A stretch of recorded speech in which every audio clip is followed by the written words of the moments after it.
Testing.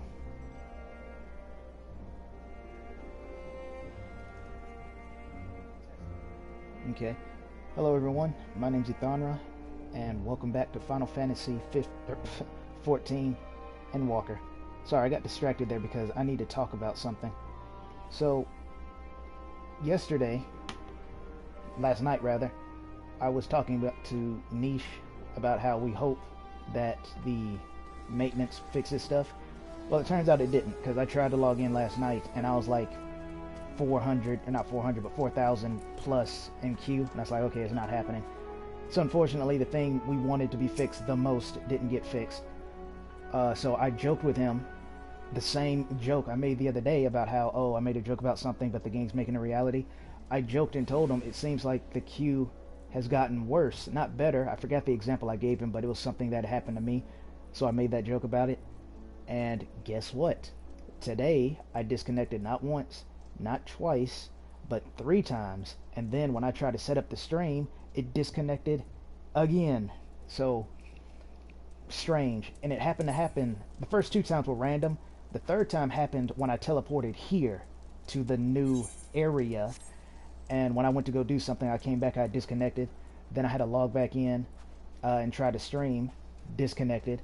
So, as long as I keep getting disconnected, and as long as the queue isn't, to the moon, hint, hint, then I'll keep coming back. But if I get like a slap with a 4,000 K queue, then I'll just have to end the stream. I don't have a choice, because I'm not getting back in.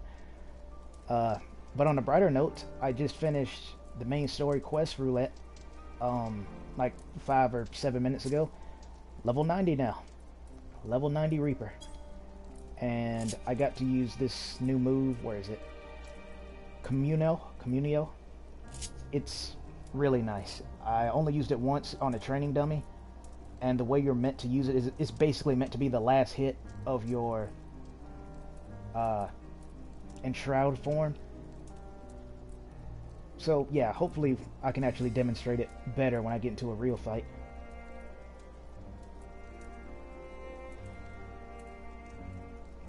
Oh, you should get a necklace like Zio.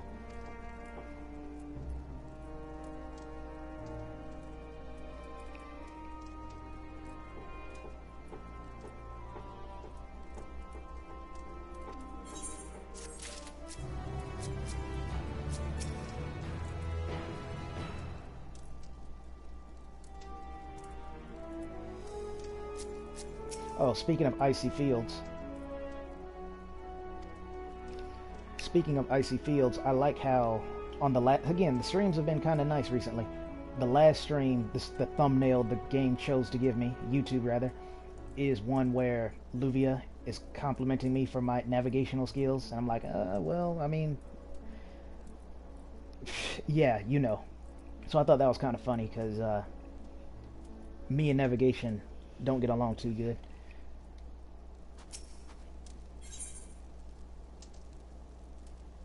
It's got to be like super, super cold. I just kind of dawned on me because, I mean, again, they were not joking about the cold. They warned us like 11,000 times.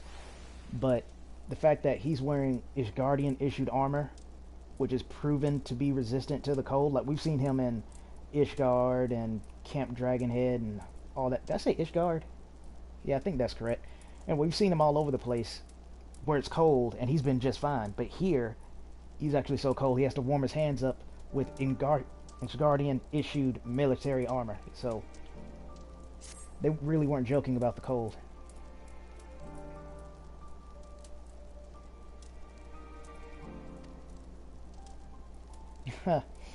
Alice swinging far and wide.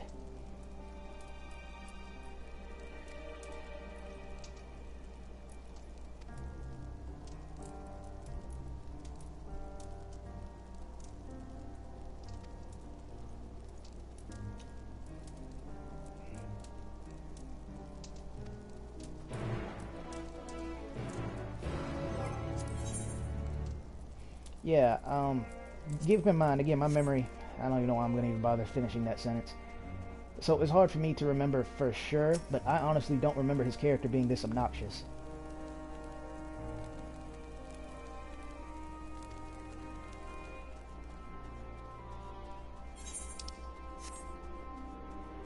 I mean, there was back in Heaven's Word where he got decked by Thancred, so you would think that would humble him a little bit, but no, it seems the opposite has happened, so I kind of hate they did that to his character. Not saying I personally liked him or anything, but it seems so weird that they made him into a clown when he was at least relatively respected back in Heaven's Word, and at least a little bit in Shadowbringers.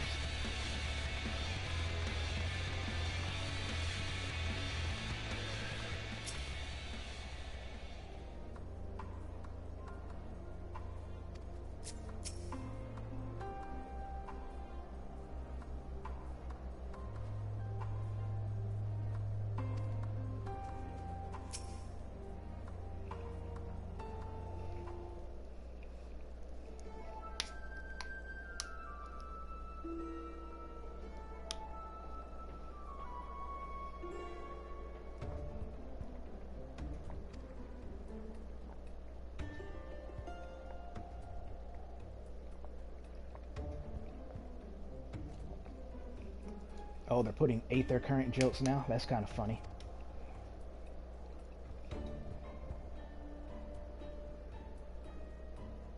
Yeah, see, he didn't used to be like this. That's strange. So very strange.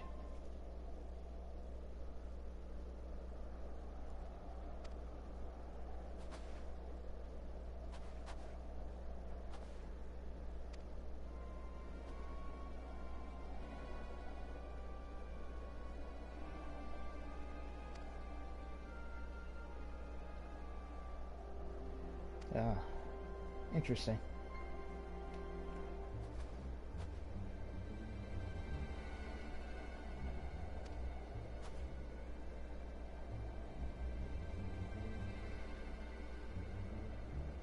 Oh, my bad. I said Luvia earlier. Funnily enough, they are, well, for those who don't know, you'll find out. But yeah, it's because I just finished the main story quest roulette, so I got their names mixed up.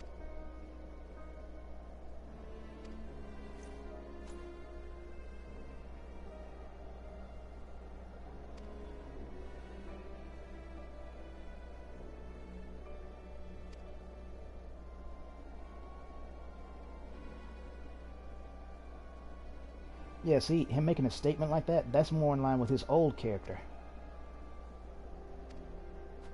So was his, unless she has a telescope like me line. Again, that's more in line with his character. I'll stop talking about it unless he does something really, really strange from now on. It's just, I don't remember him being like that. Especially since he doesn't have his little manservant following him around.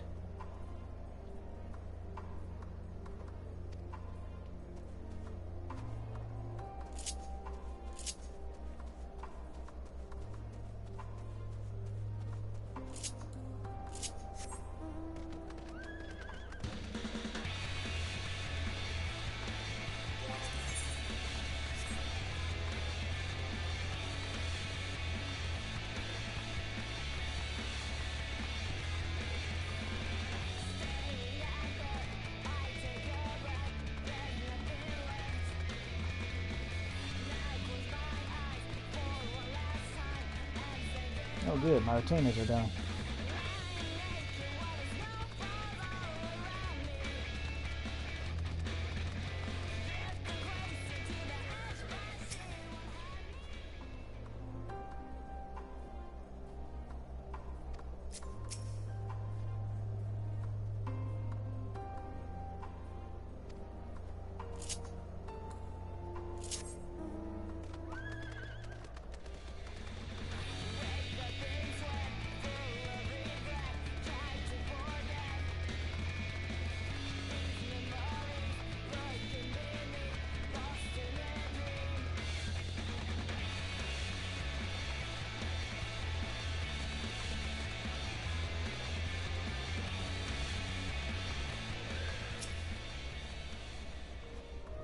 Those are really tiny footprints. That's like Lalafelian footprints.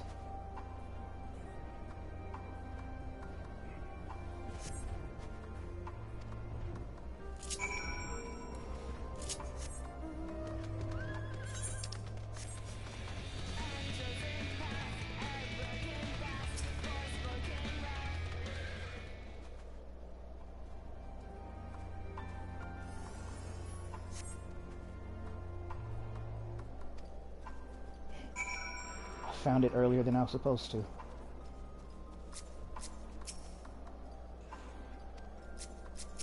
I was just seeing if he'd said anything different since the quest updated.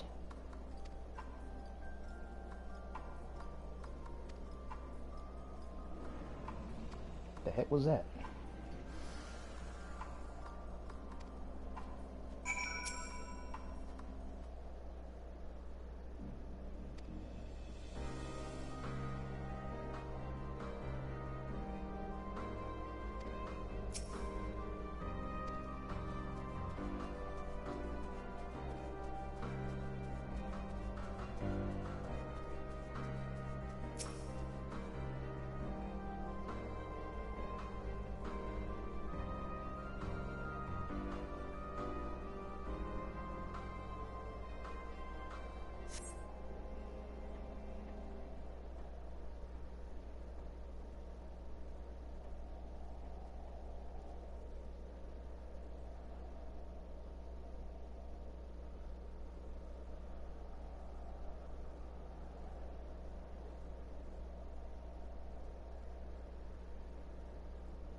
Oh, I'm about to play Metal Gear Thancred again. Yeah, pretty much.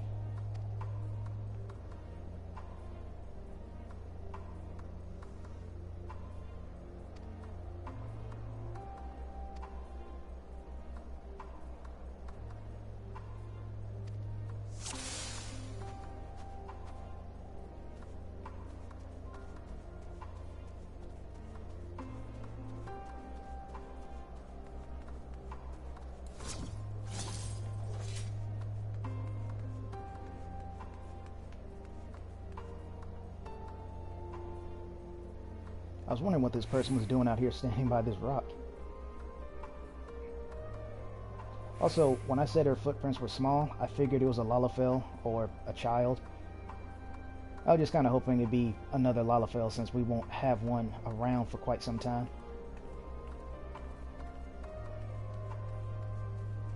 But in retrospect, no, that's not true either, because there have been Lalafells in the Garlean army. It's quite rare to see them, but they are there.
They?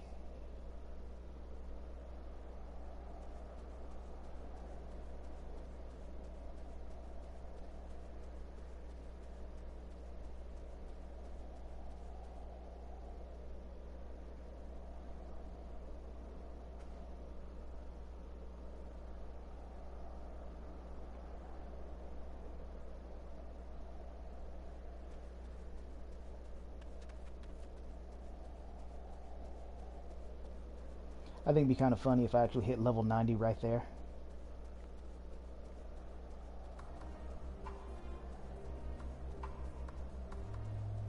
Not like she could hear the level up sound, but I think it would still be funny.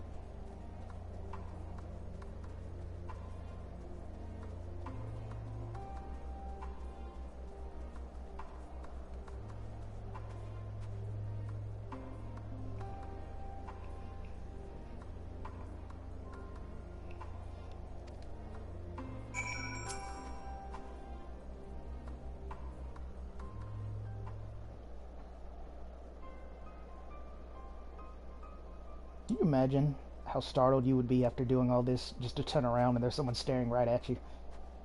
Yeah, something like that.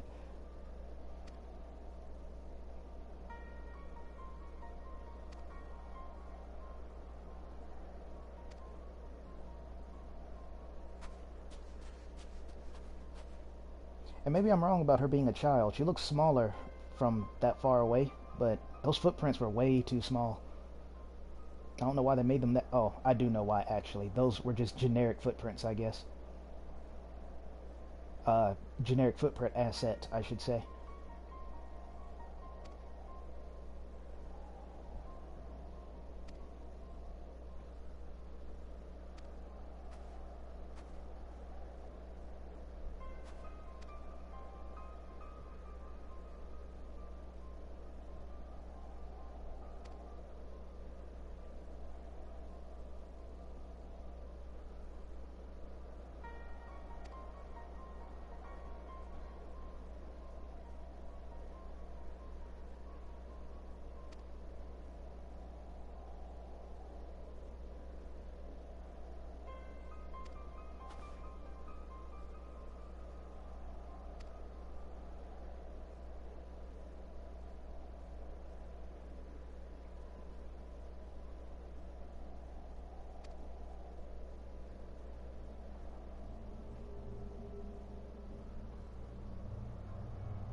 It's okay, I know.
Oh, this is also kind of worth mentioning, even though it's something that seems obvious.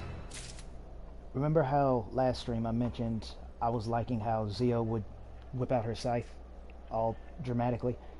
That's only happening for Endwalker. In the main story quest roulette, when she wields her scythe. She just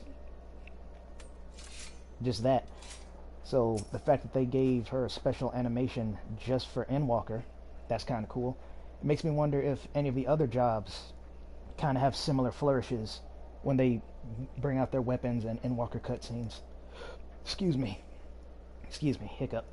But yeah, it makes me wonder if the other classes have flourishes when they bring out their weapons.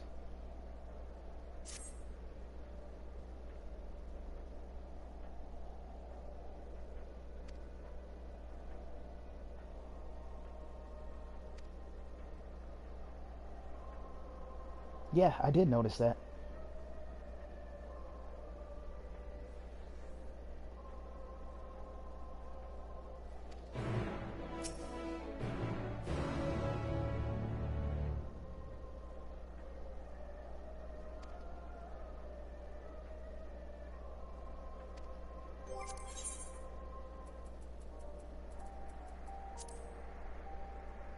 Huh. Also, I think it's funny that I thought she was a child from a distance, but she's actually taller than Zio. Speaking of funny, was that...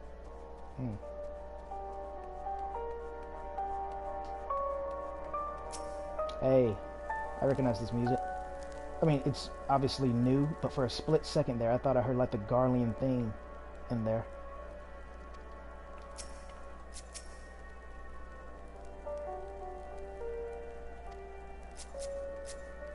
Yeah, I'm not imagining it. Da da da da da da da. That's clever.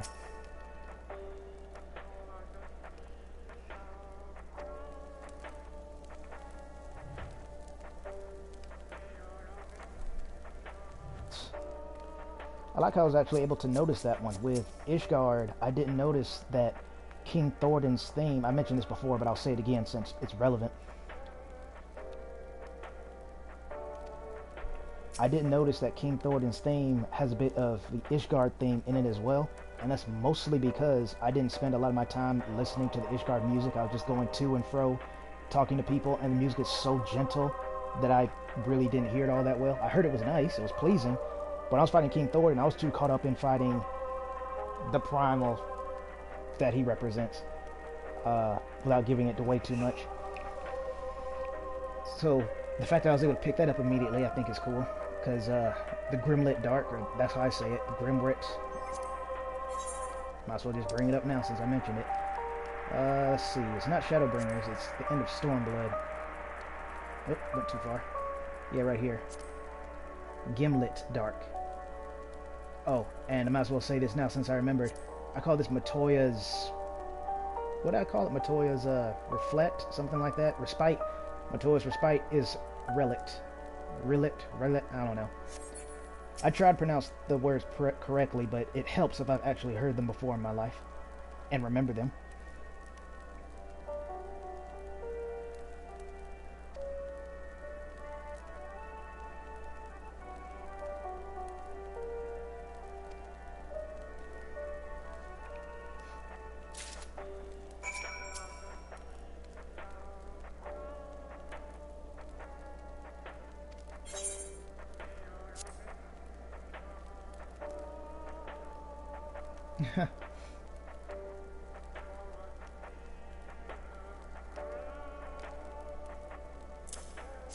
Yeah, well, desperate times.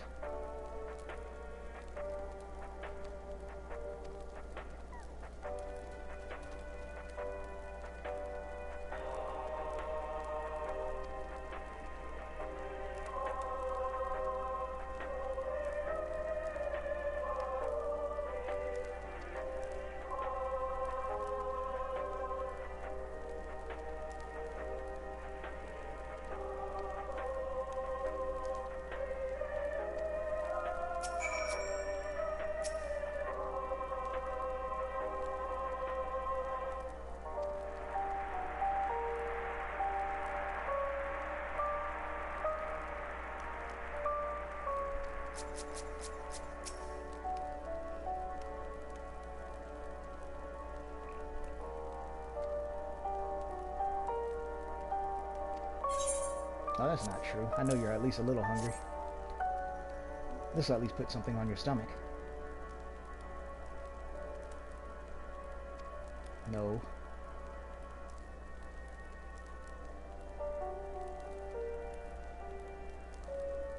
Aw.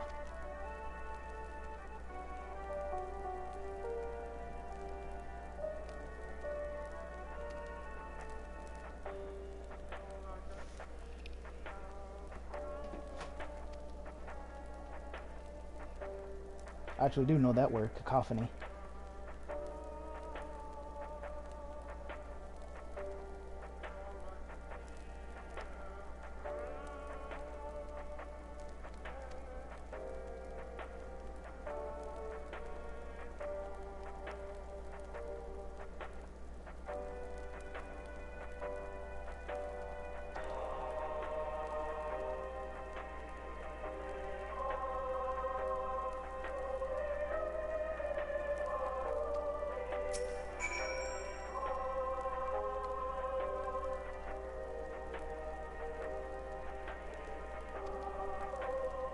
I think this dude might be a poet or something. He's really good with words.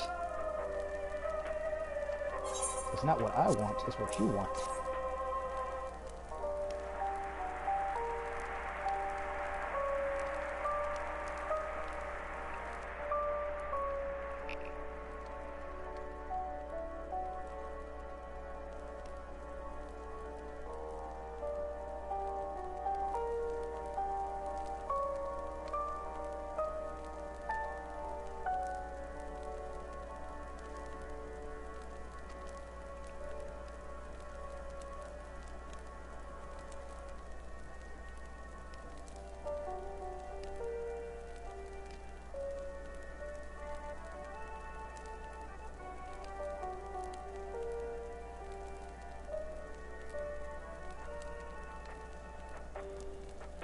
That's pretty depressing.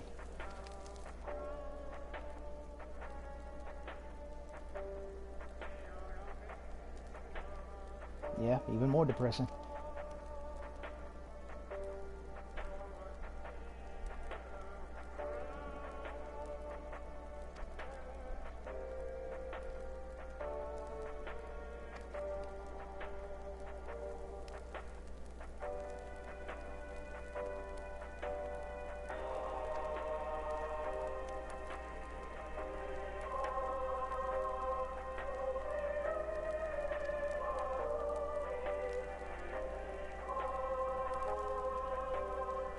Well, to be fair, he wasn't, but, I mean, defeated easily, of course, because, I mean, it was Xenos, and he did survive the initial attack, so much so he even snapped Xenos' sword, so, no, he didn't go down easy.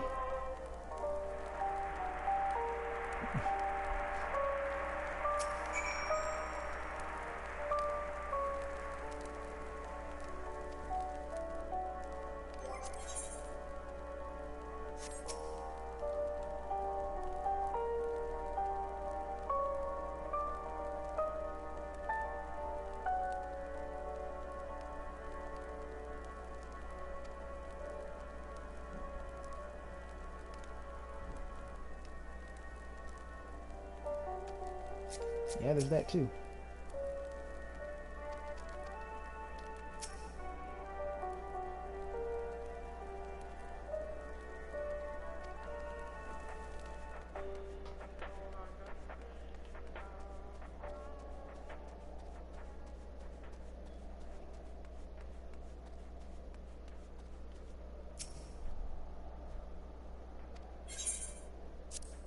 Oh yeah, one for you.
I don't blame her for what she's doing, because obviously she still doesn't fully trust us.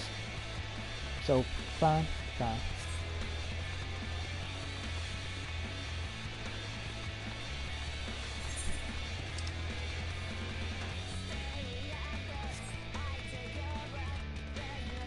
Because as they say, building trust takes time, but destroying it is quickly.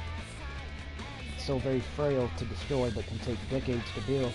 So, like I said, I don't blame her for what she's doing, hiding someone from us. I'm guessing it's some old person, an elder maybe.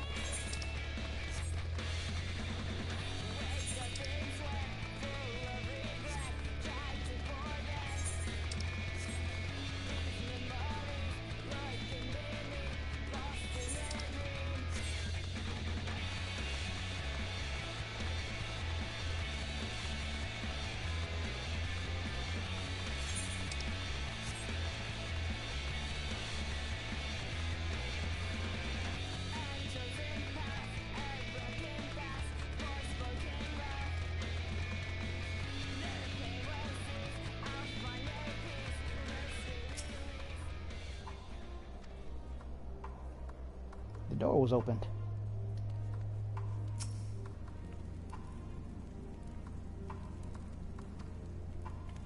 Yeah, see? And how fitting is that? I was just talking about Lalafels being in the Garlean army, but there you go. In case you all forgot that, yeah. They will have Lalafels in there too.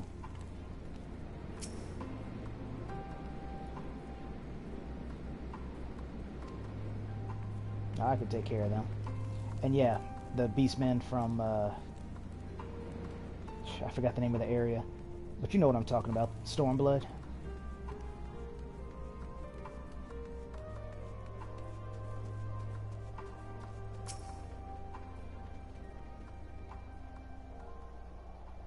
Why are you pointing over there?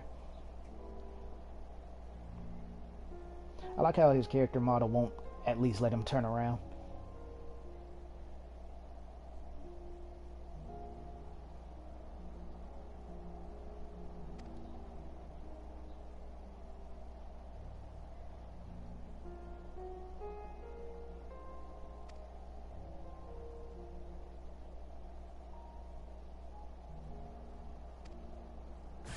Okay, I figured.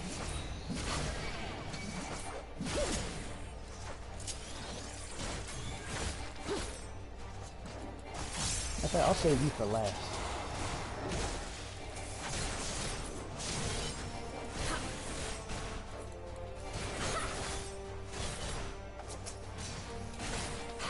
Not yet. I don't plan to kill you, so...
Okay, they're still going to say the same thing.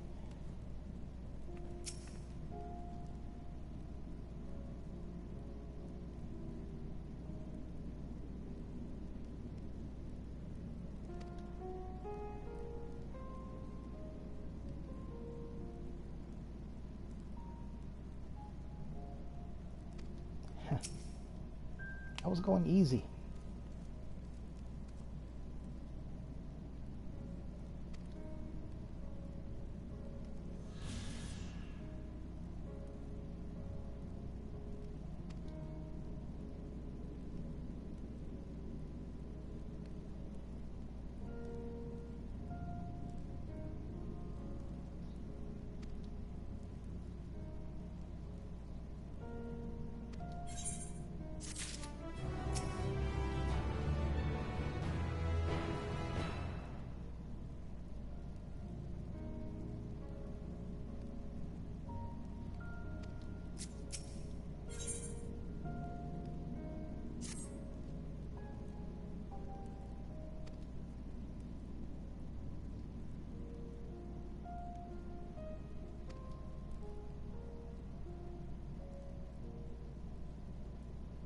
Ah. I didn't comment on this earlier, but when she said, when she was talking about who was hiding in the house, she said me and my, and then she stopped. I figured the frail voice would have been the frail voice of an elder, but elder being like her parent. But okay, sister.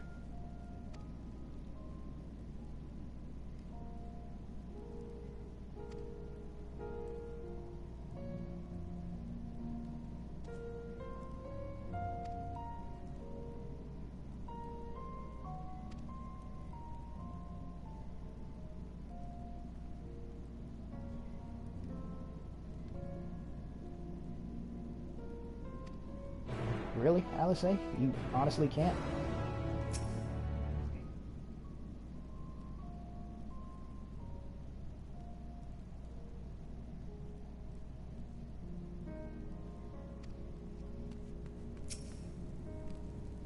Okay. That's something else about the game is... It's, when I say it's annoying, I don't mean it like bothers me really at all. It's just like a... Like, you guys should know this kind of situations. Obviously, my memory is too bad to really think of anything obvious. Aside from what we're talking about right now. Like, of course she would hide her sister from us. She doesn't trust us. I don't know if she'll actually say that. She might say, oh, well, I didn't bring up my sister because my little sister is sick. And for some reason that constitutes me not telling you that she exists. So, yeah, I think it's just a trust issue. Which, again, makes rational sense. She doesn't trust us. Not fully, at least. But at the same time, she has very little to gain for not telling us. Consider this. What if we were invaders? What if we did do all this just to capture them? We take them away, and she has two options. She either begs us to take her sister with her because she's sick, or she will not or won't get the chance to say anything, and her sister will just stay out here and eventually die. So, in a way, it was better to tell the truth no matter how you look at it. Tiny Tom Cruise. Must be a Family Guy joke. Okay, there's no one here, and Alphino's gone. That makes sense.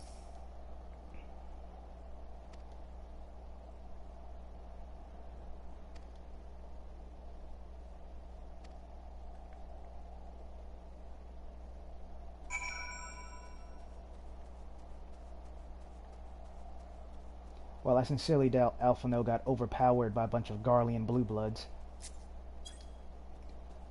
So, my thing is, where is he?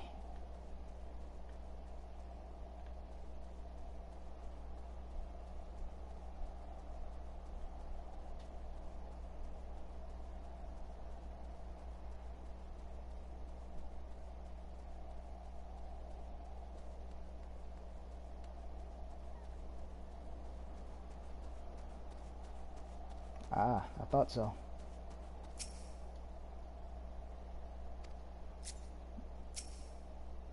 What happened here?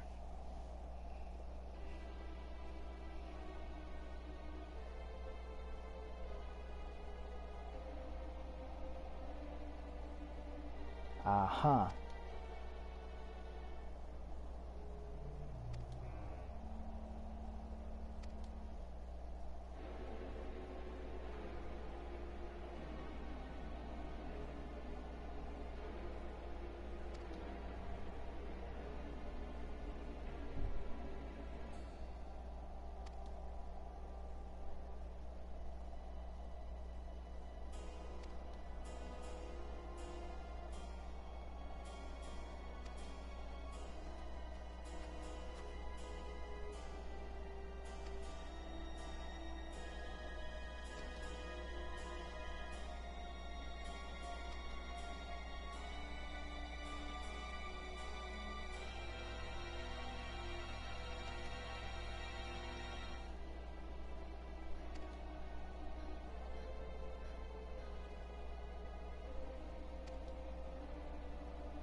Yeah, see?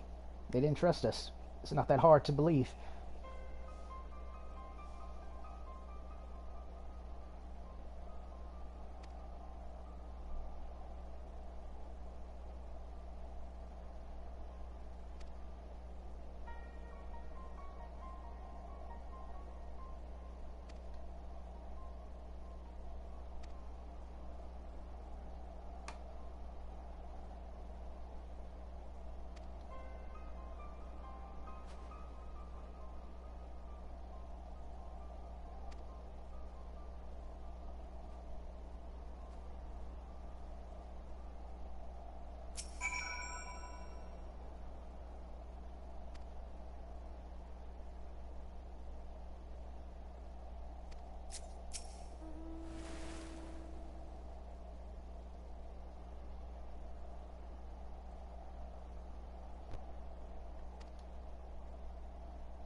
I trust you, Alpha. Now, I knew you'd be okay regardless. I get the whole not all Garleans are evil shtick, but at the same time,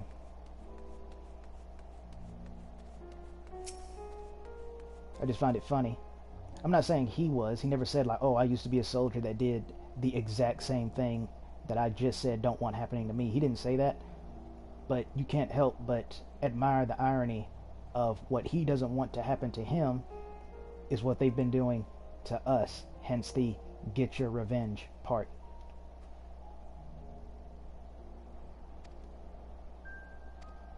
Are you sure? They look like two Lalafelian footprints now. Obviously that's a joke. So yeah, apparently those are just generic footprints. I never bothered to notice before. But seriously, Lalafell footprints are roughly that size. I should have known the game wouldn't have made them that specific. But character model footprints like these, they actually do change size depending on what your character is.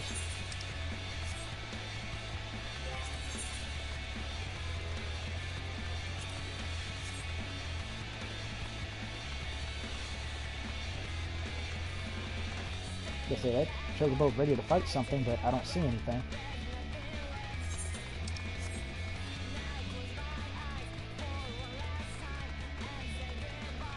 Also, I'm lagging a little bit.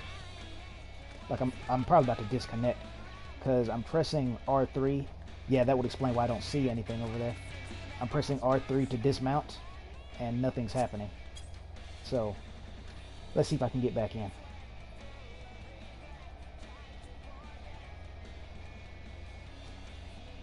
Actually, before I just surrender to it, let me just try this. Yeah, no, it's definitely happening. I'm actually pressing X to talk to Alice, which will have her dismount the horse. But yeah, still nothing. And apparently that's what they were fighting.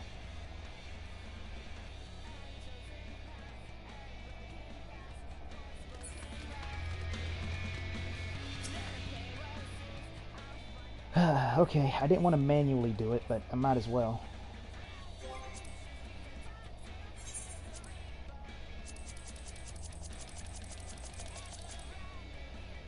Are you serious, game?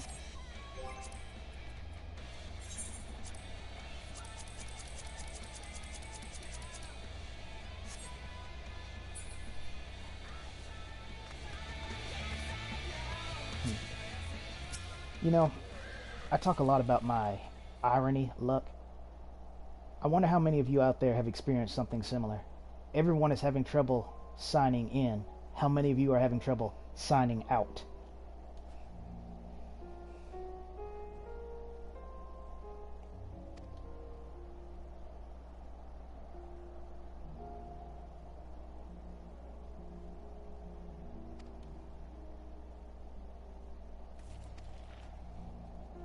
But yeah, I think it's something about this area because, as I mentioned, oh my goodness, the disconnecting earlier, it's been a long time since I've lagged that hard. As a matter of fact, I don't think I've ever lagged so hard that the game wouldn't let me log out.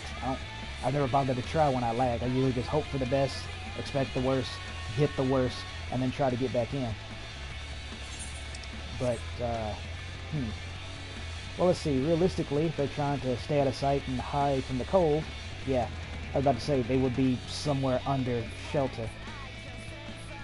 Uh-oh.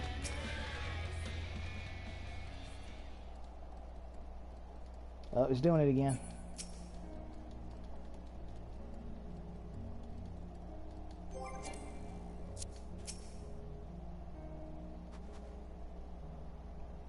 Man, that's gonna be so annoying.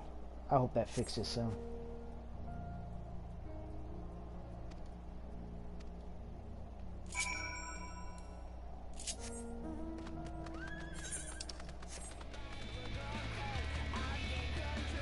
The heck is that thing?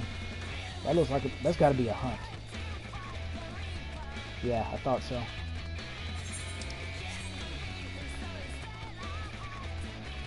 I know it's supposed to be like Mobile Suit Gorilla. I know what it is, but I was just figuring that's got to be a hunt. Sure enough, it is.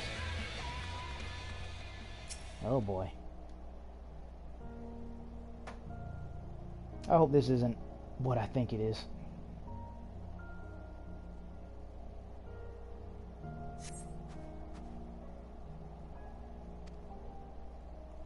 That's really unfortunate. All because she didn't trust us.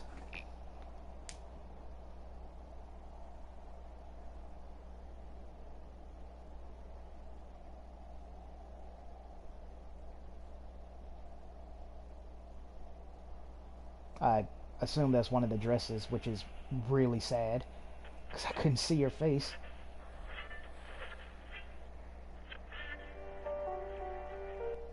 Why would you bring the radio? I know the reason why. I mean, like, logically, why would you do that?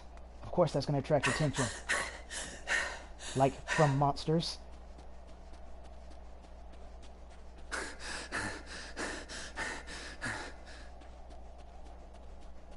I know realistically, like I said, the reason, quote unquote, was for motivational reasons.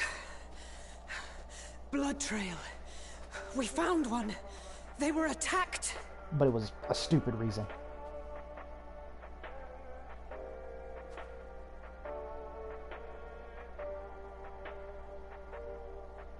No.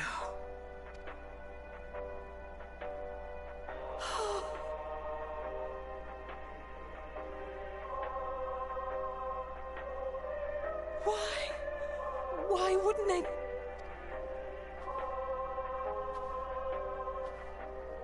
Safer to brave the wilds than trust in our magic. I was going to comment on this earlier, but the fact that he brought this up, I might as well too. When that one Garlean was going on the spiel about how vile our magics are and whatnot, I'm guessing their hatred for magic... At first, I figured their hatred for magic was just, one, they were afraid of it, and two, they themselves couldn't do it. Like, they physically could not do it. They couldn't do magic. But I think it might be a bit deeper than that, apparently. It seems to be more like the people who kicked them out of their original homeland might have used magic. I don't remember if it straight up said that.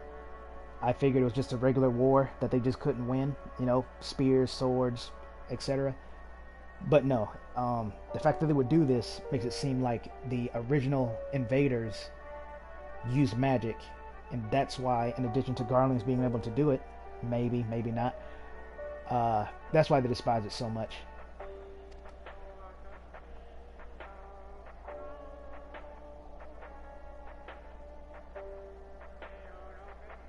We should have... I should have... Hey, don't start with that. We did the best we could. This is on their heads. I know that sounds heartless, but there's literally nothing we could do. We tried our best. We can't leave them like this. We have to take them home. What if we're only making it worse?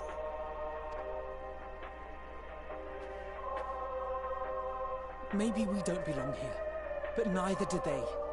Not out here in the wind and the cold. I was going to say, Allison makes it... Oh, fix that. Allison makes a good point. But at the same time, it would show that we actually care if we tended to the bodies. But all they had to do was wait. That's all they had to do.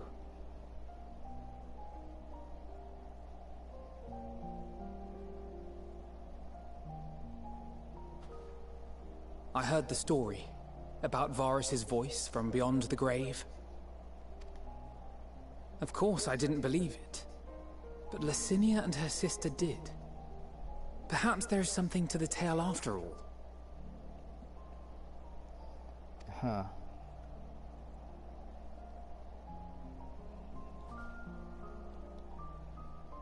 I want to understand.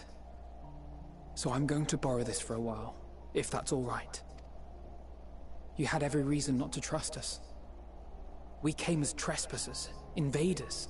See what I meant? Why, even though they say Ifrit, I say Ifrit. I don't even know how Alphino just said trespassers. I can't even try to copy that because it was so out there for me. But I pray that in time, we will be more than that to you.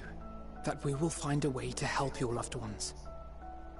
And see that no more children are left to freeze alone in the snow.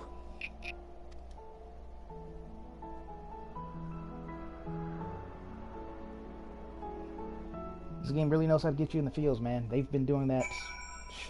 As much as I say that A Realm Reborn has been, like, it's been good since the beginning, I would say the feels didn't start to come until maybe, definitely Heaven's Word. Absolutely in Heaven's Word. I didn't even have to think that hard. Absolutely Heaven's Word is where they started getting heavy. And you would think this will be one of those missions that get updated. It seems like it really should be, but I guess not.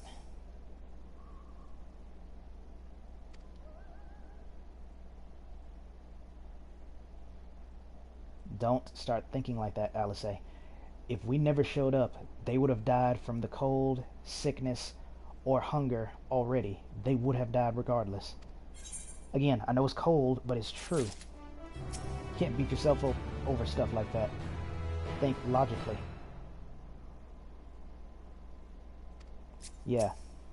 That's the only really thing you can reflect on, is they just didn't trust us. As sad as that is, like, you would think maybe... See, even though I say that, would they really trust us to follow us back to camp? I think not. So then what I would suggest would be, I prefer both of them wait here, just so Alphino wouldn't have gotten jumped. Or at least not jumped again, either way. But I would have both of the twins wait here, and then Zio would go back, bring back, say, whoever has been freed from the tampering. Because remember, Yestola can do it too, and she's still back there. So I would try to bring back either that one Legatus or some random civilian to show them, hey, we mean you no harm. That's what I would have done. But again, too late.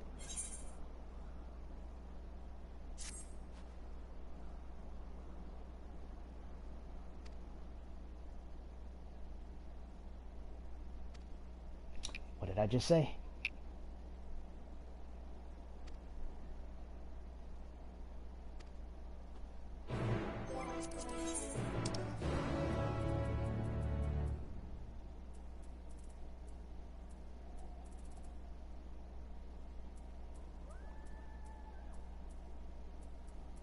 Aw. Not very appropriate right now. That's not what I'm looking for.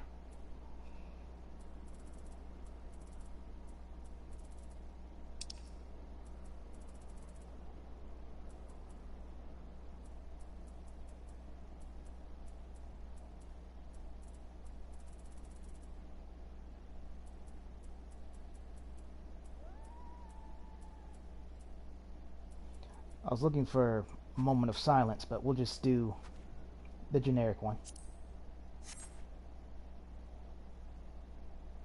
It's only right.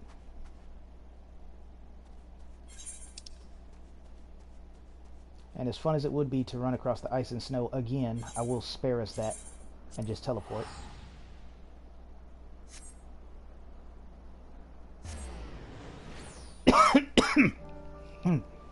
Sorry about that. My voice is feeling kind of dry. Speaking of ice and cold, I got the heater on right now. And all this talking, I guess, is kind of drying my tongue out. But don't worry, I have some water right here.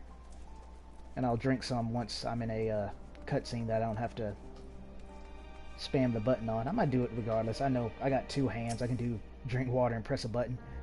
Oh, look, there's others out here.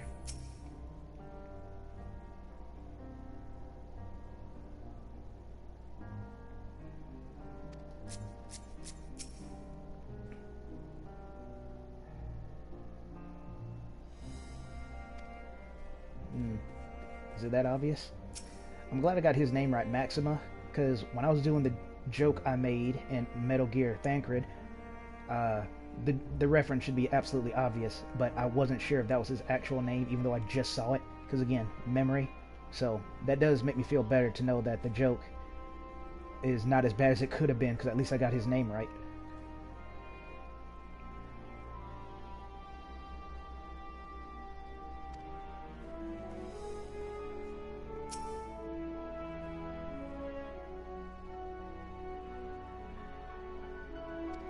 That's true too. No, I don't mind at all.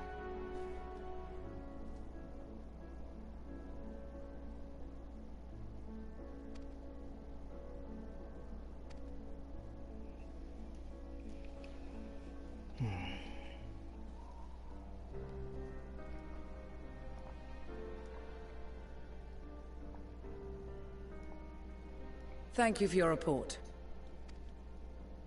We shall inform the troops of these developments, and instruct them to proceed with the utmost caution should they encounter any survivors.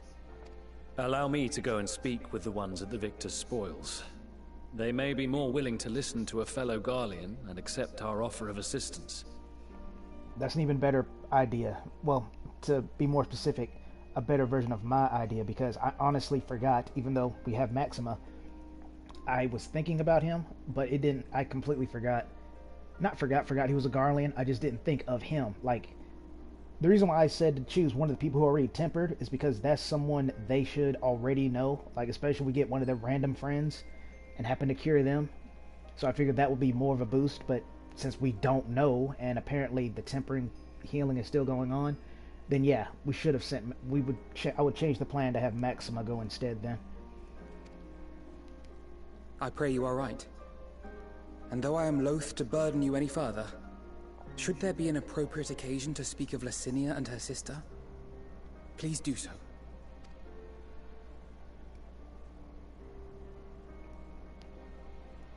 I am sorry to have put you through this. My distress is nothing compared to their suffering.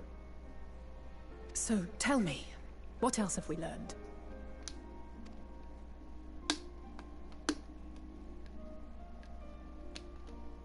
As you may have already heard, we have succeeded in curing the members of the Popularis, Maxima identified. They have provided us with some intriguing insights into the current state of Garlemald.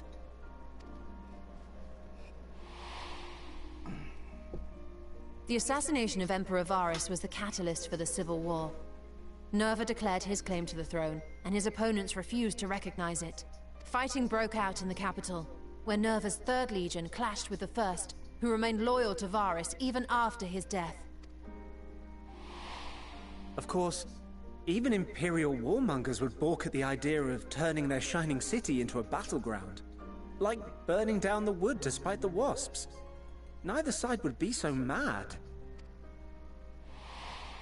Unless something or someone inflamed their animosity to such an extent that they could not help but act against their better judgment. I was about to say, but then... And then he says this.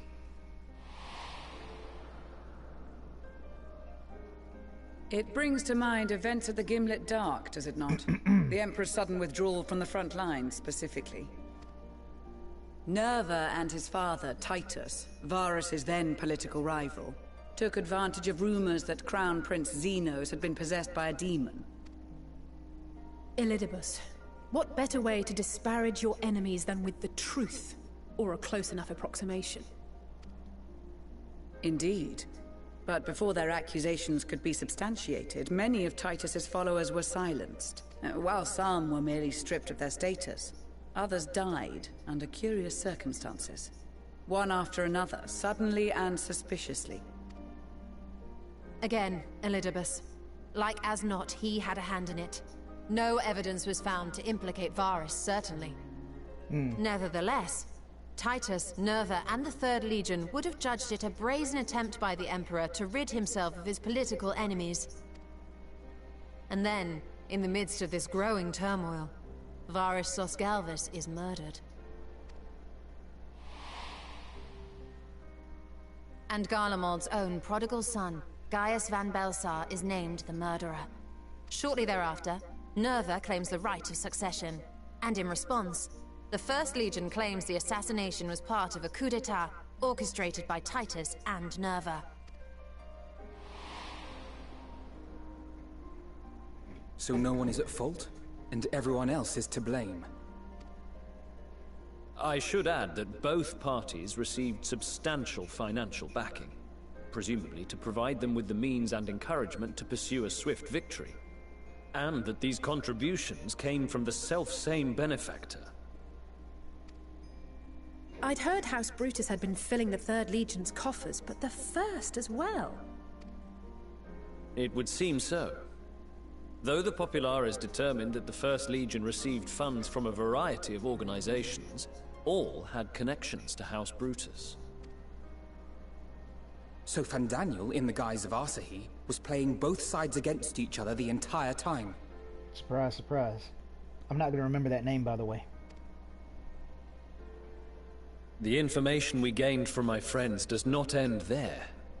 One night, shortly after fighting broke out, the capital was shaken by an immense tremor. I just thought of something, too. Killing Xenos is going to be very hard because he's essentially an Ascian now. So he can always just claim a new body, so that's going to be a bit problematic. From that point onward, they have no memories, no recollection of any events, including our clash on the Magna Glaciers. But when asked about the Imperial Palace and its bizarre transformation, they somehow recall Emperor Varys giving them orders in their dreams. That will be a very interesting primal. That's all I'm going to say about that. May the Tower of Babel stand as testament to the glory of Garlemald. Ah, of course. This sounds awfully familiar. We have something to show you all.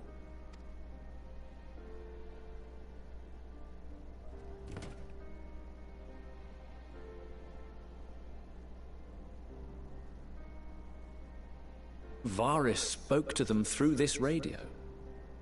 Perhaps it was a recording, but if not, that would be inexplicable.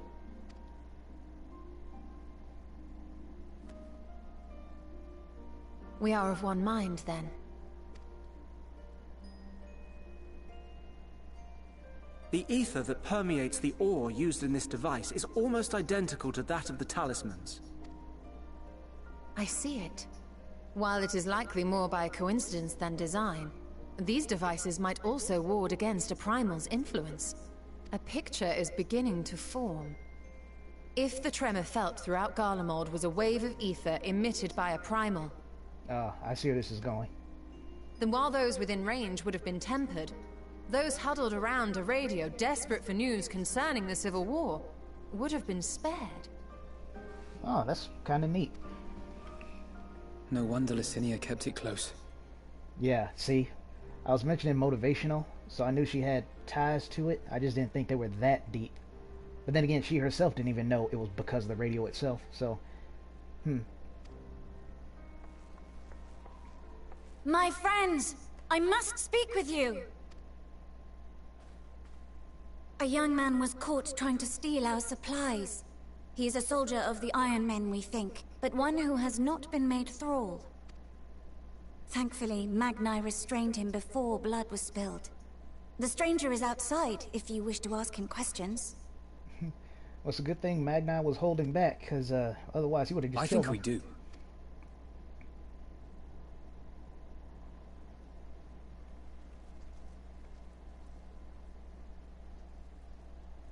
Who do we have here?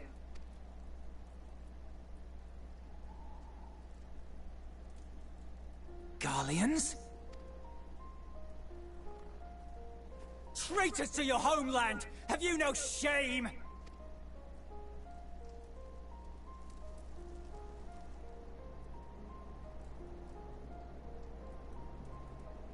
I am Lucia Junius, a Temple Knight of Ishgard. And you are? Iulus Pier Norbanus. And that's all you invaders will get from me. We are not here to invade Garlemald. Far from it. Like you, our allies in Eorzea and the Far East fight in defense of their lives and their loved ones even as we speak. But it is the people of Garlemald who have suffered most. This we know. And that is why we have come to offer you our aid, that we may unite against our common foe.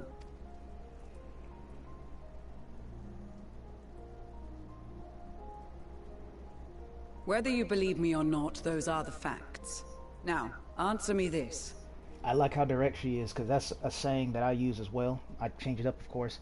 Mine is more along the lines of, it doesn't matter if you like the truth or not. It doesn't matter if you even believe it. The truth is the truth. Or another good one, facts don't care about your feelings. Why would a proud soldier of the Empire be reduced to stealing? The situation must be dire indeed for you to go to such lengths. And that's a good way of throwing his own words back in his face. That last group we talked to was like, I'd sooner freeze to death in the cold and be eaten by beasts than get your help. Unfortunately, we saw that that zeal was true with the two sisters. So, you, Mr. Have You No Shame, why are you not out there freezing to death? Yeah, he knows it. If it is supplies you seek, we would gladly share ours, or turn a blind eye while you leave with your spoils. I will not negotiate. My commander will determine how to deal with you and yours. If you wish to treat with him, I will take you, but no more than 3. I don't much like the sound of that. But if we do accept his proposal, I suggest the 2 of us and...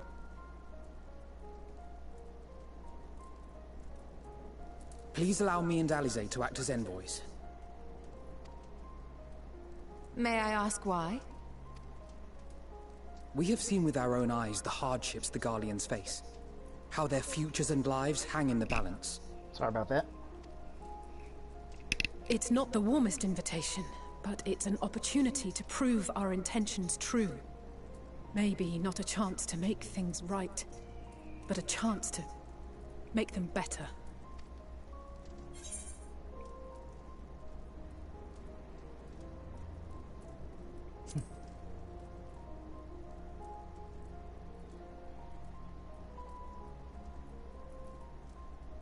Y'all, they get it. I can see that persuading you otherwise is a lost cause, but you will proceed with the utmost care.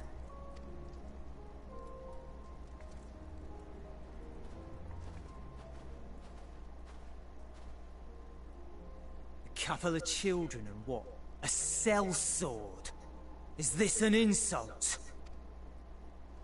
Not in the least. You will find that they are more than qualified to speak on our behalf. There are many dangers on the road ahead. I will need that back.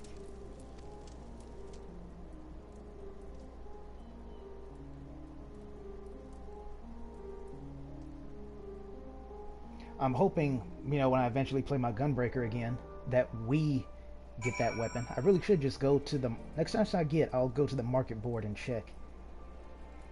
I'll go and tell you right now, for those who don't want to be spoiled, then turn away now, obviously. I already got the... Well, not now when I go and look. But I already got the Bosja weapon for my Gunbreaker, so even if we can't get that one yet, I still got an awesome weapon. And yeah, I'll go and check now, because I can just warp back to that crystal.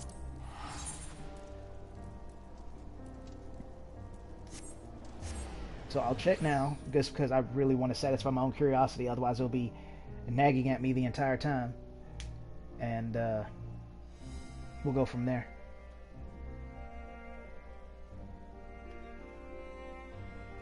But yeah, I already have the Bosja weapon for my Gunbreaker, so even if it's not there, I still got a really cool weapon. But I've been wanting one since Gunbreaker was introduced. How could you introduce Gunbreaker and then not give us the Garlean musket?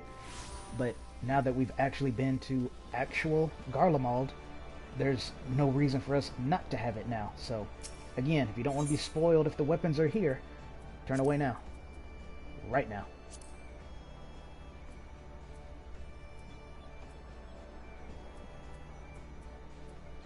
Ah, I nearly forgot. Still don't look.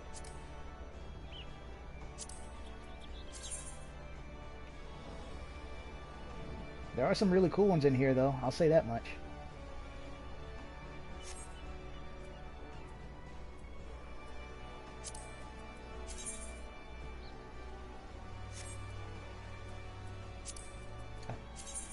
Let's say, I think I recognize... Yeah. And I already know what that one looks like.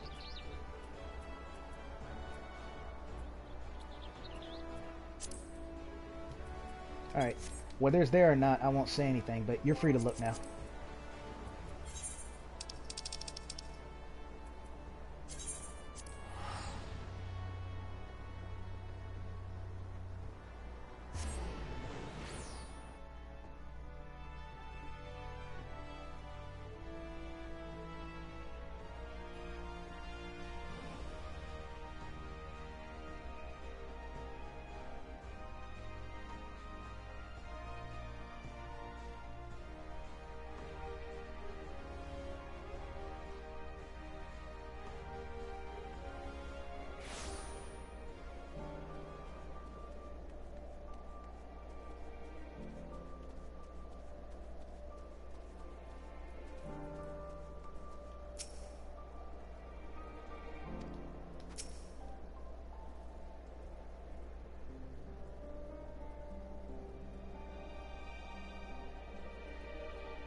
Yeah, told you Magna's cool.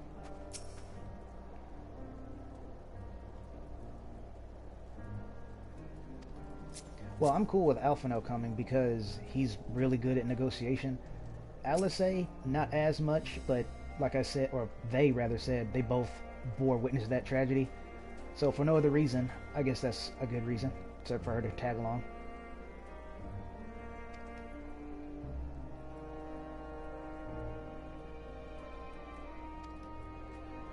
I'll have to remember that.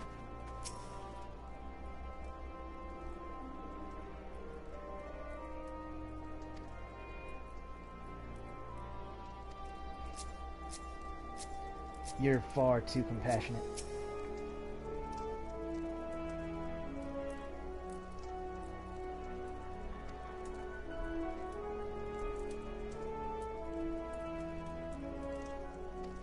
Okay. Also, I recognize this music. This is the Endwalker theme music from the loading screen, or at least that little part was.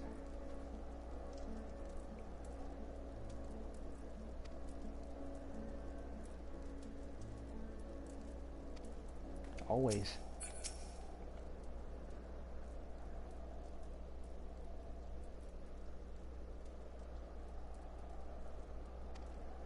Always.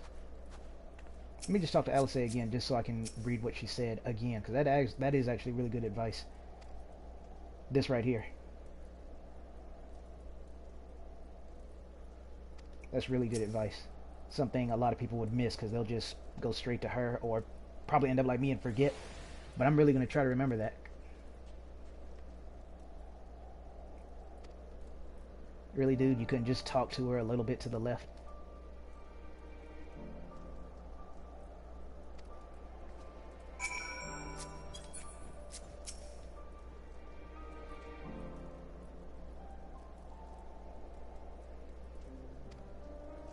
I don't know what hint she's trying to drop. I don't know why she's saying his name like that. I might have missed something, because dude over there distracted me. But I don't know why she's putting so much emphasis on Thancred. Oh, wait a minute. Maybe I do know why. Let me read this.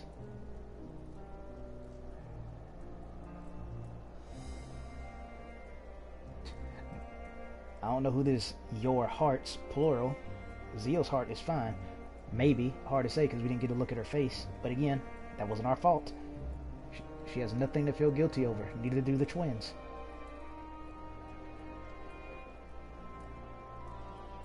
Yeah, that's what I thought. A concealed Thancred will likely be nearby to offer it. I was like, oh, I get it. That's why, because Thancred is sneaking about.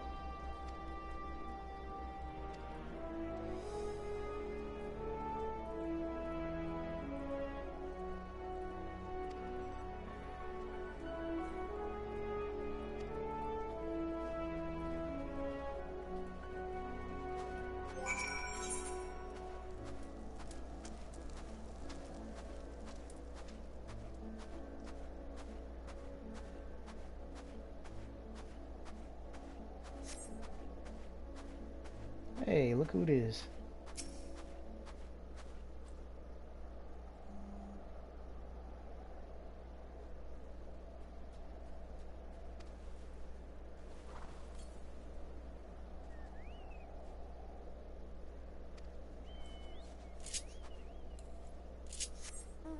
I wonder how the Lalafels are doing.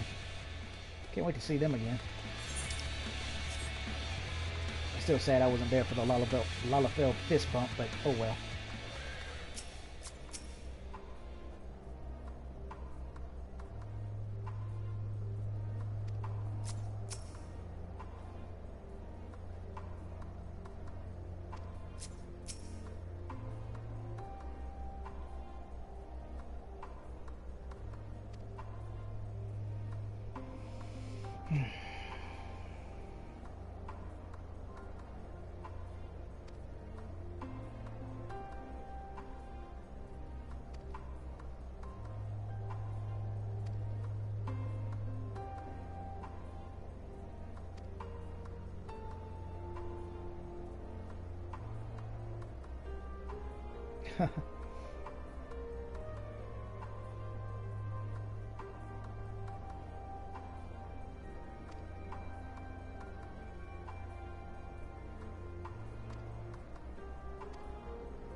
Alright, that's interesting. Ah, crap, I don't have time for this. I wanted to talk to him to see what he'd say, but just in case, let me do that. Are you too serious? It makes me... I gotta be really careful not to press my, draw my scythe, or draw Zeal's scythe, rather, weapon. Because he said if you... I don't know if he actually meant it, because it wasn't in the tips, unless I missed it. Because if it wasn't there, and I accidentally pressed the button or whatever, and I fail, I'm gonna be mad, because I was reading it, and I don't remember seeing it. It was only in his actual speech, not in the tip. So, if you actually draw your weapon, and you immediately fail, that's a little annoying.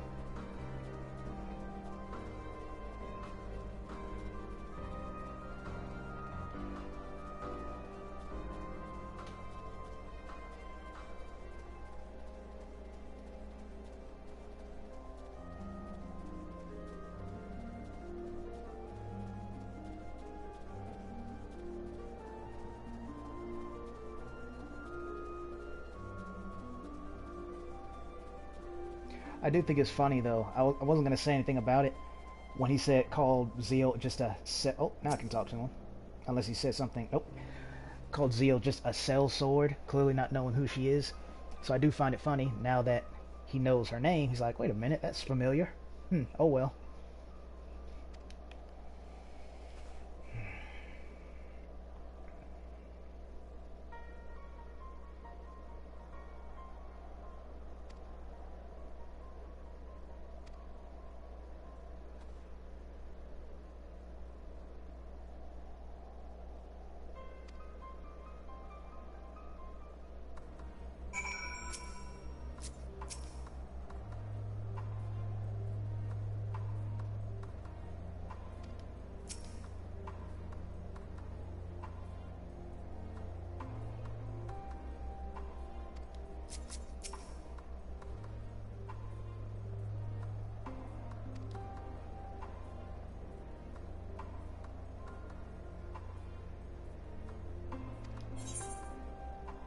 Oh, wait a minute.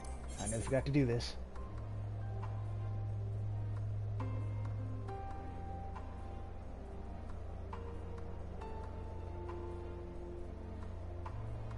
Okay, so right about here, because I did read the part about Thancred, so right about here. Earshot, yep, did that part too. And then there. And we're resuming.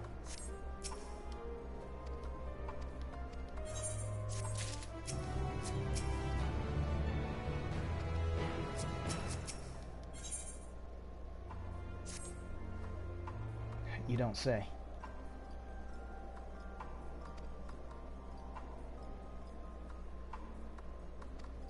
Oh, now you're saying keep my weapons at the ready.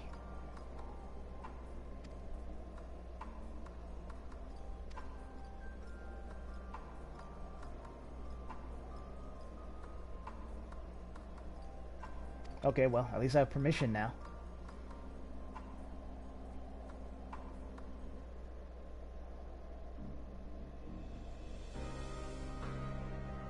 Okay, so either I misread it, or he's changing his mind. But it looks like now he's saying I, or Zio rather, can draw her weapon, but they can't? The twins? Well, we're not escorting right now, so yeah, I guess Zio's free to cut loose now. Speaking of cutting loose, let me go ahead and get that set up for when we inevitably get into a fight. Case in point.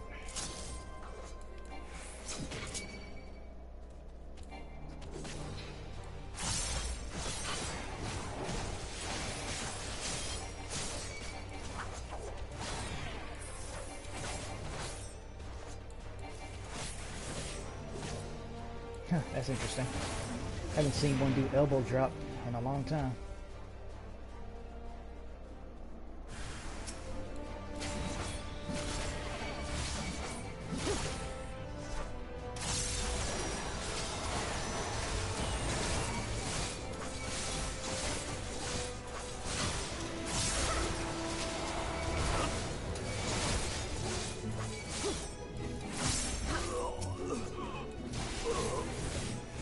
This joyful music doesn't quite suit Garlemald.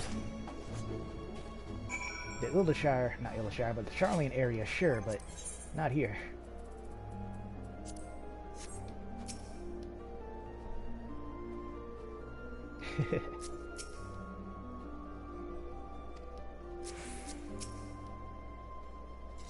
I just love how different they are.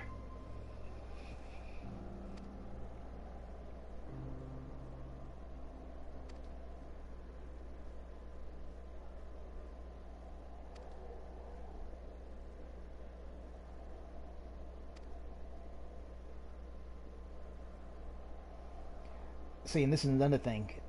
They're obviously being children, they're a bit too soft, but they really need to hold back on that kind of stuff until better lines of trust have been built. Like, yeah, sure, if you tell them now, that's fine, but they're going to immediately dismiss it. So if it was me, I would just wait until a more appropriate time, as opposed to, you know, being out here just attacked by Tempered, which, fair enough, is related to the topic, but still.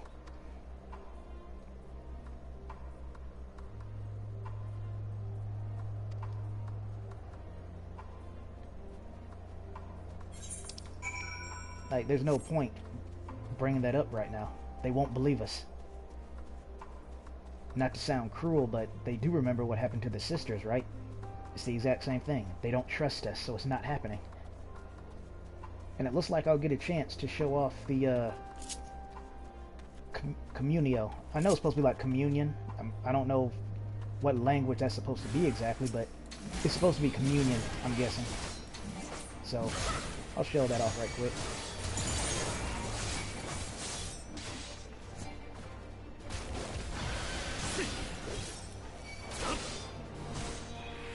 Oh, think you're funny, huh?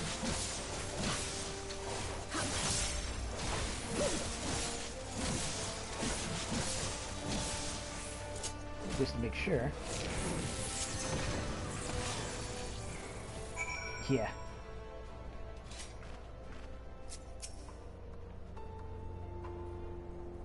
Oh, trust me, it's no burden. Not sure why Alphino's being... Oh, he's probably thinking about what just happened. It's as if he could hear my explanation. Also, I almost forgot to point this out, but his gunblade is smaller than usual. It's actually supposed to be... Well, maybe it's because of his rank or something, but it's actually supposed to be longer than that. So, that's kind of interesting.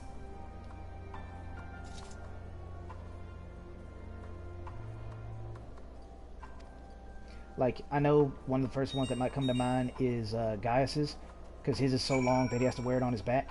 But it's not just that. Some of the Garleans in Alamigo, that dungeon, they they also use the same kind of sword that Gaius actually uses. Theirs is actually pretty long.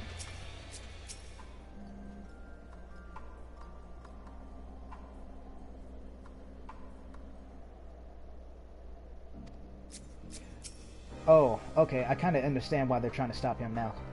It's like, in that case, it would be best to avoid them, but obviously if they can't avoid them, then fine.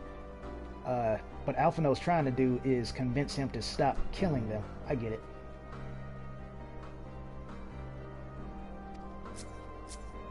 That's weird, though, because didn't he just say...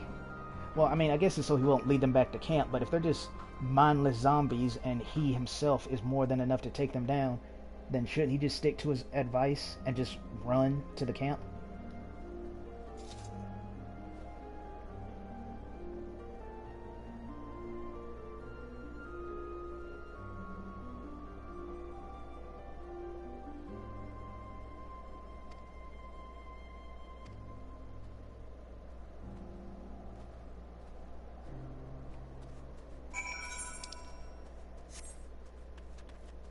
So okay, I somewhat take back what I said. As I said the first time though, yeah, I could see the topic being relevant, but I thought Alphino was just saying that to be like, hey, we can save these people, as opposed to, hey, stop killing them, we can save these people. See the difference?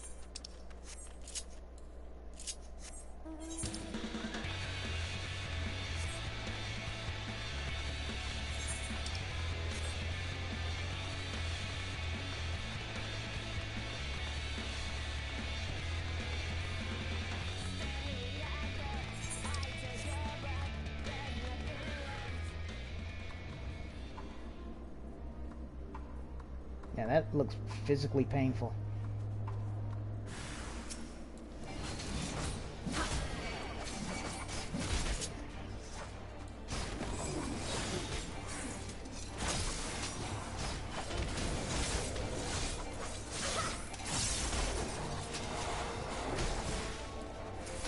Nah, that was a waste. It's like right as I pressed the button, I was getting ready to press something else. That one came out first.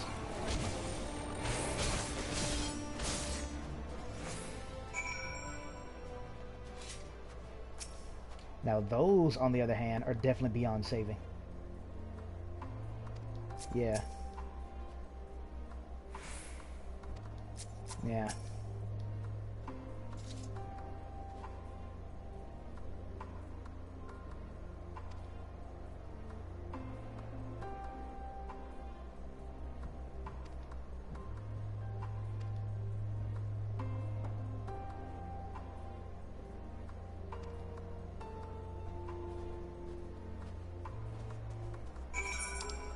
Yeah, we can just save... Oh, that's right. I actually did come to this area before. I was like, why is the area exposed, but I'm not attuned to it? It's because I think it's either physically hidden, like it's in the mountain and I can't get to it unless I do something story-related, or it's up there. Because me and a couple of random players were like running around the area and we couldn't find a way in. Yeah, and I don't see anything up there, so I think it's just hidden. To what extent, I don't know. Or to what end, I should say.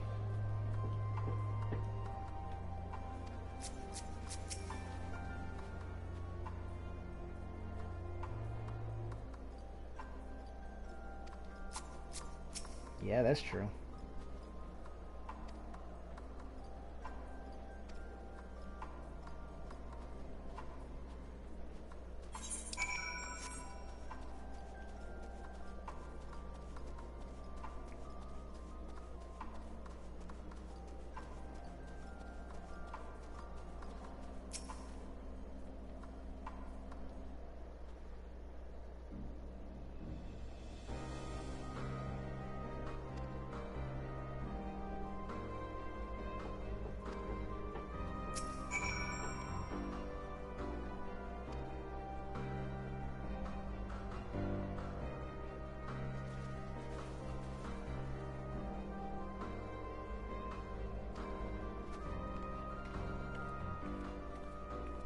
This is the part where he pushes Zio down the stairs, is it?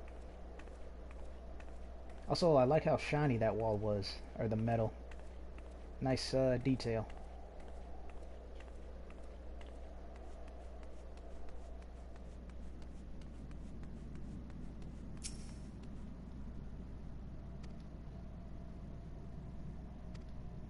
Yeah, clearly. That's a weird place for someone to keel over, though.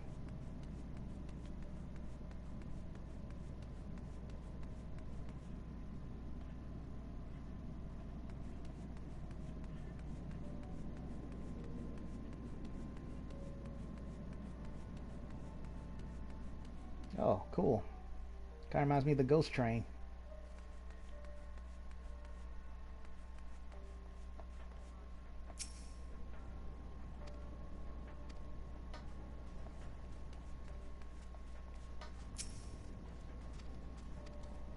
Okay, I think I get it.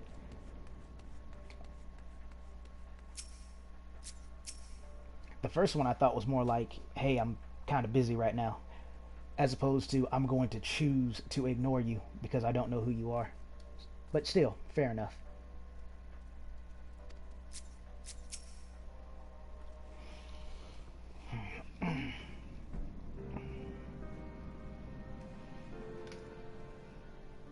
How did I miss that? Oh, right, I didn't look that hard. I was distracted by the train. I'll attune to it afterwards, if they let me. Speaking of which, I'll be right back. I'm about to turn that heater off. As much as I love the heat, I don't want my system overheating.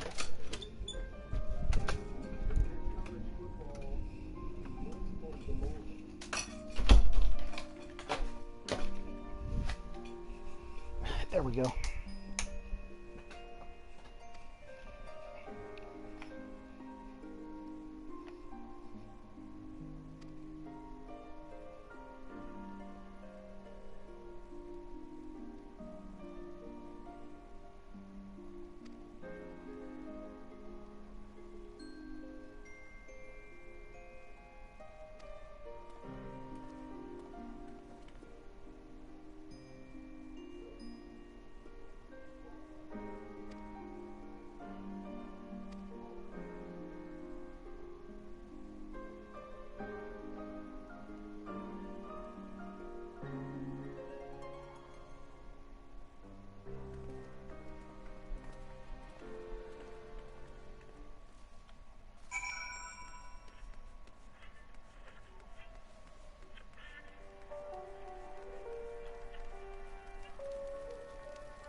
Just straight up not working. Okay, that makes sense.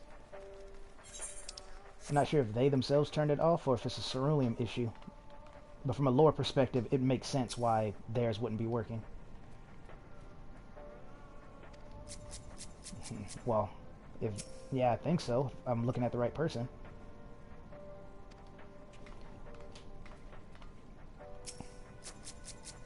I'm gonna do it anyway, even though I can pretty much guess what's gonna happen. Nope, he did actually talk to me.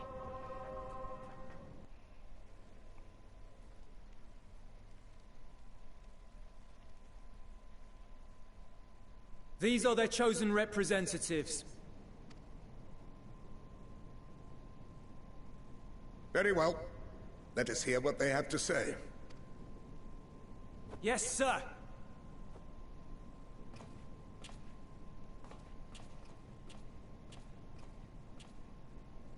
I present to you our commander,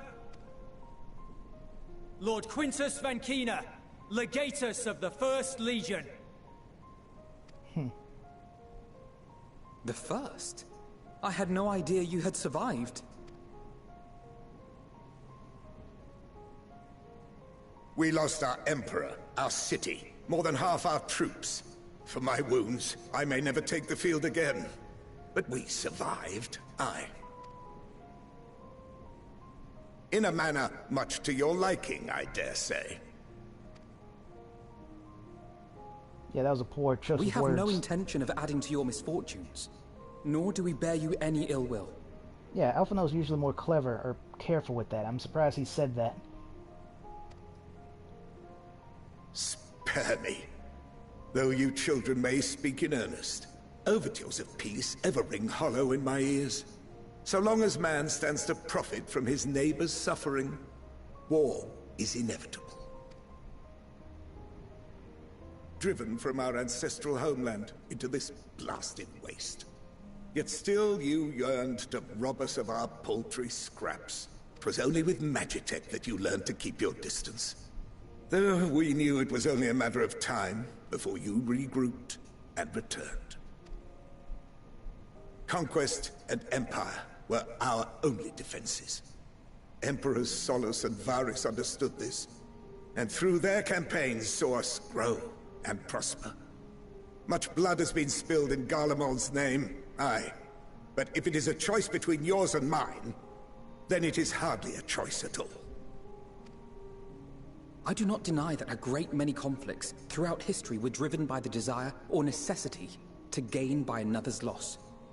That is not why we are here. Nor have we come to petition your aid in the war with the Telophoroi, grave though that threat may be. Our purpose is simply this. We wish to help you.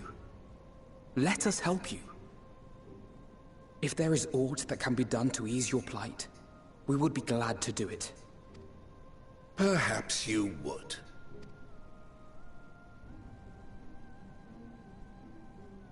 But regardless of the ideals you espouse, your leaders would not send an army into Garlemald if they did not stand to benefit.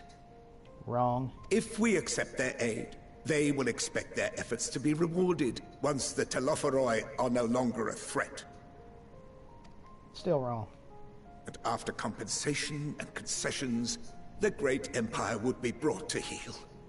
Her enemies rejoice at her downfall. Our third eye, a mark of shame. We won't stand idly by and let your people be humiliated. And we're not alone in that. We only want to make a difference.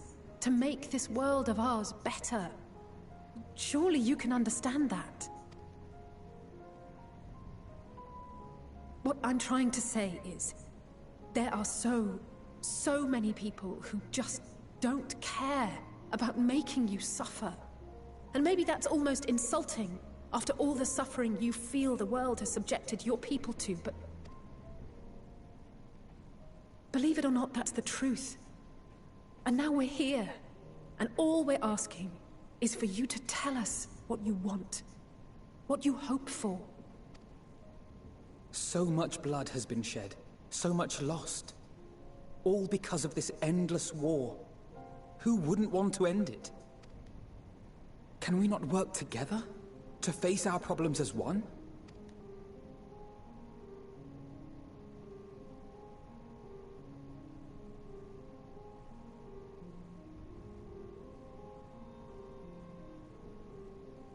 Answer me this, young peacemakers. If a world without conflict is your desire, why reject the unity and prosperity of Garlemald? How about the fact that you have no right to religion? How about that being the first point? He says that like that's a really... I'm sorry I'm breaking up the moment. It's just this conversation's kind of getting to me. One of the main things about Garlemald is no religion. You're not allowed to worship any kind of... No, not the 12, not Titan, not Garuda, none of that. How about that being the first reason? How about the fact that people want to be independent? How about that? It's not a super deep question. Yeah, see, but they're acting like it is. We do not share your faith. That's partially why. That we do not share your heritage. That has nothing to do with it. That our ideals and virtues differ. That we cherish and hold in the highest that which you do not. We're not the Borg here. Disparity is the root of discord, and peace built on compromise is flawed and fleeting. Happiness for one and all is a dream, and the reality is that to the victor go the spoils. To an extent, he's right. As long as there are people with different opinions, conflict is inevitable. The soul of man is conflict. So, to a sense, he's right. But at the same time, that's a price you gotta pay. What was it? Progress versus freedom, I believe, was the topic of discussion. Not here, I'm thinking of something else. But you can't have one, or rather, you can't have both. For those more interested, I'll probably try to look into it and send a link or something. But what he's getting at is, if you are allowed to have your freedoms, you'll be happier, but the cost would be war. The opposite side of the coin is that everyone is the same shade of bland, unpleasing gray, believing and doing the exact same thing, but there's no war. And on that note, be right back.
Okay, back to it, and I'll stop interjecting everything they say. I'll try to save it for the end. That is why we Garleans will never submit nor surrender. For freedom and for pride, we will remain true to ourselves until the bitter end. That is my hope.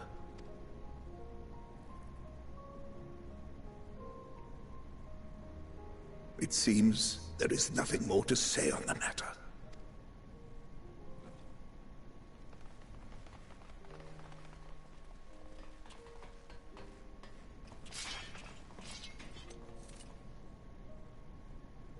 You will remain here while I decide what is to be done with you. Do not be alarmed. No harm will come to you, if you cooperate.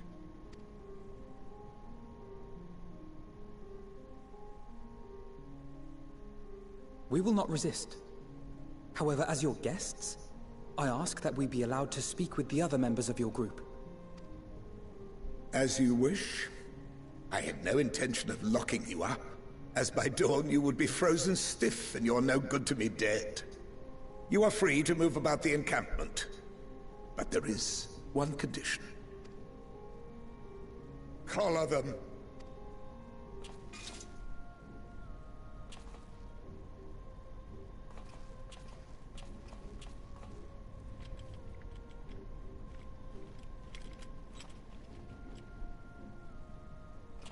What are these? I can guess. Incentive. You'll be watched at all times. Stray too far or act suspiciously, and we will administer a rather painful shock. To children. I want to point that out. To children. But no, Garlemald's not the bad guys.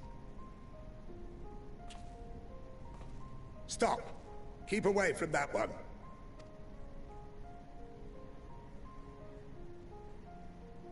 The champion of Eorzea is not so easily cowed.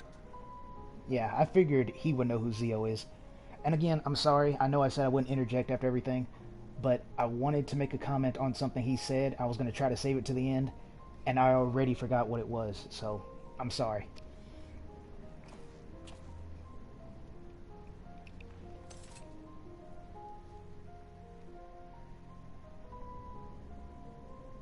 Even if she allowed herself to be collared, the shock would be no more than an itch. No. If she refuses to obey, we will activate the twins' restraints instead. That's a wise move, as much as I despise the thought.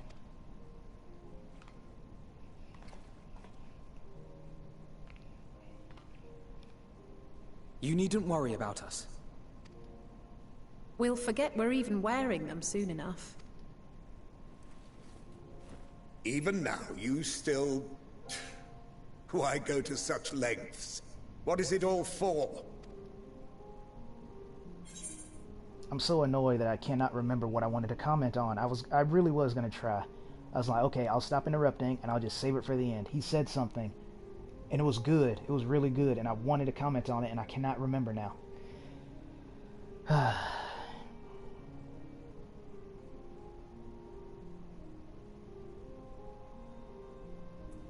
That's a bit more poetic than I care for, so we'll just go with this one.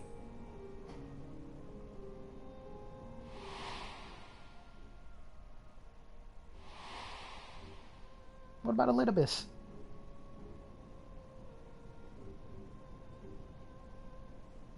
Oh, I understand though. Well, kind of. You are a curious one. A far cry from the merciless barbarian others paint you to be. Credit to him for not calling us savages for a long time. And I will comment on this because I'm going to forget otherwise. The reason why I mentioned Elidibus is I was like, well, what about him? He was also an extremely bitter enemy, even more so than Emmett Selk. But think about Emmett Selk. Well, no, Elidibus still should have been mentioned in that little flashback. Stop giving so much love to Emmett Selk. I was going to use a different word, but trying to keep it PG here. Stop it. Because Emmett Selk, I know everyone loves him. Elidibus was even more intense. So much so that Emmett Selk wanted you to kill Elidibus just to relieve him of his duty. Because he knew otherwise his duty would either tear him apart or he'd forget everything about himself, as he already was. That's how dedicated Elidibus was. That's how much of a bitter enemy he was. Come on now. You will be their warden. Take them away. Yeah, he's still in Yes, shock. sir.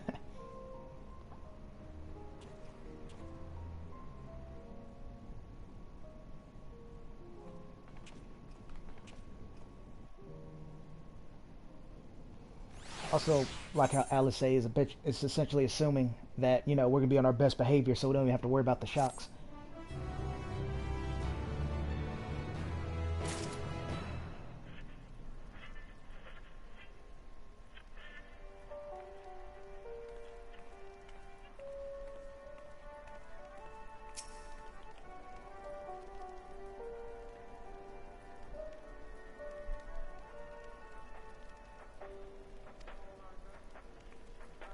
Good point. And yeah, I'm gonna try to remember that from now on. With that radio playing, like obviously they'll be listening to it too, especially since they're the first.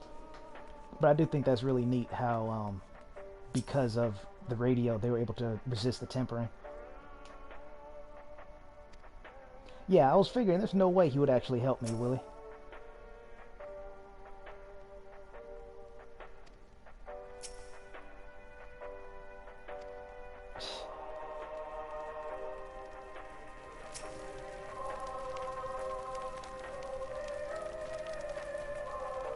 I'm talking to them all, well, most of them now, just to see what they say differently.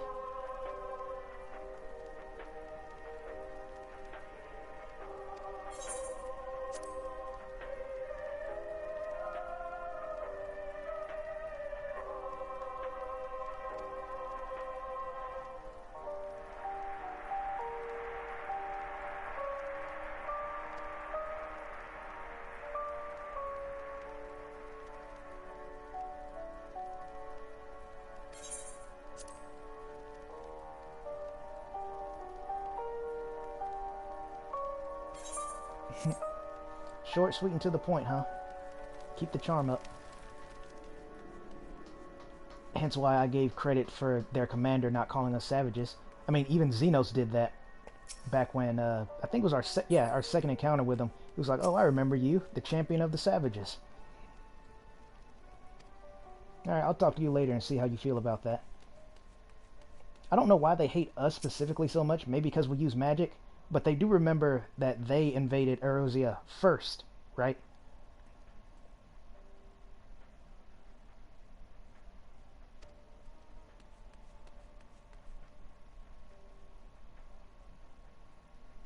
That really sucks, man.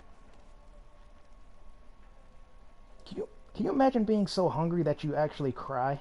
Dang.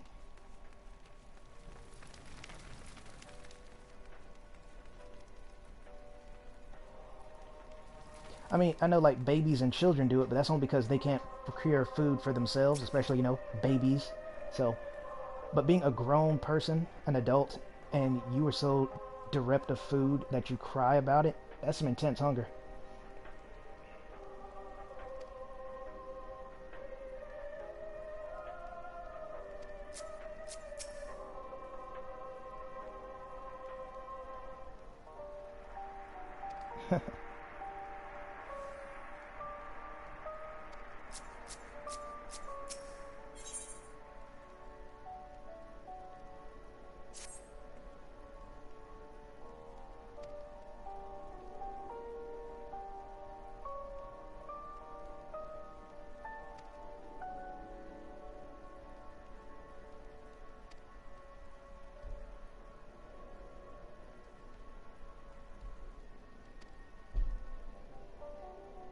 Good one.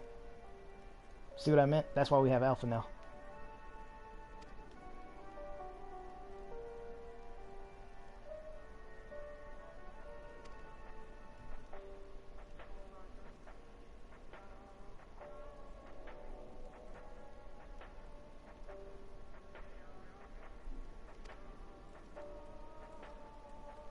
I do find it interesting though. Oh, hold on.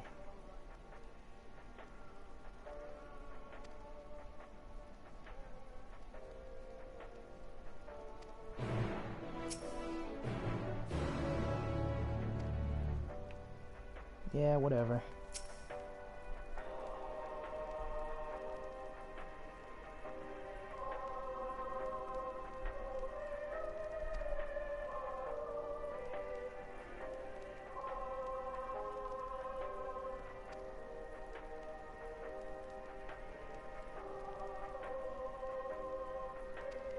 Ah, that explains it.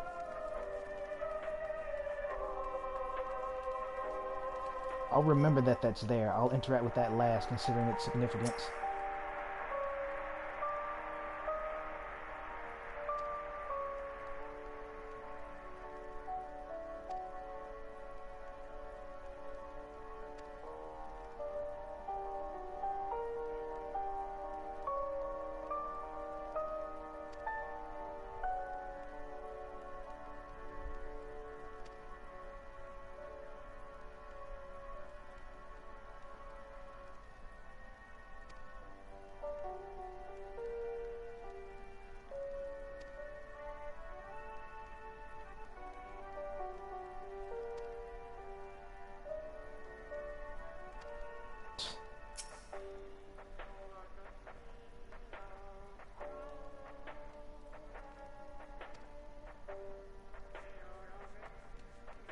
That's the funny thing about war, too, and why I told you it's stupid to get caught up in those kind of emotions. He called me a murderer. Better be a murderer than a, let's say, a person that forces their advances on particularly women and people who don't want that. You know, like the Garlean soldiers have been proven to do. So it goes both ways, man. It's not like I just went around killing willy-nilly. It's a murder. There's a difference between killing and murder. And I know, there's really no point talking about all this. I just find it interesting that, you know, push your own kind of narrative kind of situation.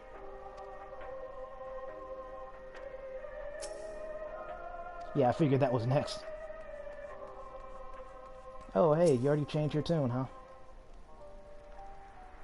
You should have already known that.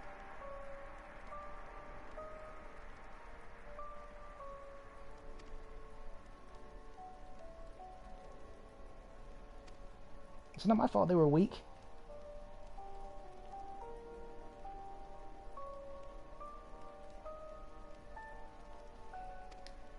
This would be a good time to mention that Gaius is alive and actually helping us.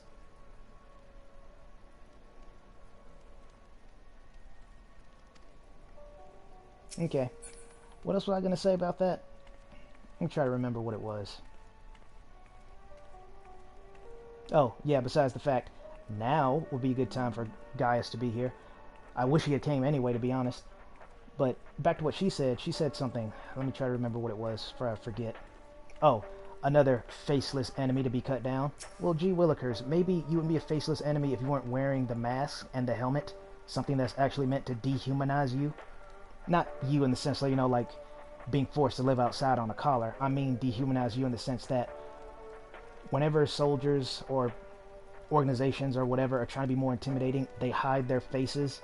Makes them seem less human because you don't know the actual expression behind the mask. So funny that she would say just another faceless whore to be cut down and you wear a mask to obstruct your face. But whatever.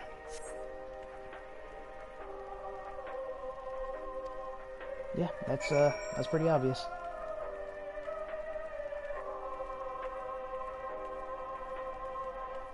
I should have checked on Alphino and yeah, but I say there they are. I should have talked to them sooner, but I didn't think about looking for them.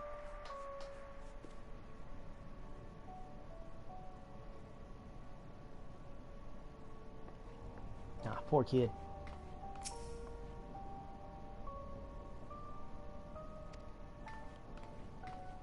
Well, at least he's too worried about his situation to be hating me for no reason. Then again, I guess it would be better if he hated me. At least that way he wouldn't be thinking about what's going on now.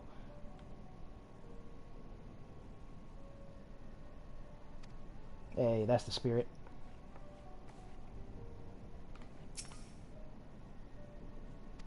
They must have just got absolutely destroyed by the third.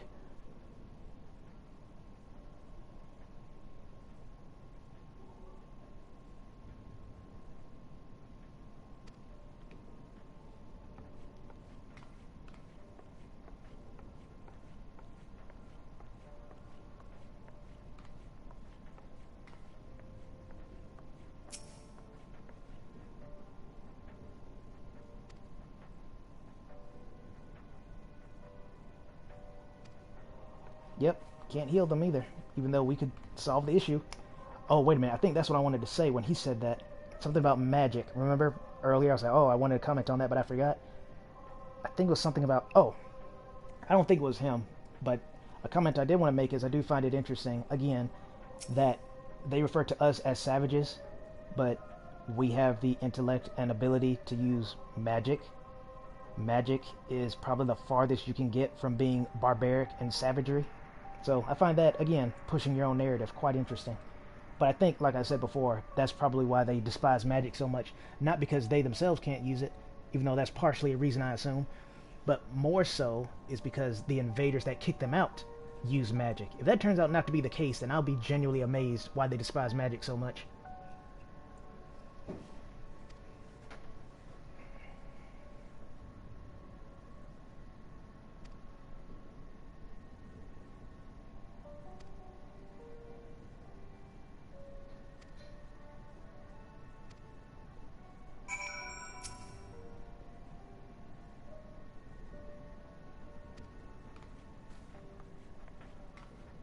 Oh. When he said next character, at first I thought, oh, he must mean the one I wasn't already in. But nope, it's sending me back to the one I was just at. That's totally cool. I don't mind.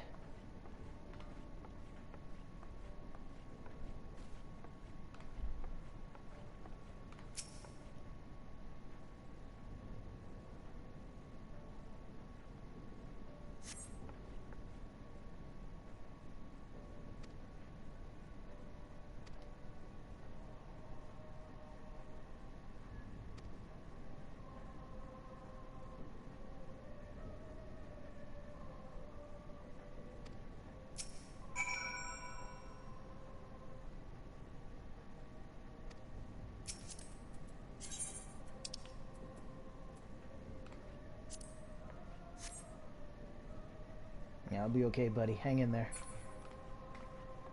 And this is good. Not that suffering, but I mean, this is good in the sense that we're proving we're just here to help. Like, he couldn't recognize Zio, couldn't even see who it was. Probably doesn't even know it's a woman. So he has no idea who just helped him, but he appreciated it all the same. So imagine when he finds out that it was Zio Abio, champion of the savages, that came to help.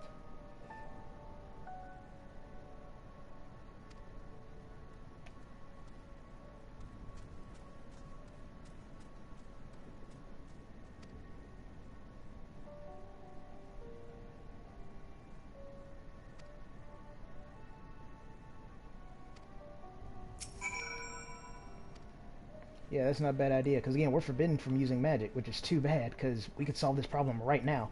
Well, the pain problem. Maybe not necessarily the hunger one. Well, not immediately, but the healing their wounds, we could obviously do that. But alas.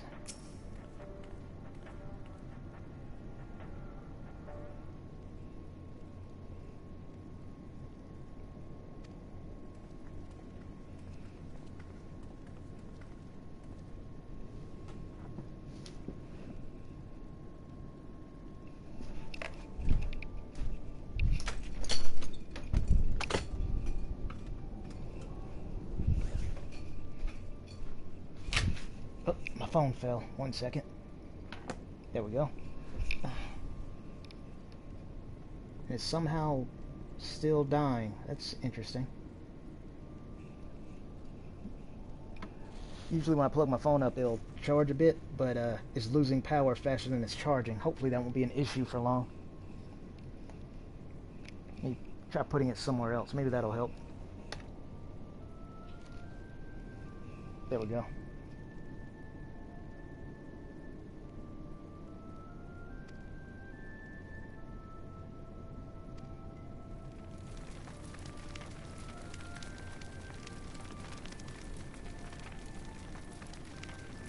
Stolen, you say?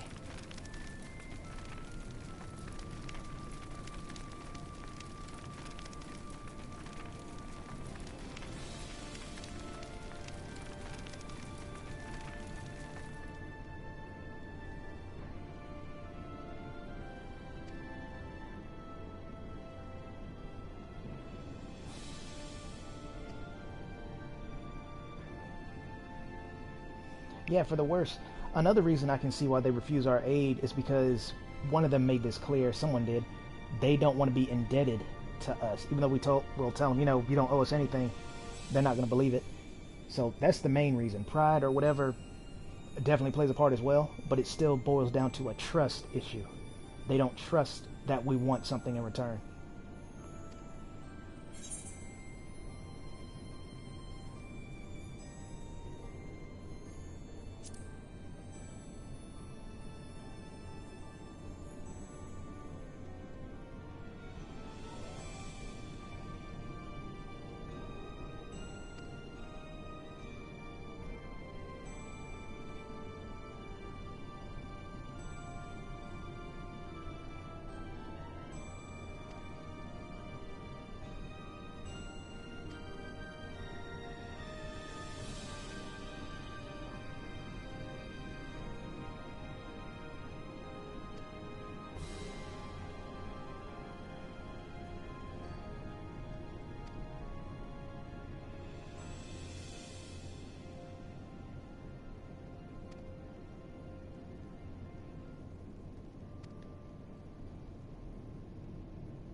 What I tell you.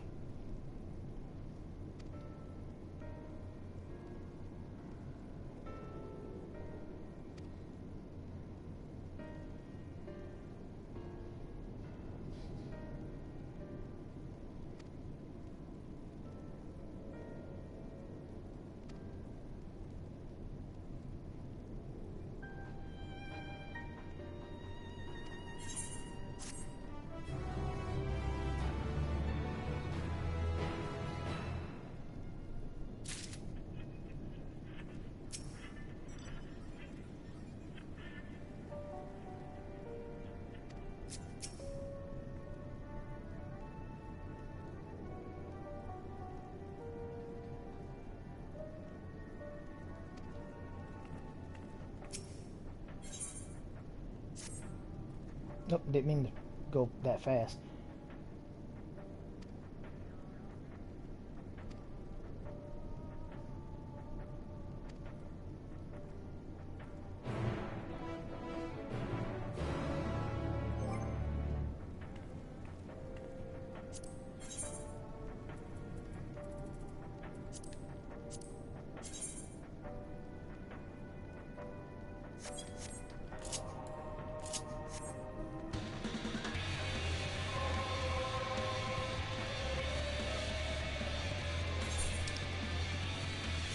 guess that's a good chance to mention it as well. I've been noticed it, but I just didn't say anything. I like how the radio itself is separated from other music to further amplify that it is in fact a radio, not just the music of the area, and it just happens to be a radio there. No, it's its own separate thing. I like that.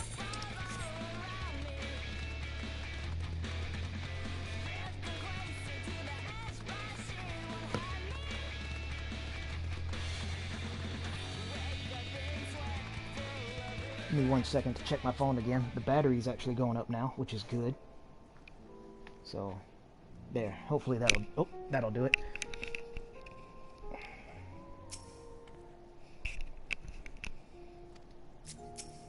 It's an awfully big looking Reaper right there.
It's an interesting theory.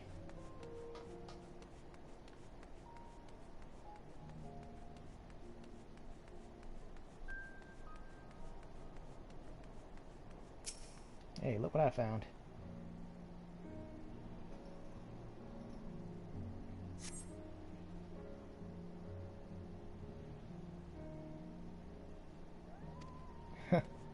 To my knowledge. By that standard, that should have been the only piece of information I needed to find. But chances are there's still some ceruleum hidden somewhere. Who knows, might get lucky. There'll either be only one small piece or none at all. That's what I'm going on. Or who knows, the others might find some too. I was speaking more for Zio and her search. Will probably only find like one piece.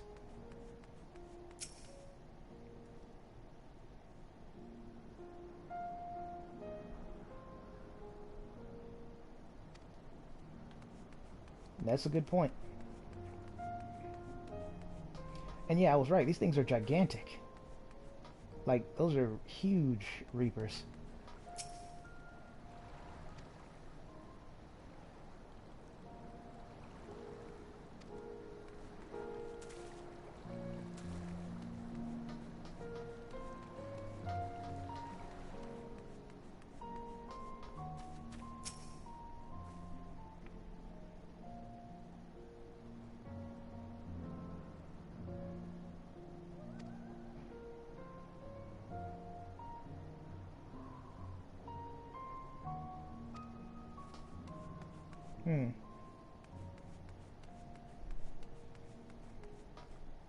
Who knows? Maybe it's just a weird Garlean-looking monkey bars. Wouldn't that be something?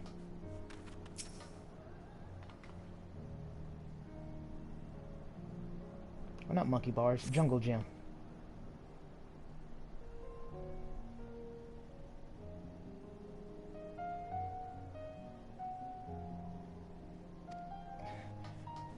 See why I make it a point to always read these? They're incredibly humorous. Yeah, when's the last time I went down a slide or swung in a swing? Years. Many moons ago.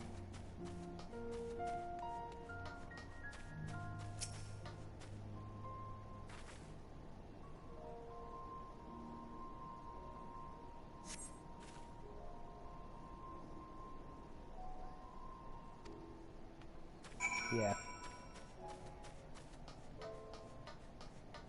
I don't even know. Well, I mean, I guess it was a fair effort. You never know. Maybe a few drops remained, so I guess it wasn't too much of a wasted point.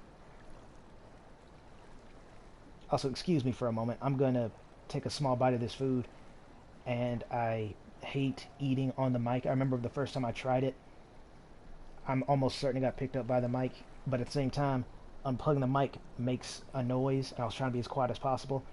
But if I had to choose between which one is worse, it's definitely the sound of me eating. I actually hate that, so why would I be a hypocrite and do it myself? So, if you'll excuse me.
Hello, I'm back. Sorry about that. I've been hungry, and then when they were going on about how hungry they were, and I just happened to have some food right here, I was like, I gotta eat, at least a little bit, so I did.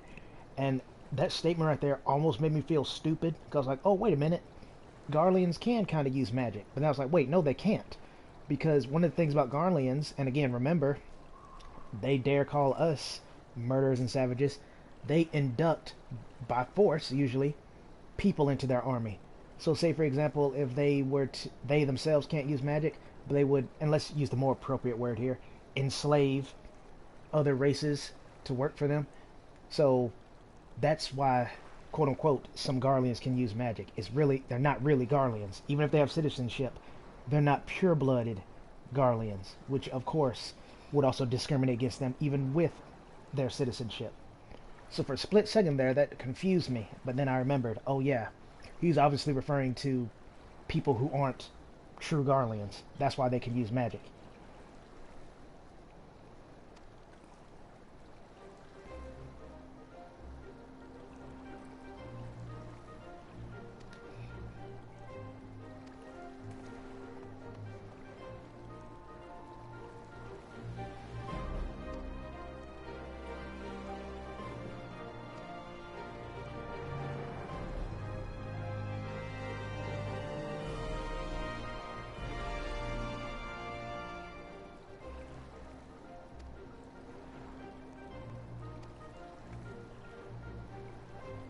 I figured she would ask Zio for help. I almost thought the pond, or whatever it's supposed to be, was to be like really, really deep.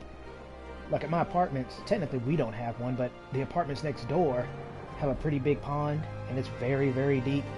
So I figured they would have Zio dive underwater since, I think, yeah, Alice and Alphano, I believe, also have the blessing. So even if we needed to go really deep in the water, we won't have to worry about drowning. I think I'm going to pick that one, but that's tempting too.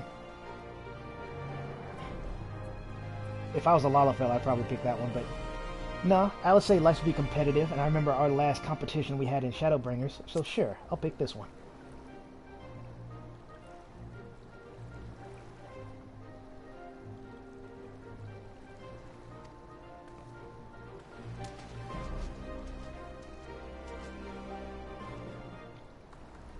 The fact that he cared enough to try to stop her is an interesting point. What makes it so funny is you all saw I did a little bit of this. That was just to see how deep the water was. Imagine what he would do if I actually did that and he had a reaction to it. Oh dang, it must be really cold. She's immediately freezing. As you can see, Zio is perfectly fine, thanks to the necklace.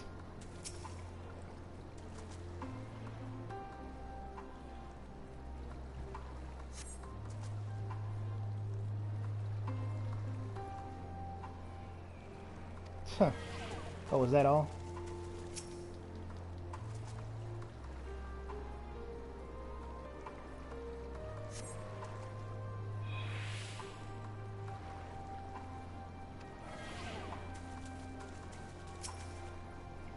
I think one of the benefits of being a warrior of light / warrior of darkness is ailments such as these, which would realistically be pretty debilitating, doesn't affect.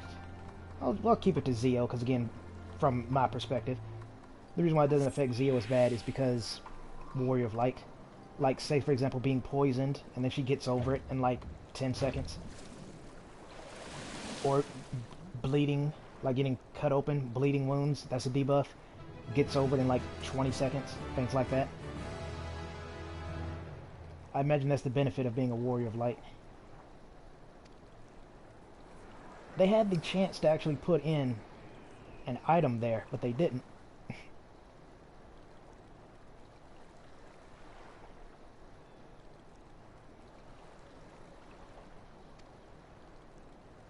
Oh, stop it, Zio. No one's buying your little shtick. Why are you perfectly fine right now then, huh? Or more specifically, now you're perfectly fine. See what I mean? Oh, I should have talked to Alice again. Hold that thought.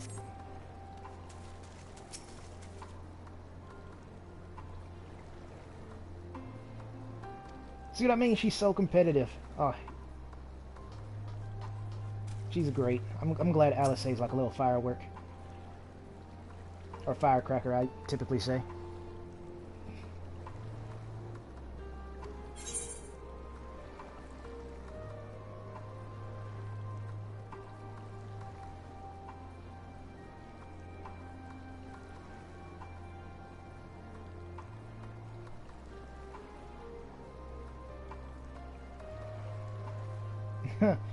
Again, this is why I read everything.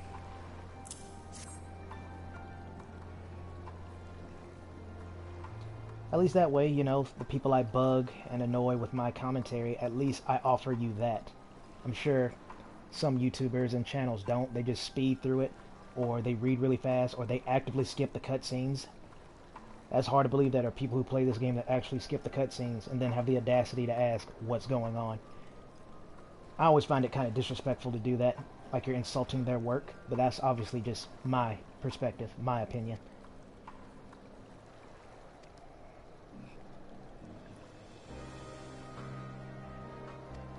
Yeah, he changed his tune quick. I guess that's what happens when you're generally, you know, feeling joy. That wall comes crashing down. It'll be back up soon, but still.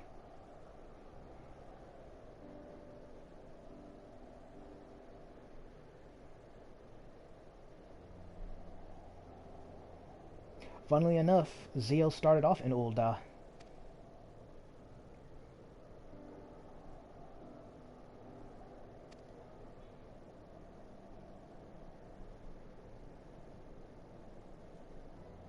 That's true too.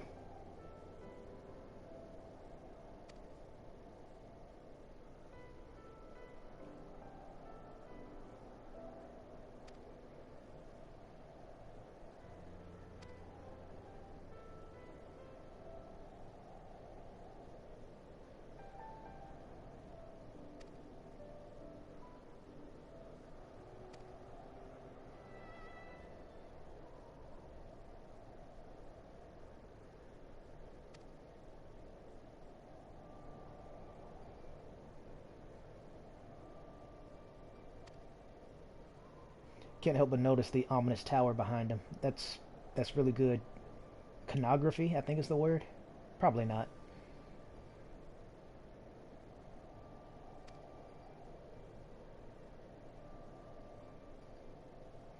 I also want to just keep pointing this out here. I like how they're humanizing the Garleans, because remember, back in the day, we figured they were pure evil. And to be fair, there are some like that, but we've seen our fair share of pure evil in Eorzea too. It's always a perspective. I'm not going to try to get deep here because I don't know what I'm talking about. I'm just trying to say I like how the soldiers can be really, really evil. But, like, take Gaius, for example, and the way he treated his soldiers and his men. He actually respected them. He actually cared for them. Xenos, not so much. And then there's some other Garleans that are made really real side notes, like the one in the Gunbreaker story. That one, for example, definitely didn't care about his men.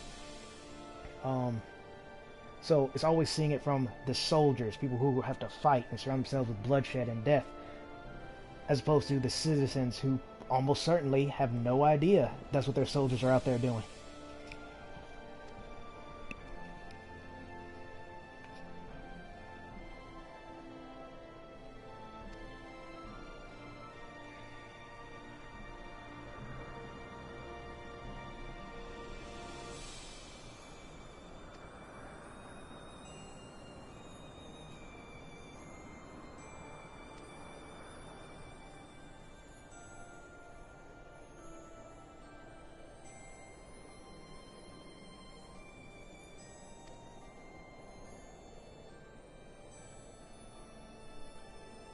And this explains his dedication, especially we don't want to be indebted to our enemies and we want to reclaim our homeland, quote-unquote homeland, by our own hands. By the Garleans, for the Garleans. That thing.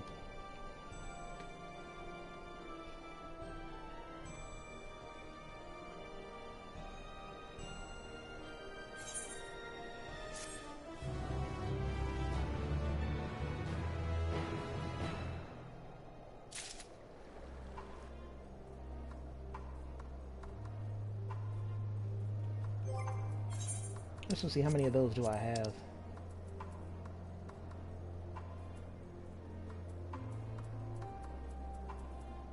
Okay. 525 for the feet. Nope, not quite good enough.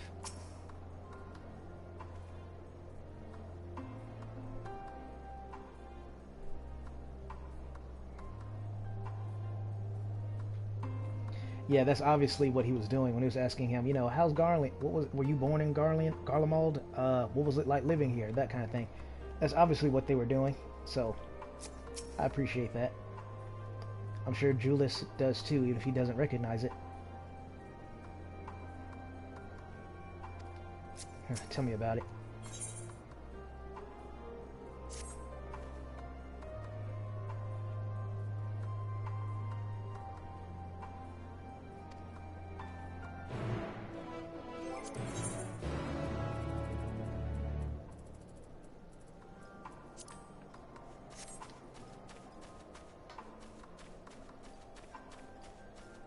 I don't like the name of this one, No Good Deed, as in no good deed goes unpunished.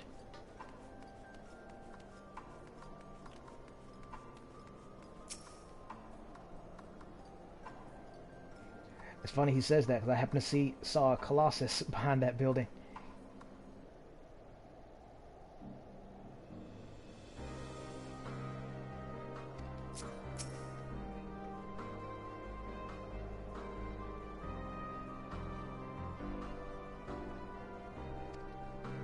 Yeah, that's an interesting point. I didn't really stop and think about that. I just wanted to read this again because,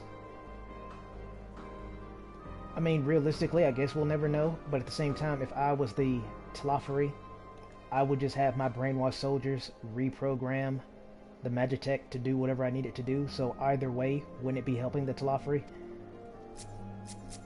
As opposed to just letting it wander around on its own?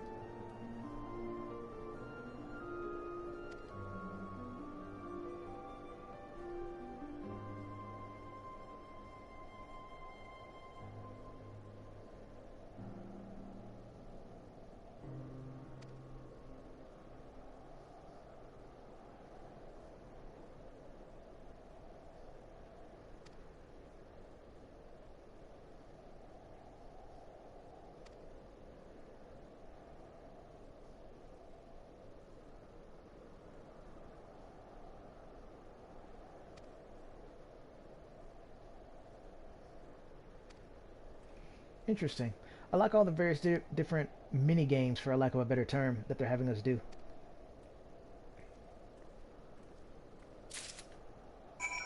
Let me think. Just in case I get into a fight. Oh, wrong way.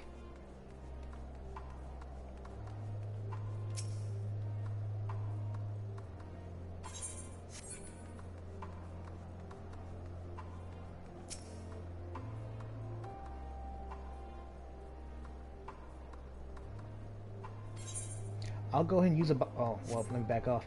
I'll go ahead and use a bomb. Now, let me see. Just because he's right there. So if I need more, I'll just talk to him immediately. Ah, see, it was empty. I figured it might be, but I wanted to check just in case since he's right here.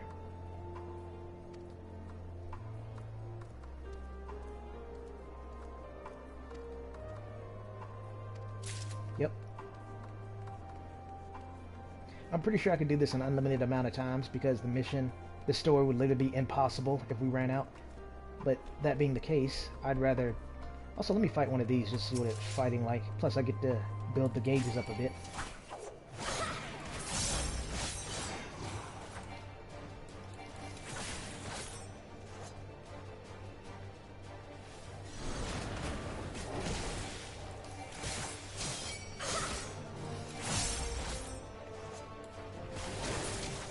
Aw. Wanted to get that second hit off. Sometimes I underestimate the damage of Reaper.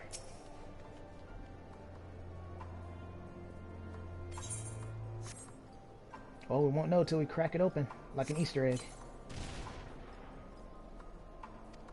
Ah, empty.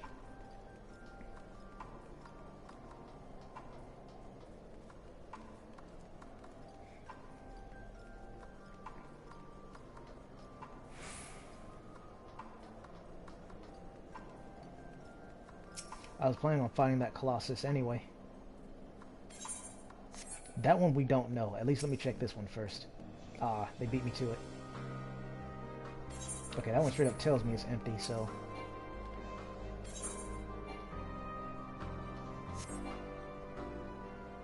But yeah, I was gonna fight it since I saw it earlier.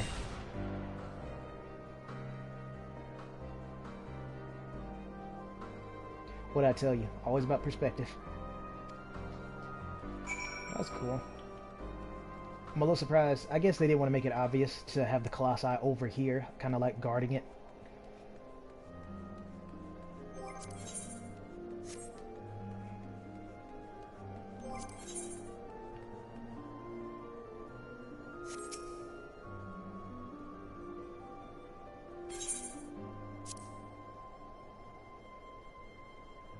Okay, I went ahead and read like the bottom just to see if it's different. It is different.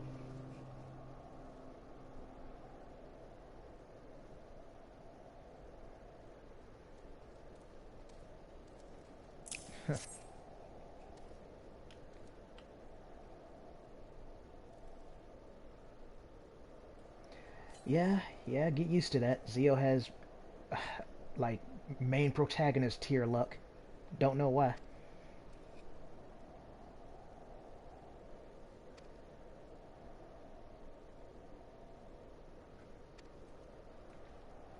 Why on earth would I do that?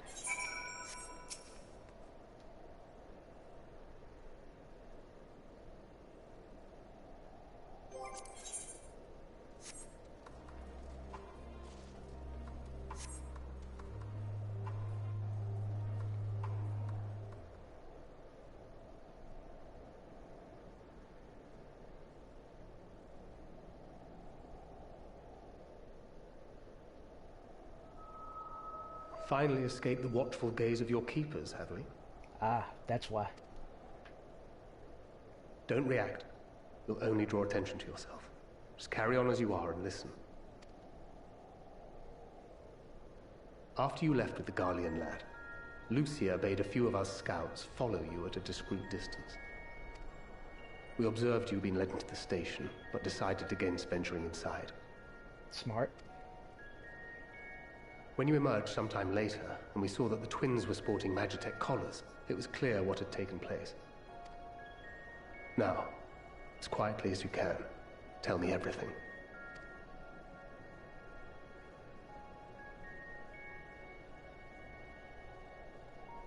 The Legatus himself, eh? Now there's a surprise. This is also the first I've heard of a plan to join forces with the 10th and storm the Tower of Babel. An interesting development, and perhaps the opportunity we've been waiting for. Our comrades back at the camp also received some rather promising news, but it's still too early to get our hopes up. For now, keeping yourselves out of harm's way comes before all else. Whatever demands the Garleans make, indulge them. With luck, this will all be over soon. Until then.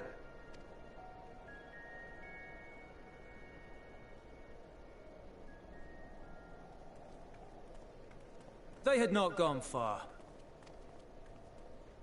We searched high and low, but no luck, I'm afraid. I might have guessed you'd be the only one to find anything. I wasn't expecting much to begin with. Eventually, there will be nothing left out here for us to safely salvage. For now, this will have to suffice. We should return to the station.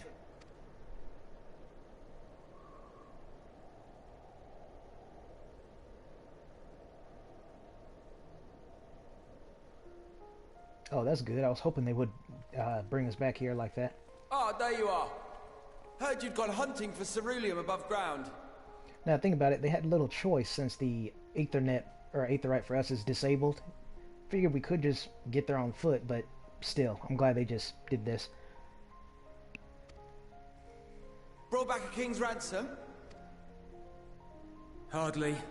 But thanks to these three, we have enough to last a little while longer. Well, well.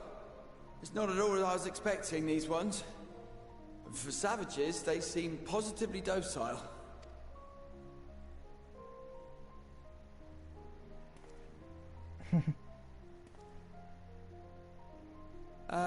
It's a poor attempt at humor.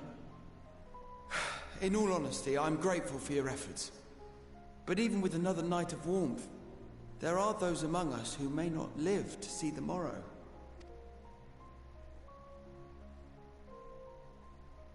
I trust your expedition was fruitful. Lord Quintus!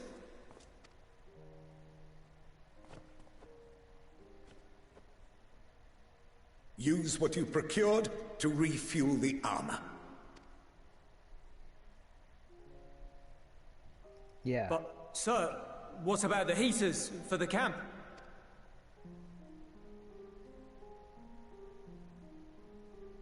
The time for action is upon us.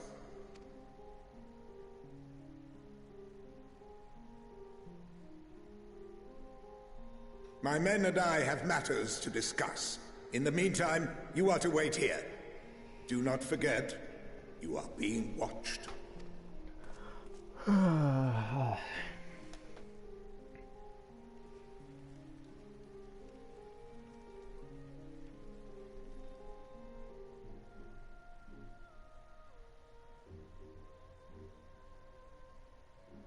The time for action. What did he mean by that? I can only speculate. Clearly something requiring their magitech, given what we just heard. Whether they plan to utilize it now, or after they join with the 10th, is another question. Exactly.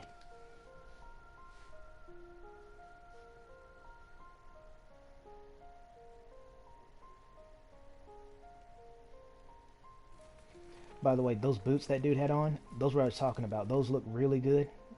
but wait for it. Will they ever escape this cult? Return to and reclaim the idyllic spaces of which Euless spoke? But they're only for crafters of the land, or disciples of the land gathering, whatever. It's only for them. So Zio, as a reaper, gunbreaker, etc., can't wear them. Those were the exact boots I was talking about when I mentioned in the past stream. I just chose not to go into detail, but I was specifically talking about those and why it sucks that we can't wear them freely.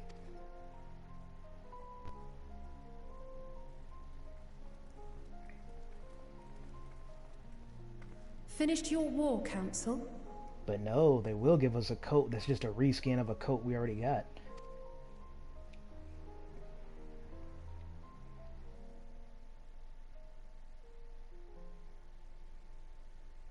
Alphino and Alizé are to stay here as our prisoners.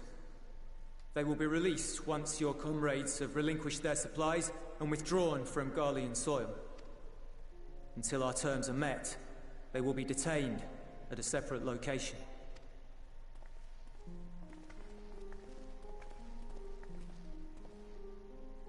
After everything we've said and done, this is how you treat us. Our allies have but limited supplies. They may stave off cold and starvation for a short while, but what then?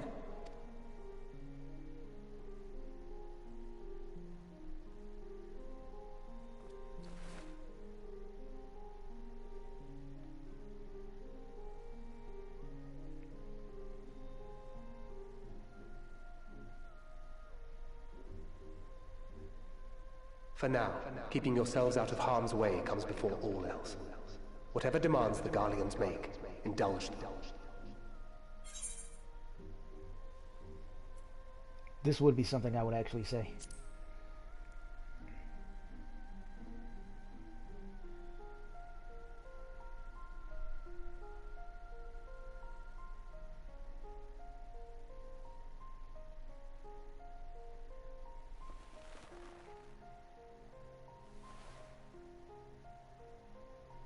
Get them out of here.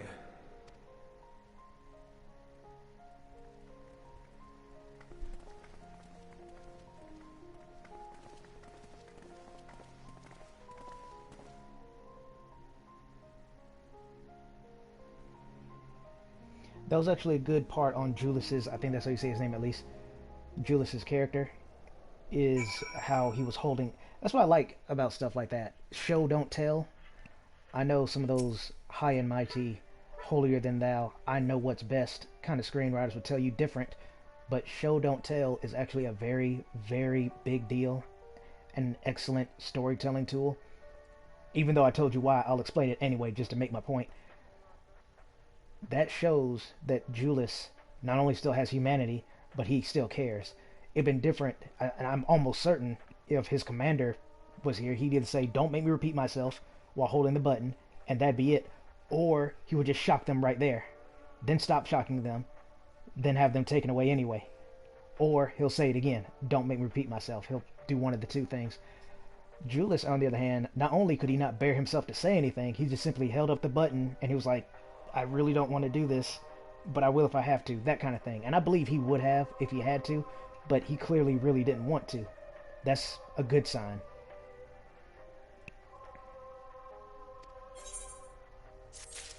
Yeah, he couldn't even look at Zio while saying that.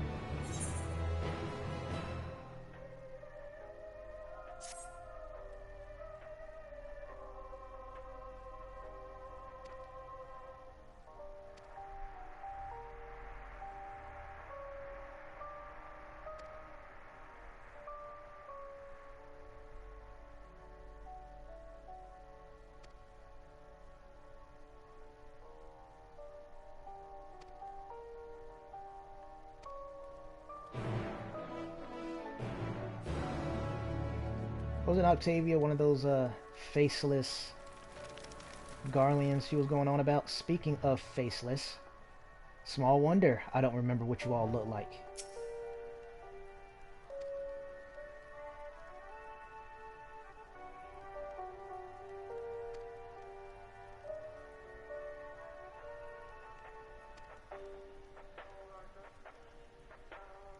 That actually brought tears to his eyes.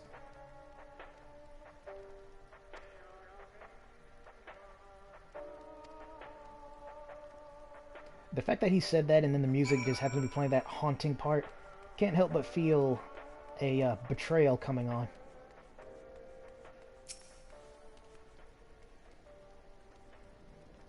Preferably nothing, but this isn't my choice, I assure you.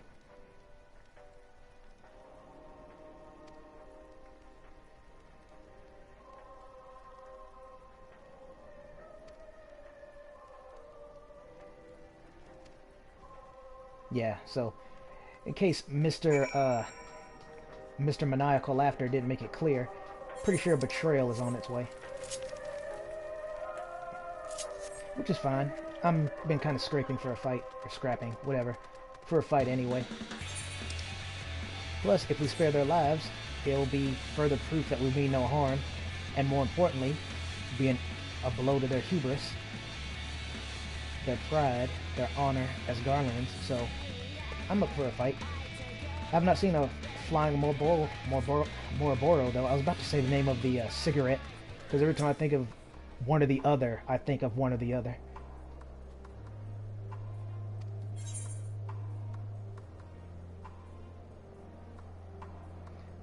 I would love to ask this, but this one, he's not going to give me a direct answer no matter what, but at least this one lets me know you're not fooling me.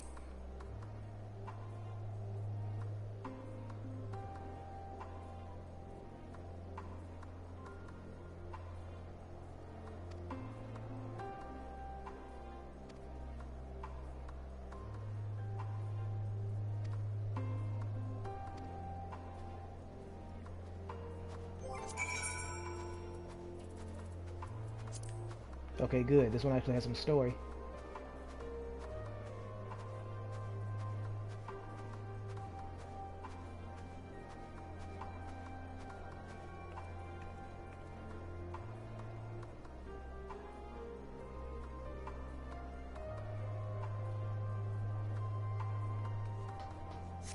Yeah, sorry I didn't say anything.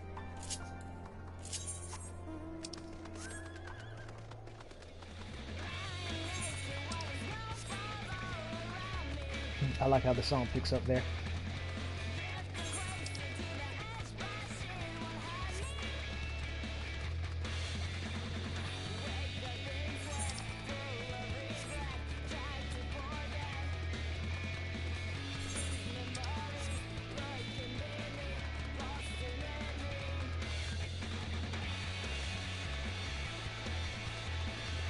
Man, I cannot wait to fight Xenos. I'm so eager for that. He's probably going to beat me at least once till I know what he's up to, but I'm still eager to fight him. A one-on-one grudge match. This is your home, isn't it?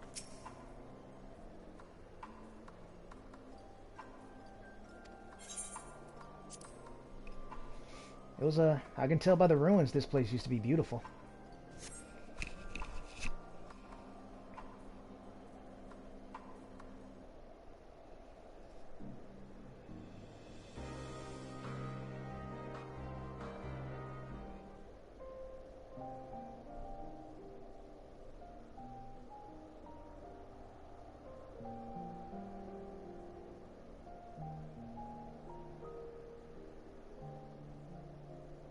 This is my home.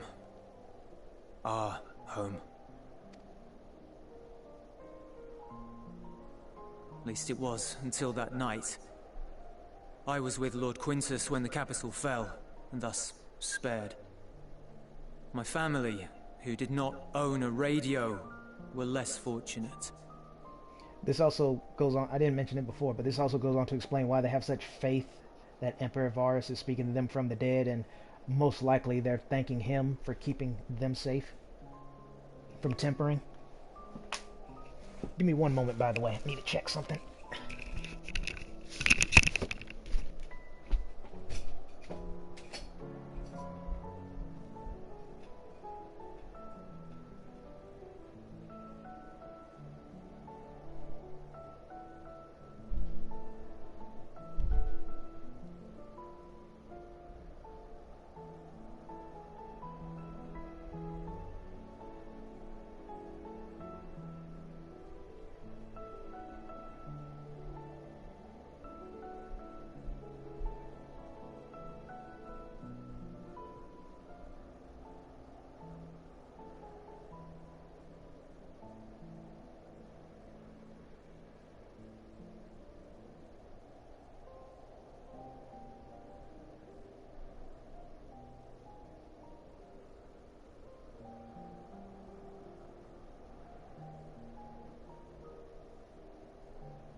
my BRBs and breaks. It's a small wonder my other stream was over 6 hours long. It didn't feel like it was, but it was. That just goes to show you how much I care about this game. Because I think that might have been my longest stream to date. Speaking of which, let me say this before I continue. Actually, let me do this so people know I'm back in case they're skipping forward. When dawn came, I made my way here. My parents, my little brother and sister, they were still inside. You know what, I'll save it for after this, because this is a very dramatic moment, so... Or emotional moment, so I'll save it. But they weren't themselves, and they tried to... And I had to.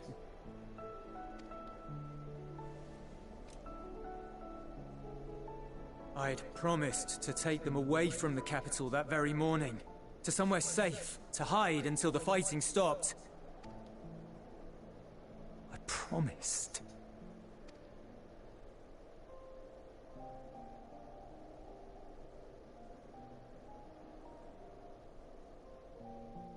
The Garlean flag bears a chain, the bonds between our countrymen.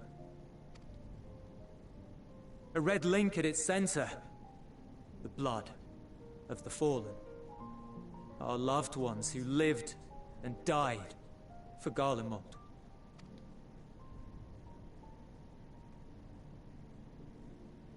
But if she too fell, who would be left to remember them and their sacrifice? What enduring proof would there be that they were ever here? If we had turned to your gods, would they have saved us?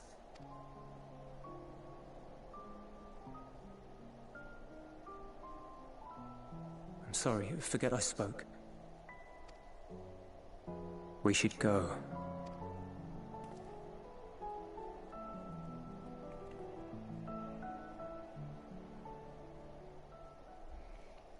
See what I meant? He has a good heart.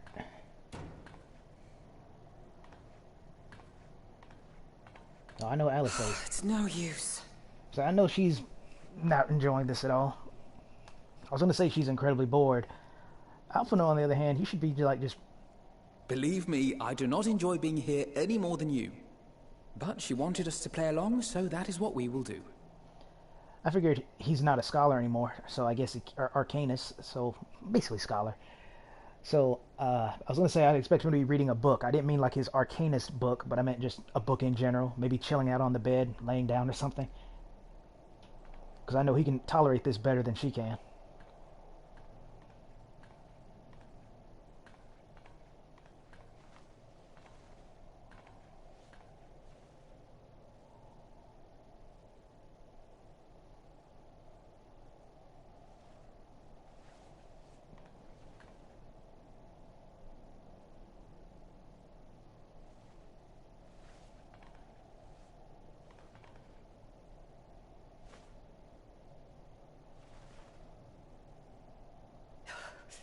So cold. Painfully so. Unbearably. I've been thinking about what Quintus said. About why no one would accept Garlean rule. Irreconcilable differences. When coexistence isn't an option, only conquest remains. Varys at Gimlet said much the same. Only by uniting the world beneath a single standard would we rid ourselves of the Ascians. United as one people, one race cleansed of imperfections, a cold and unforgiving vision. And when we fail to live up to their standards, what place is there for us in their world?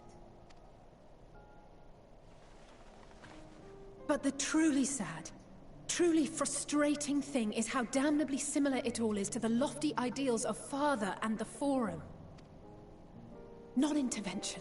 Always non-intervention. Protect our knowledge and our people, and to hells with the rest of you. And yet, I can see how it happened. Varys and Father looked to their elders for guidance and took their virtues as their own. But for this world was of their making. In who else could they place their trust? All of us lost in a sea of chaos, searching desperately for purpose and meaning. But it shouldn't just be an extension of another's. It has to be ours. It has to be. We all have a stake in this world. No one should be silenced. I won't deny that we lack the experience of people such as Father or Quintus. Perhaps they've come to see the world as a series of problems, and the most efficient way of solving them, to reduce everything to fundamental forms. A stone is a stone, a cloud, a flower, no more than that. Simple descriptions that strip the subject of distinguishing characteristics. A man is a man, divided according to race, creed, or allegiance, and to some, defined by such associations. Is that what you think? In my misbegotten youth. But what I believed wisdom was no more than aggressive ignorance. I've since learned to look beyond the banners and the politics, to see people as individuals with their own hopes and dreams.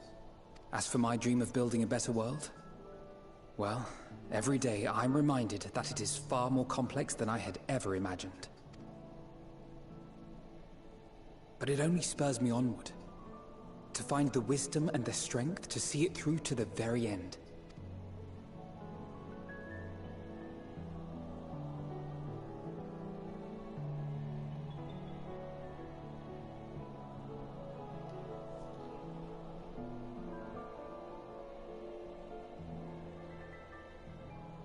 All of our supplies and an immediate withdrawal.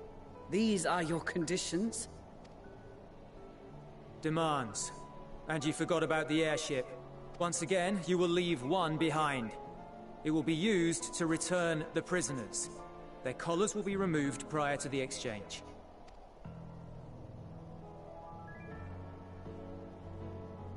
So in the end, not even Father's expertly worded rhetoric could deter you from your chosen course. Huh? Not that I thought for a moment that it would. I've no love for violence, of course, but ours is a cause worth fighting for. I just wish he'd realize it too. Sometimes the only way to protect the ones you love is to take a stand. To refuse to suffer in silence. I want you to know I share your conviction. Whether it be on the battlefield or in the debating chamber, I won't back down. I guess what I'm saying is...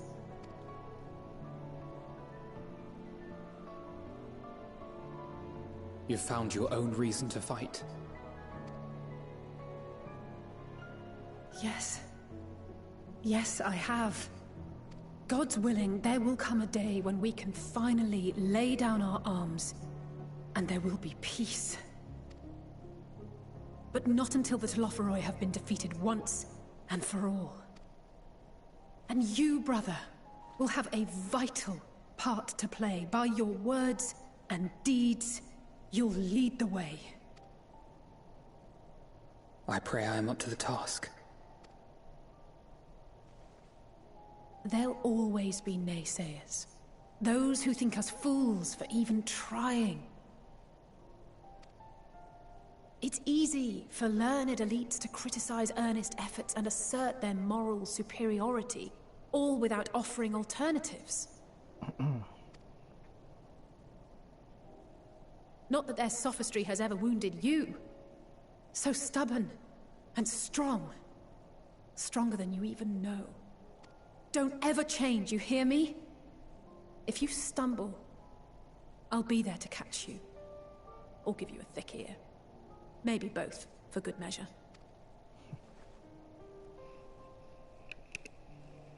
Thank you, Alice.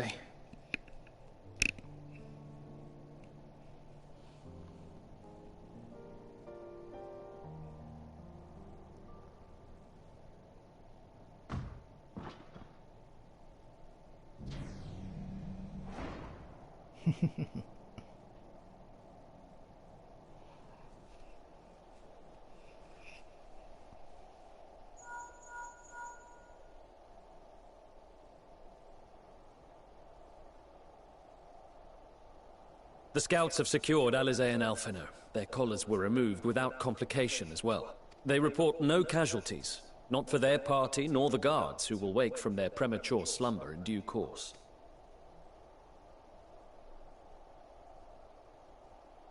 It would appear the situation has changed.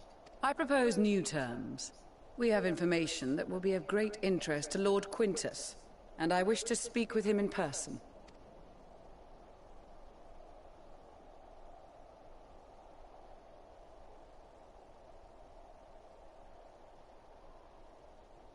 No. In the event you rejected our first proposal, we came prepared with a second. A very obvious second.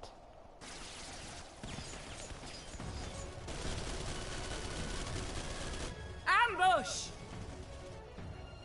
They have no idea who they're messing with. More are coming! Make ready!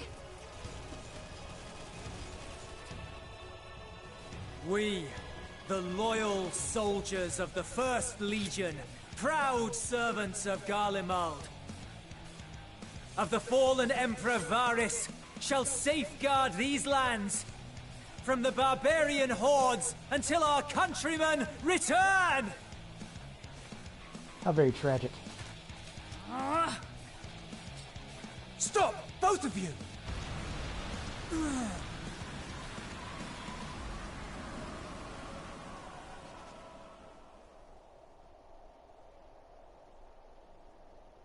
This child may be the worst emissary I have ever seen.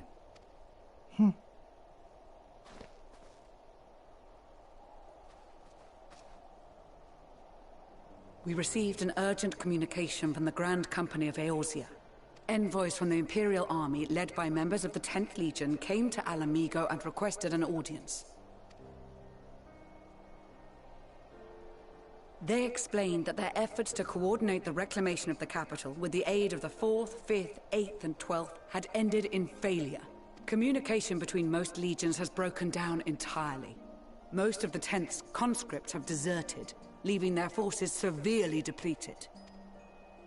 That is why, unable to continue the fight on their own, they and their allies turned to the Grand Company of Eorzea for aid. Lies! Every word! It is the truth, and I have not finished. The 10th has requested that we deliver a message to Lord Quintus. Now that most of the really emotional stuff got out of the way, I'll start talking again. I forgot how much I like Lucia, because she is just so straightforward. Like, she's not even trying to debate it. Just, no, it's the truth. Now shut up and let me finish. I love that. Have the ill stand down. Now, how would she know that? See? So now he has to accept it. You have been listening, my lord? What are your orders?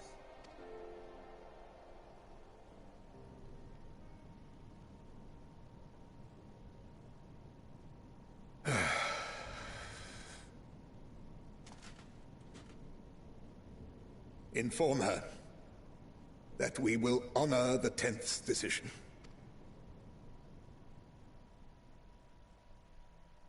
Bereft of hope, and now dignity.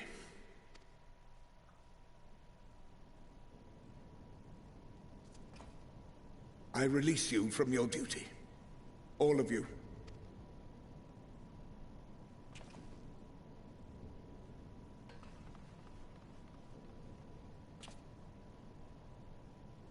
I take solace, your radiance, in the knowledge you are not here to witness our debasement. 'Twas a grand, glorious dream we shared. Of a world united, of peace and prosperity.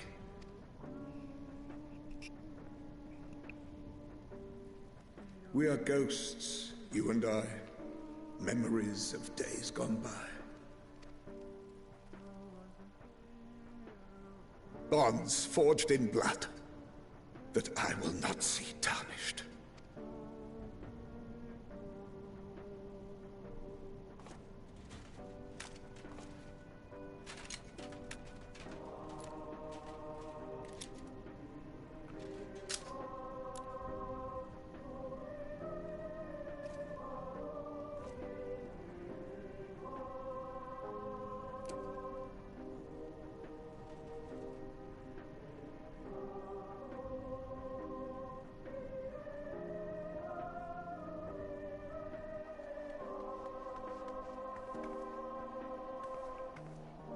Quickly!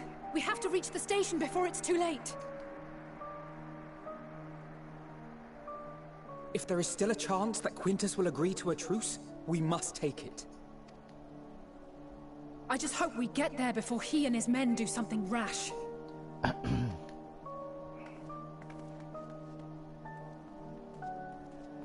Well, that's going to kind of spoil the moment. I wanted to talk about how... Well, never mind.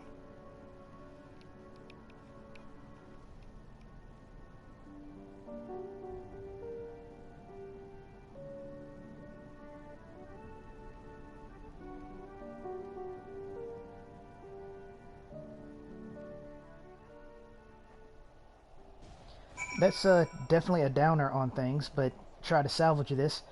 I wanted to comment. I was saving it because it was such a good scene, and I do try not to talk through every cutscene. Those who watch me, well, I mean, come on, who is there really? But inevitably, maybe, I don't know, someday, I guess, maybe, when someone actually takes the time and watch these videos, they'll see that I don't talk through every single cutscene. I try not to, for sure, especially for ones that have that kind of weight to them. Okay, let me talk to this person right quick before I forget.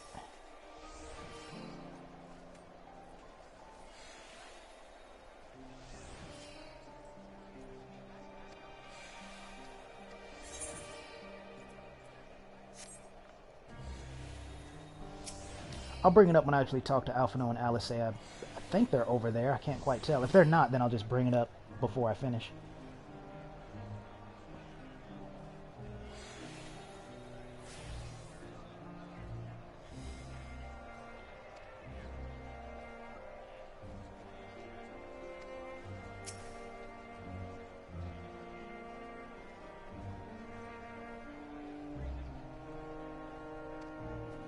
Yeah, that's exactly what I'm trying to do.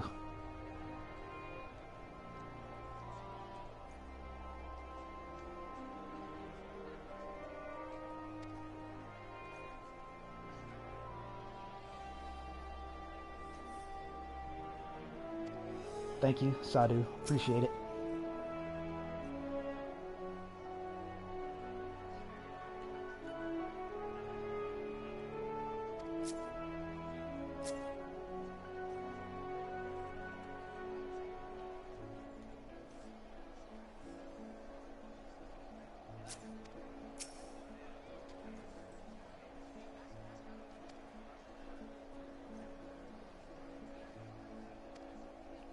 Well put.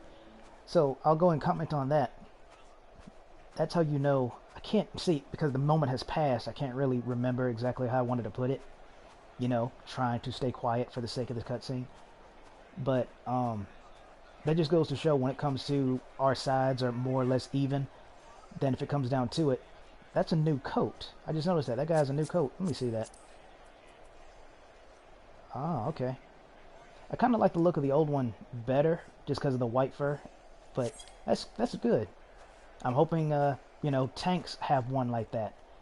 The original version, they don't, but at any rate, that just goes to show when your two sides are more or less even, the one that decides to go with the enemy of my enemy is my friend mentality, they're always going to win.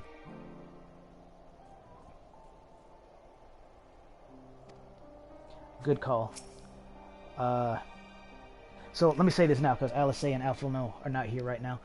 But when I saw the picture that they had showed, speaking of which, yeah, this one, I knew, obviously, this was going to be in the cutscene, but I didn't know who was going to be close to who, especially when Alice sat so far away. Then she started scooting closer, and closer, and closer still. She's adorable. She really is. They're adorable together, but Alice especially. The rough and tough front that she puts up, but she's gonna go and do cute things like that. Precious. But alright, let's catch up, see where we are. Pause it, read it. Actually, we're about right here, because I remembered reading this. And then up top.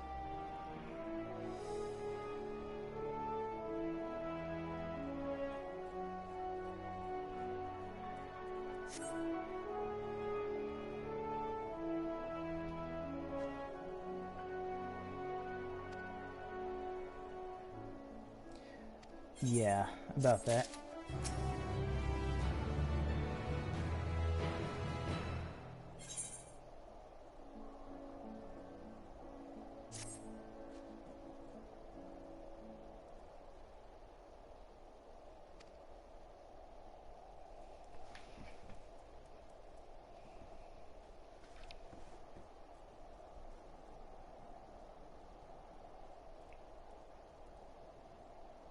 Exactly.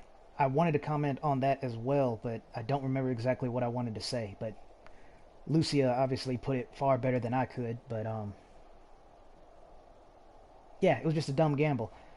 It was just a dumb gamble because they didn't trust us and they were too prideful, and now they're paying the price. Because imagine how Julius must be feeling, or will feel, when he finds out that his commander killed himself over this, just to find out later that we really were here to help. So his commander died for nothing. Same thing about those two poor sisters. Just imagine having to live with that.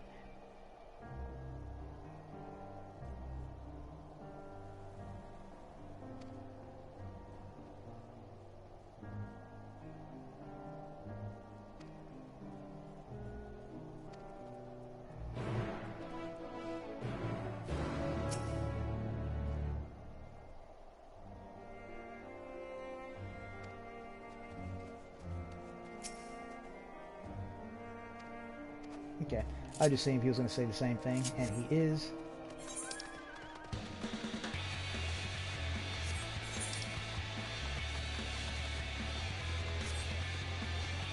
I don't...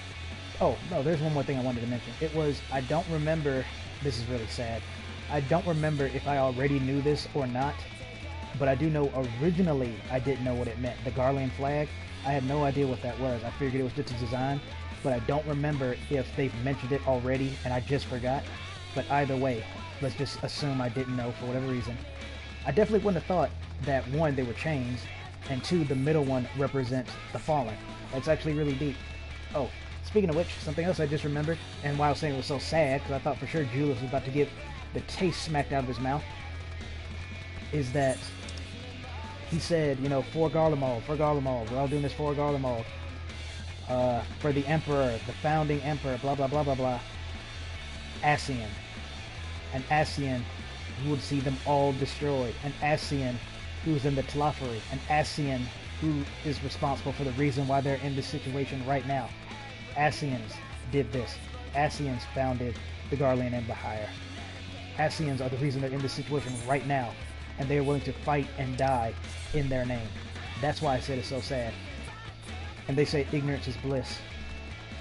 I guess it depends on what you're ignorant of.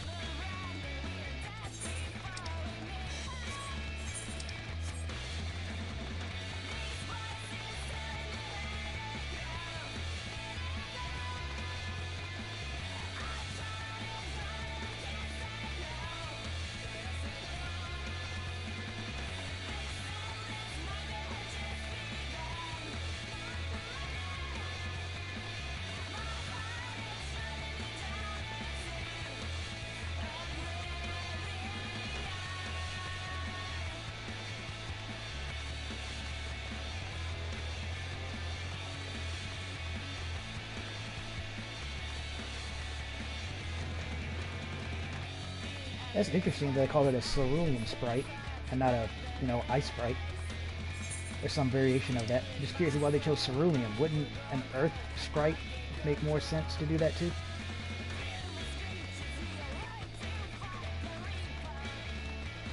I'll go and fight this thing just so I can get some gauge. But I'm not going to use Death Design, so I can toy with it for a little bit.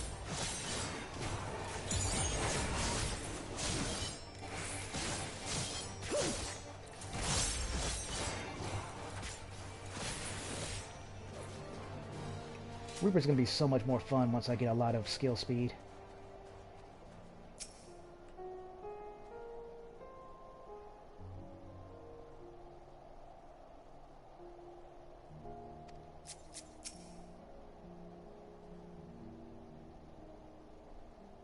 That is a good question. How did I beat him here?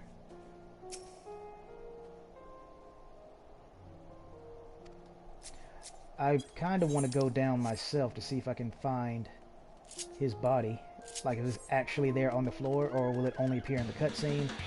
Or will they not let us even see it? Like, the cutscene will play outside.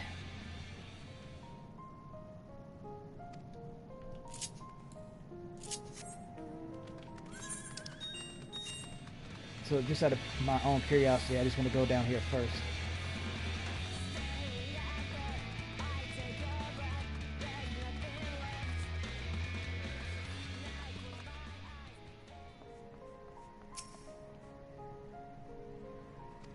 Okay, so they're probably going to just say the same thing.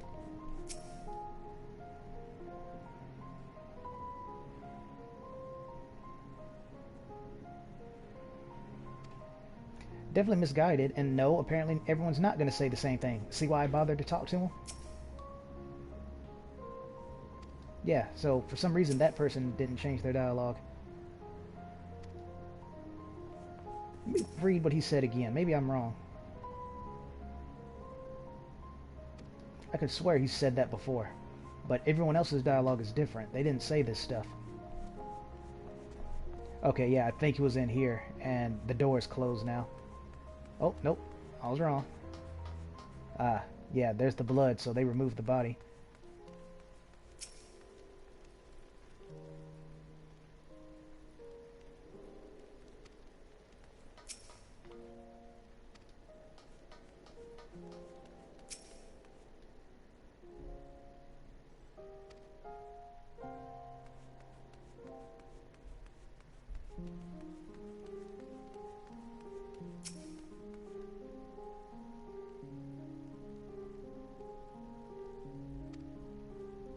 Yeah, true that.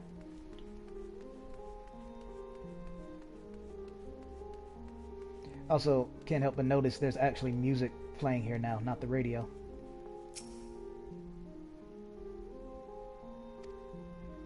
Okay, have fun at the funeral.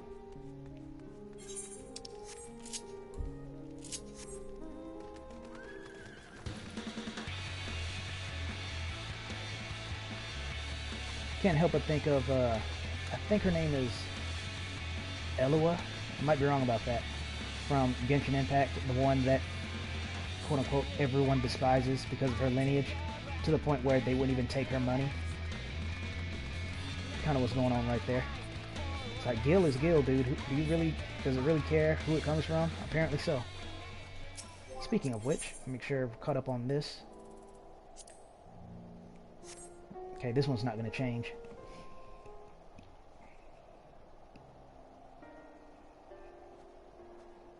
I have no idea. I don't know where Julius was.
That's what I'm talking about here, man. If you'd rather die, then die.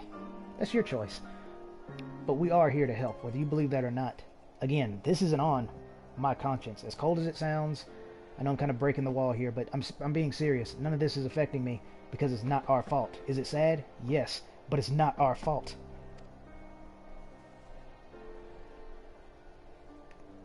So there's no reason for us to feel guilty over there, or me. Let me speak for me. The reason for me to feel guilty over this stuff, because we're not here to kill them.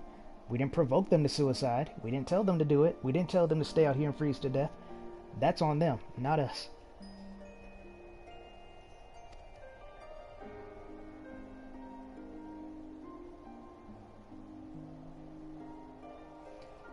See, Alisei is being much kinder than I am, because those very supplies they want to give to the people here who said that they would rather die can be used for the ones who would rather live.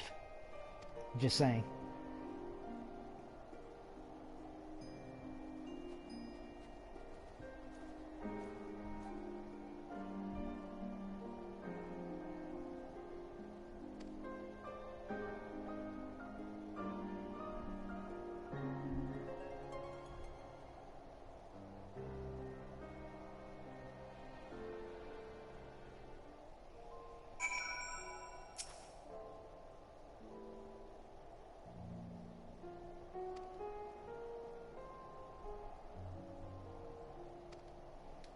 Well, wasn't it,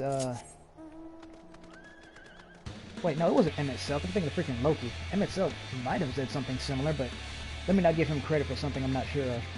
But Loki did mention how mankind requires subjugation to look to a power greater than themselves. That's definitely true in this case, where, like he just said, there's comfort in that. Knowing that someone mightier than you can take care of anything, they got your back. There's comfort in that. Hence why, as Gaius put it, the strong are to lead the weak. But because of the way the world is, whatever, the misguided elevate the frail, and the frail lead the misguided astray. Or, I'm butchering what he said, but it's essentially that. Yes, it was.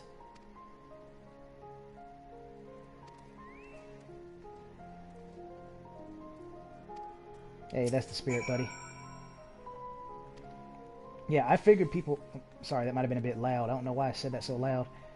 But yeah, I figured people with families would definitely be more willing to come. Oh, what are you doing? Oh, right. Yeah, especially if they're stuck in that animation.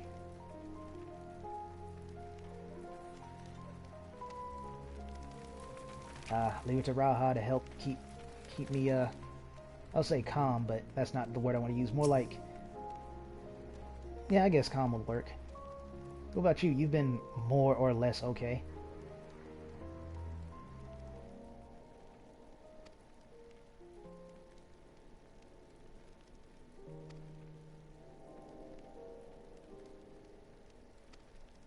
Well, good. Glad to have you aboard.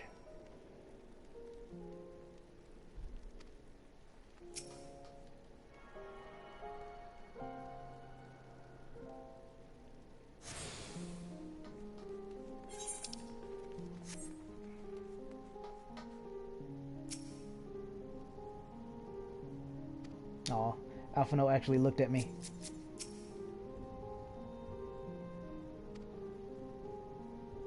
Oh, for a second there, I didn't recognize Thancred.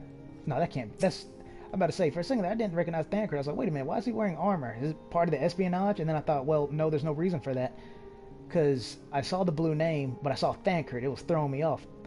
This guy apparently does not mind invading people's personal bubble. Yeah, that's true. I was like, there's no reason for Thancred to hide his identity, especially since he can, you know, go invisible. But yeah, that definitely threw me through a loop.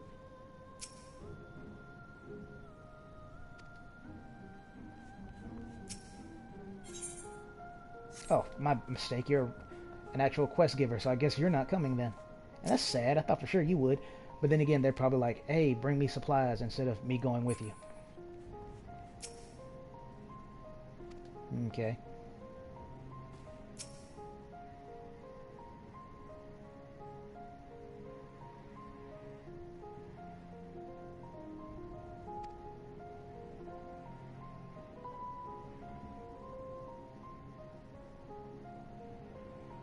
he says that, but I personally don't feel it that way. Magitech is just technology that I guess can maybe imitate magic to an extent. Actually, yes, it can, because in the Grimmel whatever Dark, those two Garleans you fight, they have this one move called Artificial Plasma.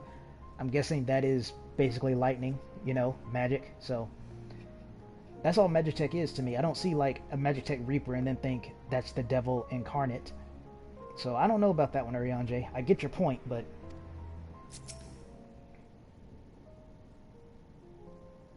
oh yeah, you remember.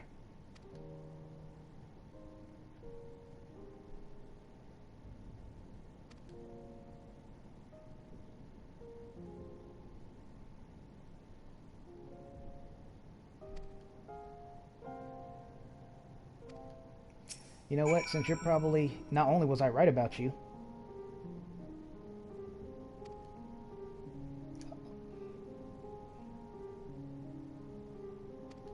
I can't... Let me see if he says the same thing. Oh, that's so cool. He gets a special little animation. It's so cool he says that, because I wish I said mine sooner, because now it might look like I'm copying him. But I swear, before he did this, I was about to say, because not only was I right about you, that you're clearly what I said earlier. I honestly don't remember too much beyond you're going to be different. Not only that, but because it shows that we are genuinely here to help and you have the wisdom to recognize that, I was going to say, because of that, I will remember your name. And what does he do? Asks Zio her name and then says that he will remember it always. That's awesome. And I know I've said it a lot this stream, and I'm not trying to convince... Oh, maybe I am trying to convince you, but it's more like just, you really should, man. You'll get more out of the game if you do this. The game won't feel boring or whatever those naysayers say if you actually take the time to let the lore build.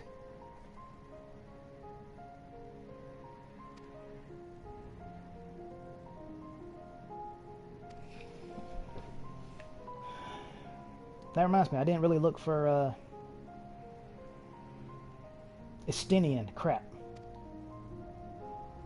If he's even here, he might not be.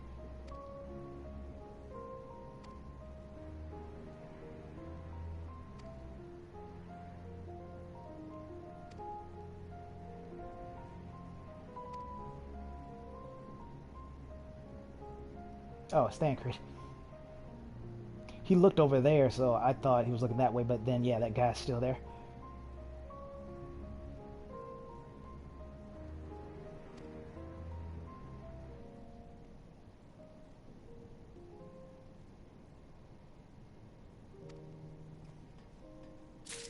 I know Thancred's happy to get out of there. There and there, if you guys get it.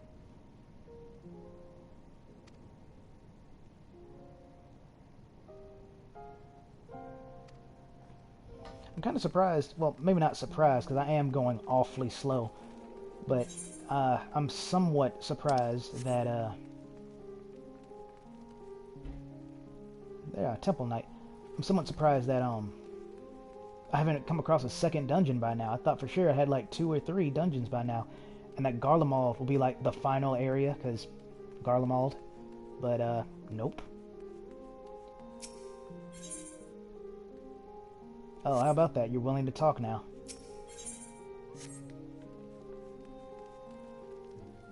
I know this song, but I can't remember where. I've heard it before, though. Oh, I know. It plays in The Burn. A Land Long Dead. That little part that just played. I believe that's from A Land Long Dead. Yeah, this part right here. Listen.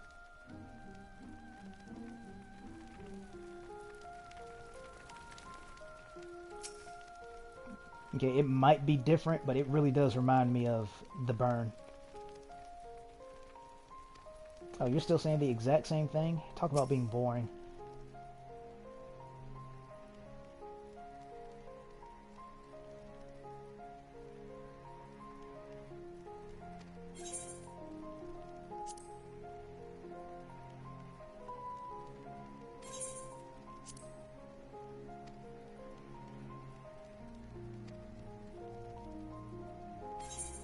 Okay, let's see if you change your tune when you actually start eating a warm meal.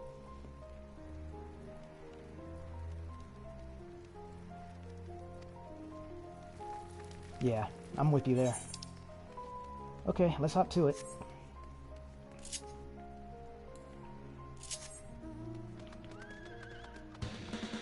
Another reason why I usually end my streams is because I'm afraid, like I said, I don't know how long I can actually upload.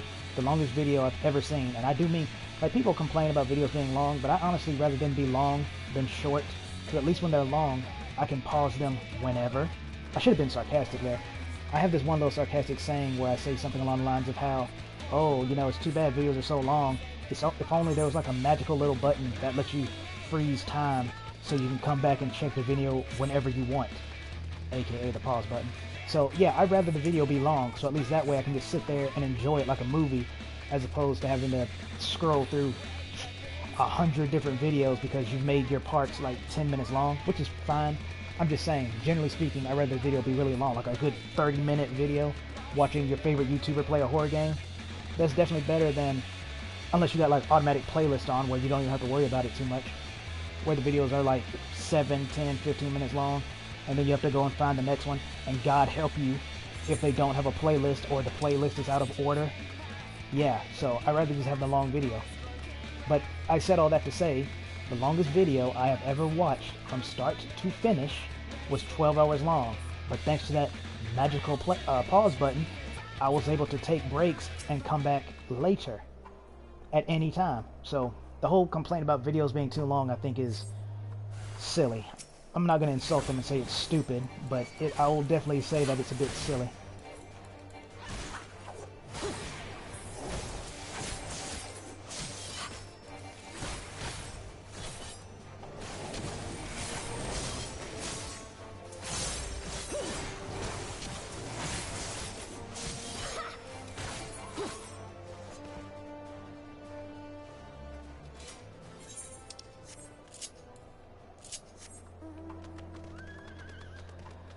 But yeah, it makes me wonder what the next dungeon is going to be about. I figure it might be one related to this area. I'm pretty sure it is. I mean, I could probably, if I really wanted to, you know, as long as I'm not forbidden to go there, like the you need permission to use the elevator situation.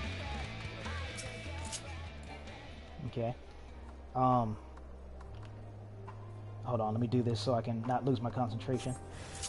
There we go.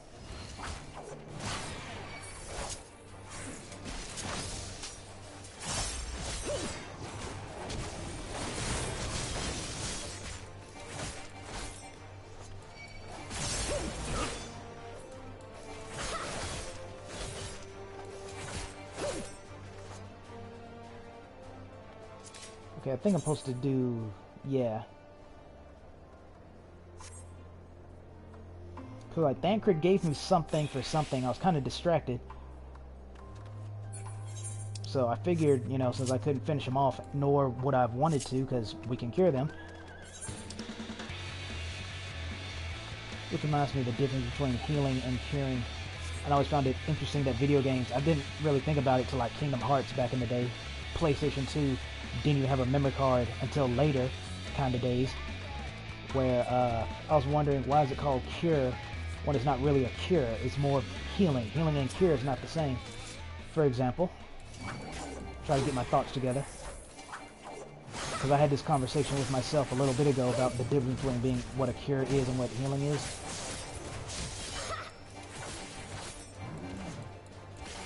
Because I think it would help if I could remember my own dang points. But I believe in my head I was saying something along the lines of how you can be healed and cured, but you cannot be cured and healed. I think that's right. It was, say for example, now I'm kind of mad that I bothered to fight that guy because I only fought him because I thought I'd get jumped there. Doesn't matter though. Got some gauge out of it. Say for example, you had a broken bone and it managed to somehow get infected. If I were to cure you, I could cure the infection, but your bones will still be broken. While healing you would imply to heal the broken bone as well as cure the disease. Does that make sense? Probably not. Some people either straight up know better than I do, or like I said, I'm just misunderstanding it. But to me, it always seems like healing implies curing, but curing doesn't imply healing. I think that's an even better way to put it. And what's strange is, I do remember one video game, I don't remember what, it was Final Fantasy S though. It actually did have heal spells, like legitimately heal spells. Oh, I remember, I think it was Kingdom Hearts. It might have been Dream Drop Distance or something. But I think all they did was, it cured poison, I believe is what it did. Something like that. Or sleep or status ailments. And to me, it's the opposite. Cure should be doing that stuff, not heal. But I guess since, you know, Cure is such a staple healing move, they decided not to change it. Kind of like how they call Thunder, even though it's actually lightning. Same thing.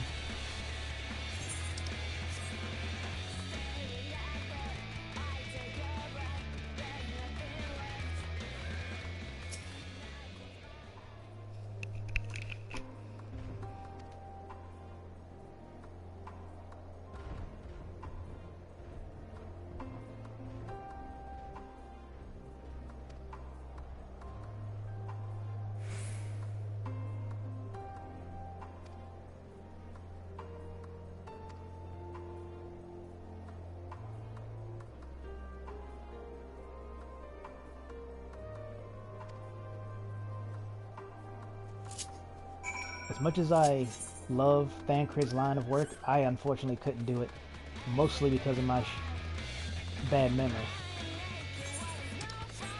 I mean, I guess it could be fixed if I like took notes and stuff, but who's gonna sit there and whip out a notepad and a pen while hiding behind a bush, listening to like Emperor Varys talk to Emmett Self, or more specifically, Elidibus masquerading as Xenos? Like, who's going to do that and risk making noise as opposed to just being quiet, listening, and remembering? I know that's a silly thing to talk about, but hey, I ramble. What can I say? Aside from I should have checked the journal, but I believe this one doesn't change, so let me just read this and back out and just to be sure.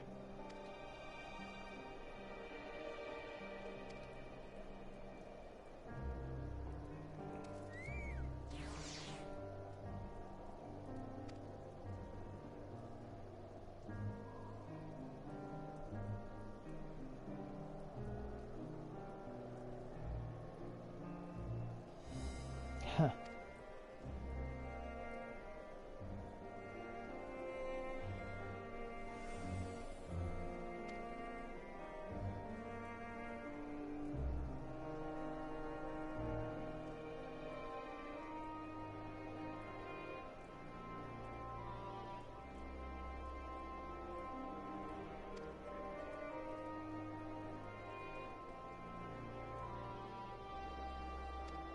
Ain't that the truth?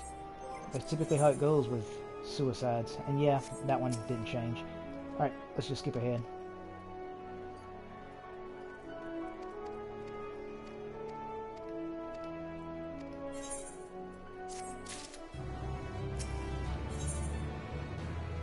Like, look, I'm level 90, and I'm just now hitting, like, I just now noticed I'm hitting, like, level 83s. I'm gonna try something after this. I'm gonna like switch to like my healer or gunbreaker before I turn in a quest, just to see if it'll still give it to me. Actually, it won't, because they're not level 83. Something to consider. I mean, not too bad. I mean, obviously this is like really, really easy experience, but it's not too big of a deal for me to get my mentorship status back all that quickly.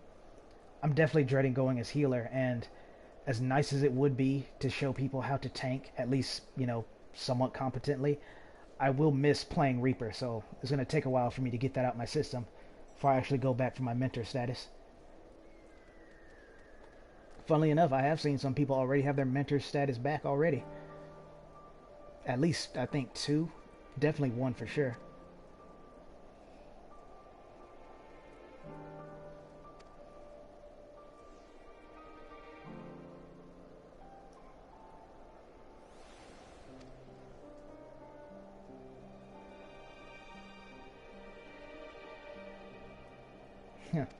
I would hope so.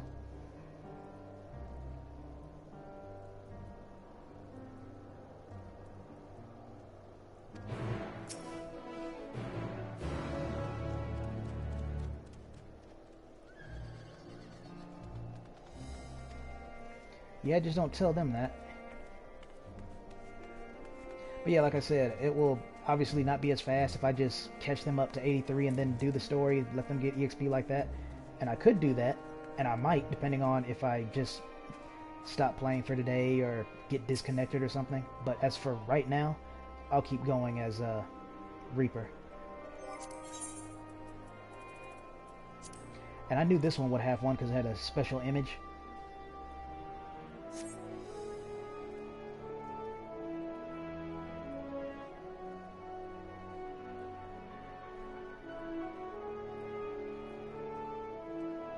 Okay, you got me there.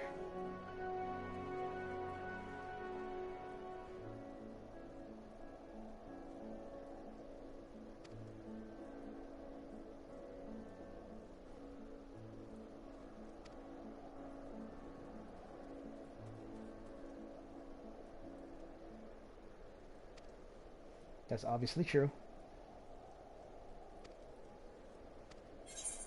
Yes, I am ready. Okay, so I'll try to be as quiet as possible for these, unless I just am compelled to say something like, oh, yeah, blah, blah, blah. I'll keep those to myself, but if it's something I think is relevant or reminded me of a topic I forgot, I'll bring it up.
Is that all of them? The last of those who agreed to join us, yes. We left heaters and provisions for those who wish to stay behind. They won't last forever, but hopefully they'll last long enough. For now, I think everyone's earned a rest. We'll see to those in need of medical attention, so take the others with you and get yourselves some hot soup.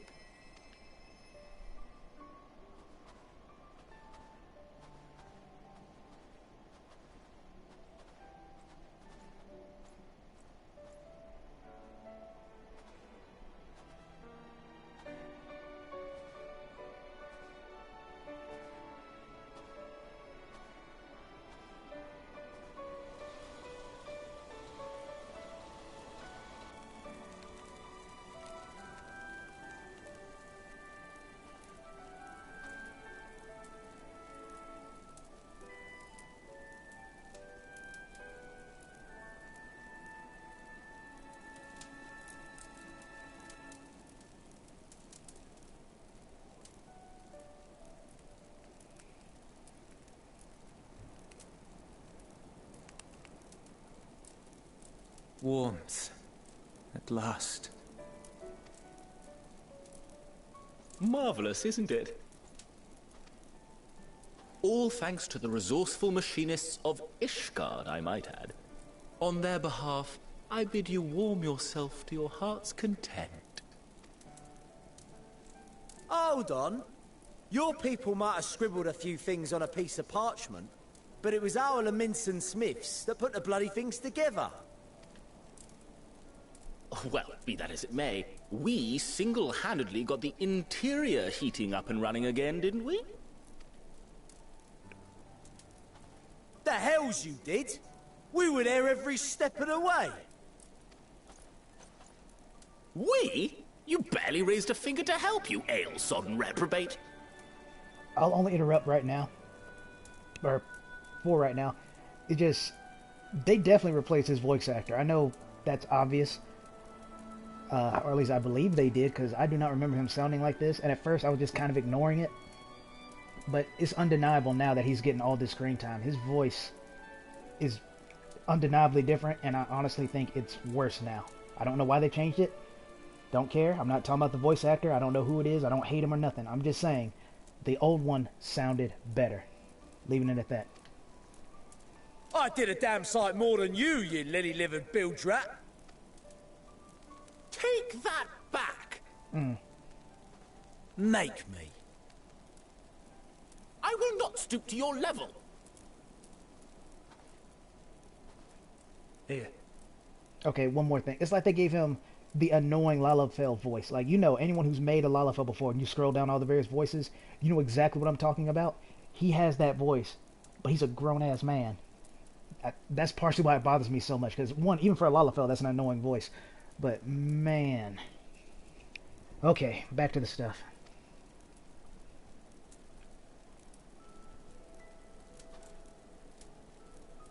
At ease, man. There's nothing funny in it.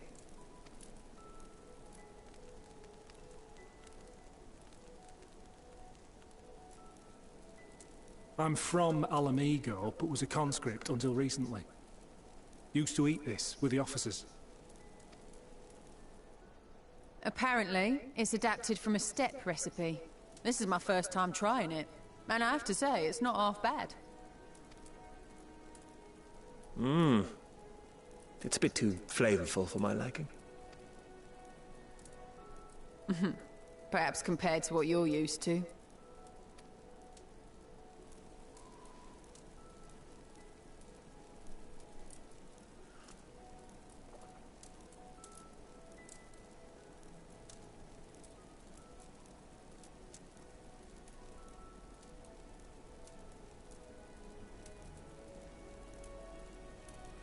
It's the little things that make life worth living, don't you think?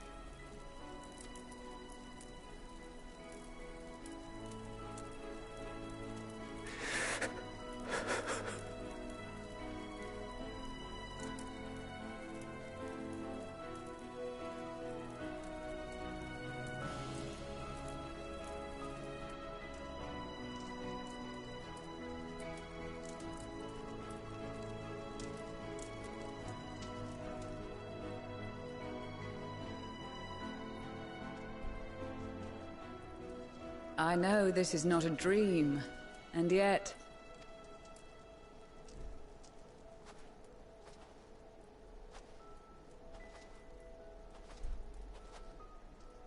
I felt the same way at the Dragon Song War's end. Every morning I would step outside and need to be reminded that it wasn't my imagination. That my world had been forever changed.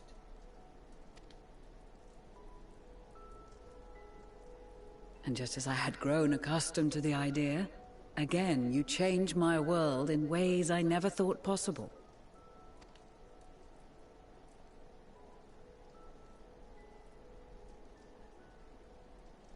Were it not for you and your fellow scions, the rifts between man and dragon and myriad tribes might never have been bridged. The Grand Company of Eorzea, the Ilsabard contingent. We owe it all to you. We've shed many tears in recent days, of pain and sorrow, triumph and joy. I much prefer the latter.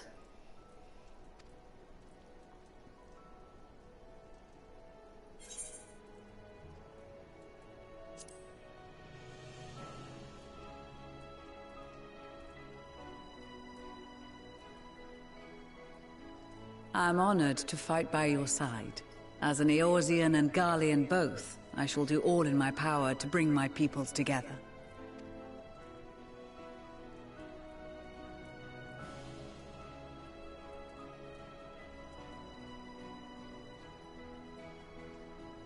It is a remarkable achievement. Everything that I and the Populares had hoped for, and more. Would that it had come sooner.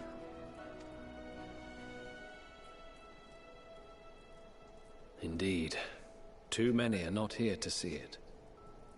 And yet, there is a warmth in my breast, as if they still share in this moment. Yes, I know what you mean.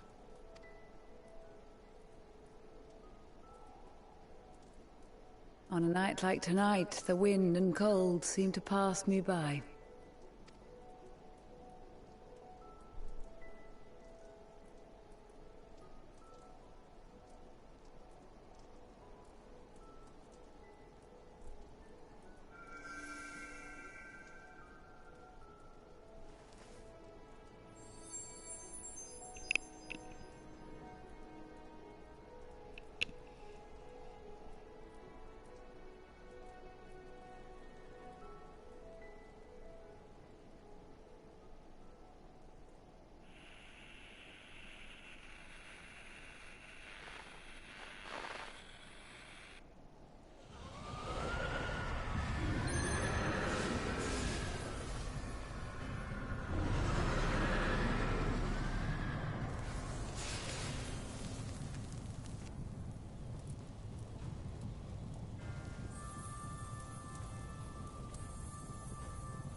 On behalf of the Valiant Empire, thank you for inviting me today.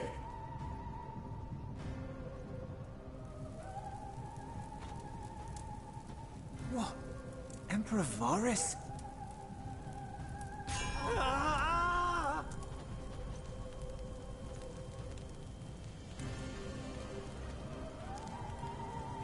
They are being tempered. The talismans. Quickly!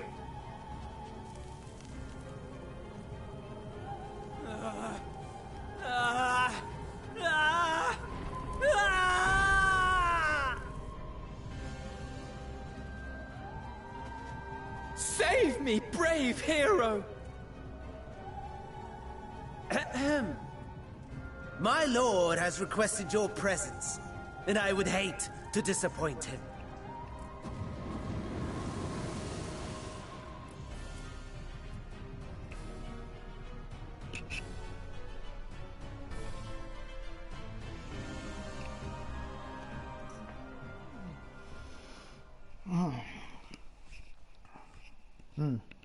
I might have been more right about the Emperor Varys. The experiment was a success, but I fear our time is short. As I was saying, I wasn't really joking when I said that. I was just thinking out loud. But, that'd be quite interesting if that turns out to be the case. Before we finish this, let me say this, because we're about to be in for a lot of stuff. I love how it's even sadder now because of what just happened, so hopefully we can save them. But I was going to say, I loved how the music kicked in. It did it 3 times, but twice it did more or less on the same part. The first one was when that Alamegan said to Julius, "It's the small things that make life worth living, don't you think?" And the music swelled up and he started crying. I thought that was great. That was great timing. And the second one was when it gave me the option to give my answer, or Zio's answer, and I chose for her, as do I. Music also did it there. And then the swelling of the song went down, almost like it just hit a low when Maxima closed his eyes to think about, the people. It unfortunately came too late, so that was cool how the music timed there as well. Anyway.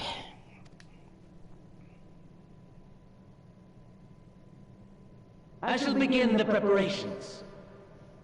I also want to comment on that being a wise tactic of attacking when your enemy is celebrating victory. That's actually a wise war decision.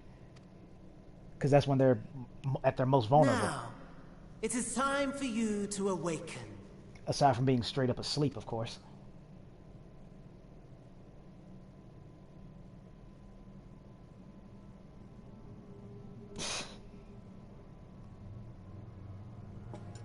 Good morrow to you.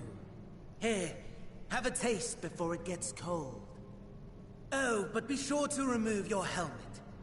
Take a moment, too, to familiarize yourself with that borrowed flesh. That's what you meant by experiment. Because I was thinking, if I was a Lalafell, how would this even work? How am I this tall?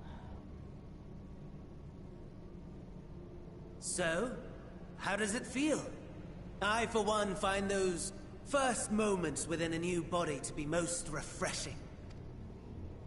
We had a Magitech engineer by the name of Aulus to thank for this method of soul extraction and implantation. I believe the two of you met briefly in Alamigo. You know that dungeon I mentioned before? Yeah, that one. And yeah, I remember him. I remember how it would get a lot of people killed who didn't know how to do that mechanic correctly. And I found my own little cheap way of getting around it. I don't know if I streamed what I did. And I could get into it right now, but I won't. But I did have an easier way for me to get back to my body without having to worry about getting pushed away by the claws. But yeah, I remember him. I thought I killed him, though. I'm pretty sure I did. His was a rather sticky end, wasn't it? Thankfully, he was thoughtful enough to leave behind his mind-jack technology. I took the liberty of making some improvements and selecting you as my esteemed test subject.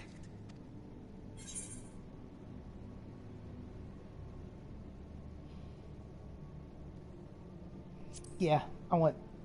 get the old body back. And permit you to go on a righteous rampage instead of partaking in this delicious meal? I think not. I must say, I have gone to great lengths to reunite you with my lord. When I discovered that his friend was in this neck of the woods, I suggested inviting you over for dinner. He never deigned to respond, but I took his silence as a resounding yes. How very Dr. Evil of you.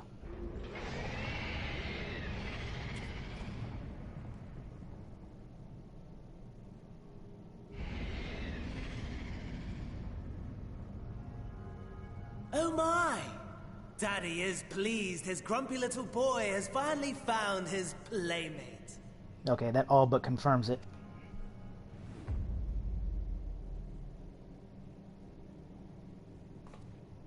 Ah, exposition is in order. Not entirely, but knock yourself out. The Garlean Empire has long outlawed all forms of religion. No gods to worship, no risk of summoning. Brilliantly simple. Except for the fact that they essentially worship the Emperor as a god, so that's kind of funny.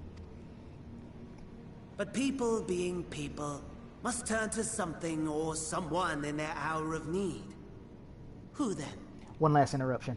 I wasn't even being smart about the fact that, oh yeah, I was right. So, of course, the Emperor... No, I've been saying this.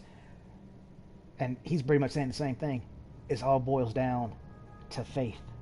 They had faith in Emperor Varus. This was clearly shown with that one guy who was like, no, I believe he's still alive because he spoke to us from the radio through the dead or whatever. So yeah, it still counts. So he can still be made into a primal. It's obviously not him, but you get what I'm saying. Why, His Radiance the Emperor, of course.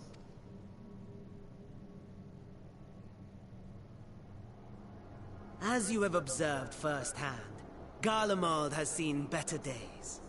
The legendary Solus Zosgalvus, dead. Provinces near and far in open rebellion. Our bold new emperor assassinated. And that last one even sparked a civil war. What rotten luck. The people cried out for salvation. Their earnest pleas, one might even call them prayers, a supplication united for the Empire to reclaim her former glory. Mm-hmm. And so their will did manifest, channeled through the corpse of none other than Emperor Varus himself. Now, I'll admit, I didn't expect them to use his actual corpse. Didn't think they would have to go that far, but I can see how that's possible. Like Shiva, Thornton. I actually wasn't going to spoil this one, but I was thinking like, who's the third? It's like, oh wait, I know, but I'm not going to say it. I'm not going to say who it is, but hopefully you all who have caught up this far know who I'm talking about. He did it as well. So, I didn't think they would need a corpse for that, though. I wonder if they chose to do that.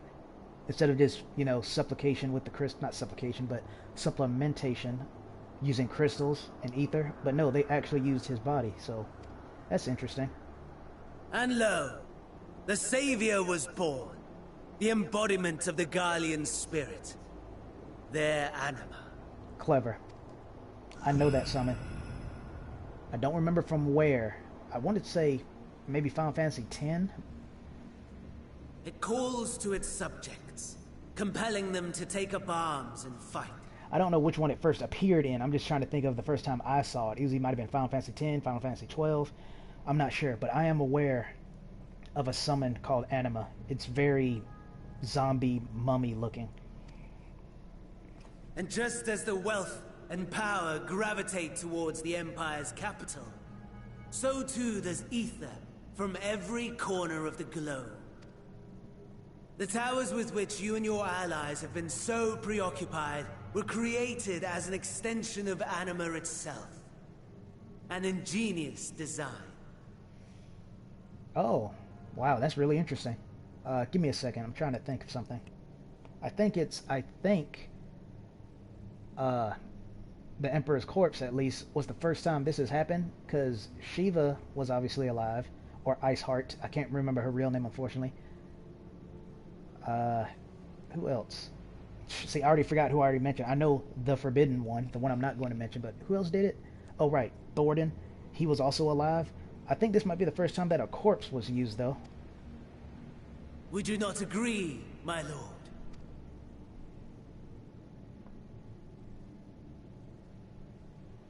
I just love how indifferent Xenos is. I know he's, well, let me rephrase that. Does the pursuit of prey you have bested before excite you? I say he's not as excited because, you know, this isn't my body, so we can't, or Zeus's body, so we can't really have that fight. But I do like how he's just chilling, eating his food. Of course not. Absent the challenge, the thrill, your prize is a hollow victory. Butchery.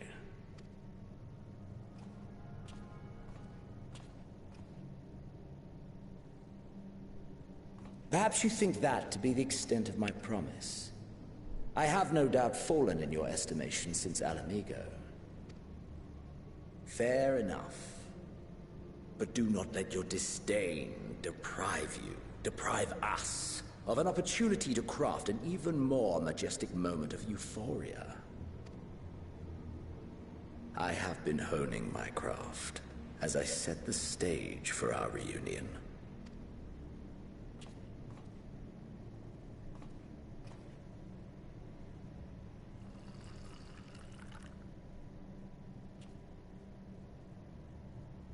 Wheresoever there is suffering and despair, you appear to fulfill your duty as defender of this star.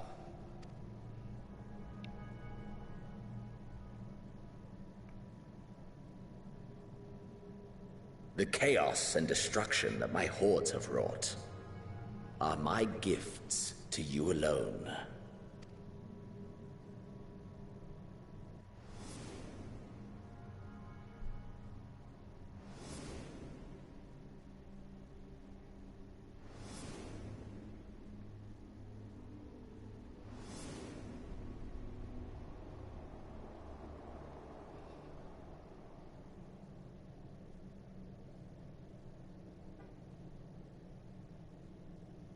At a loss for words? No matter. As you will learn, I have only just begun. Oh, will you not finish your meal? There is only one thing that can sate my hunger. And it would seem my friend has lost her appetite. I hoped this display of civility might prove an entertaining diversion, but clearly we are above such pretensions. While my lifeless body was in the possession of the Ascian, I too claimed another's as my own. It was an enlightening experience to fight in an unfamiliar form. Flaws and failings in my technique were plain to see. Whence rises one's true strength? The flesh? The soul? Perhaps you should like to discover the answer for yourself.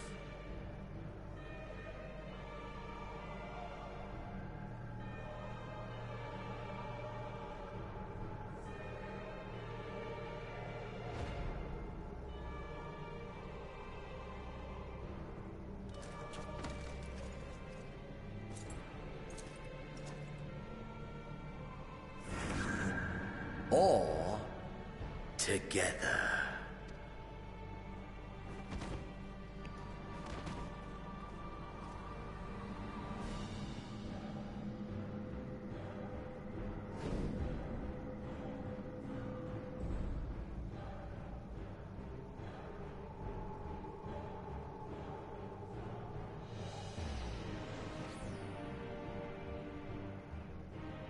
Oh dear!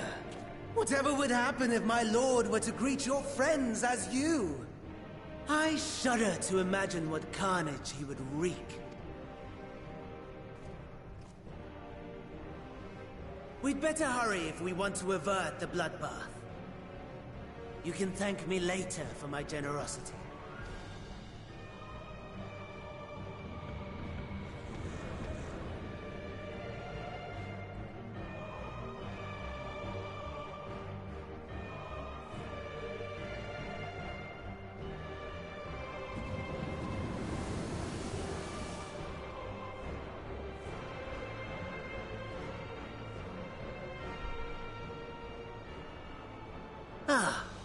There it is.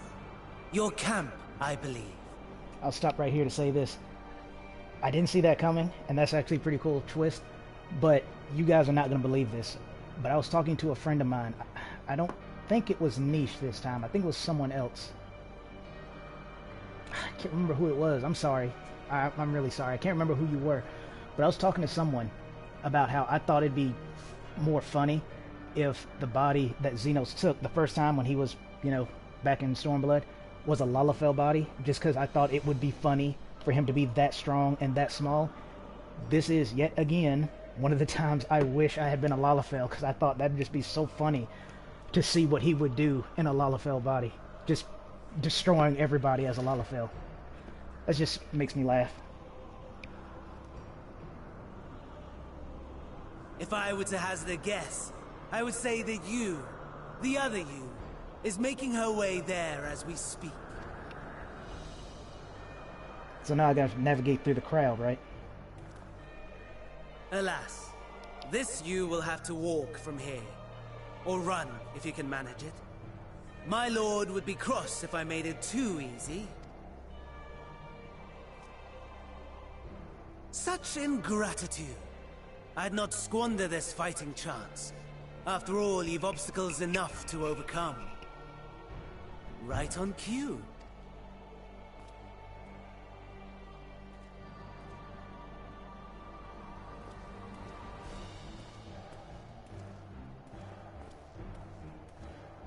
Tempered soldiers, with standing orders to kill those not sworn to Anima.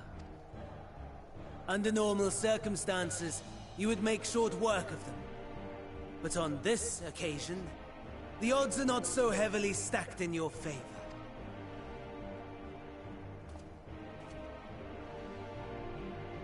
Now, you couldn't at least give me a body that had a gunblade.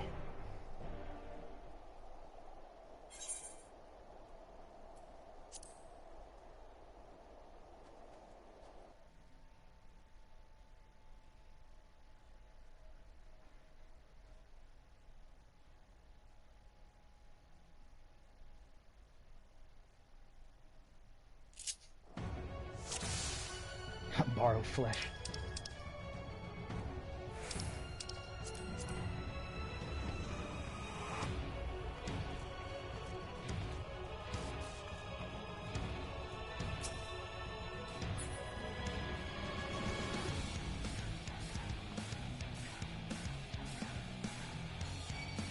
Alright, this one's not gonna give me a choice.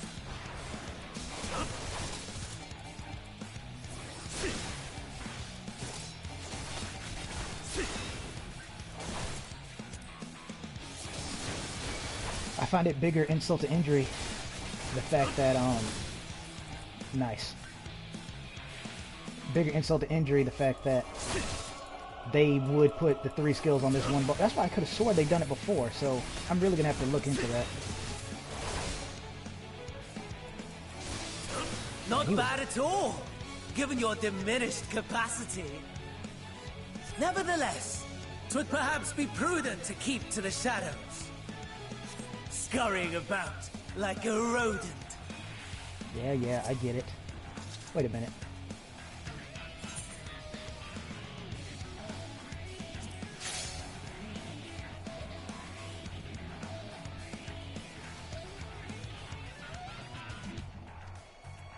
Yeah, figured.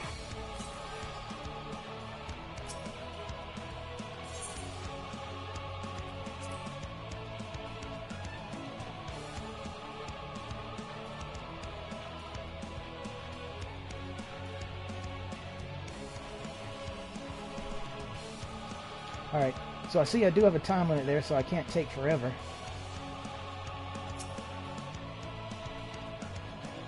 I was hoping to at least get to scavenge it.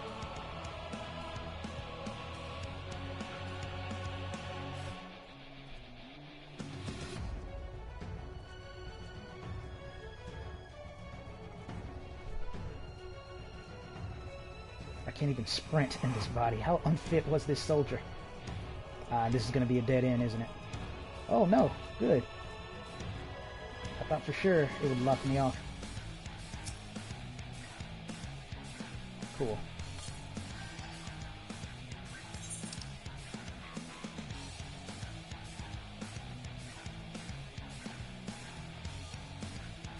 Where exactly am I trying to go?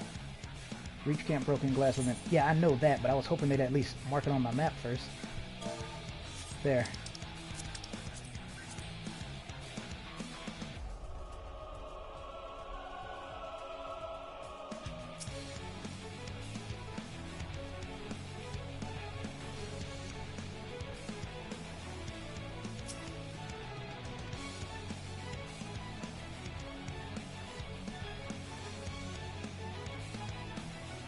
I think that one's looking right at it, but I'm going to try to go from this angle.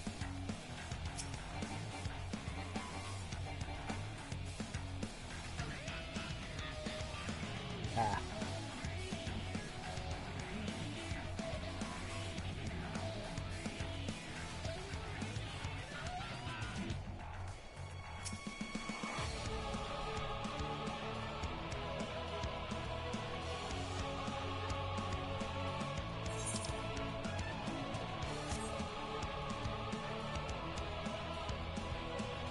I'll be mad if I fail this just because I'm going the wrong way.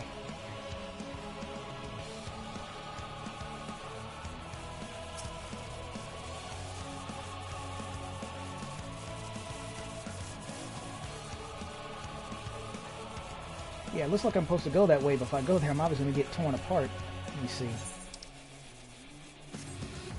Yeah.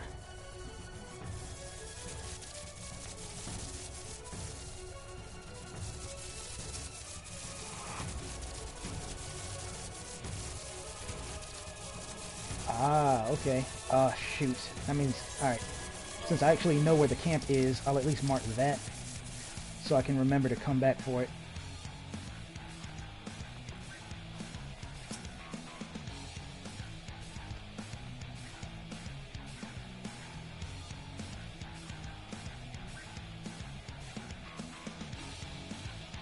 Okay, cool, cool.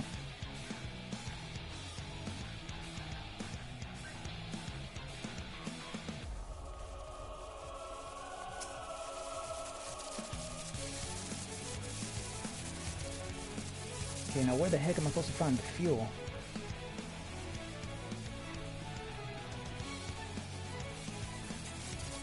Yeah, there's no point coming this way, so I have to turn around.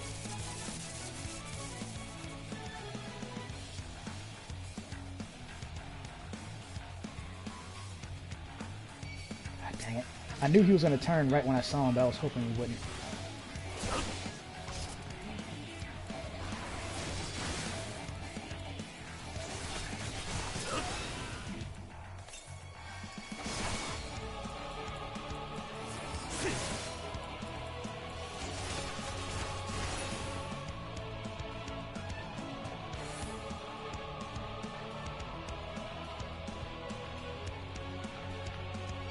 Yeah, I'll just have to risk it.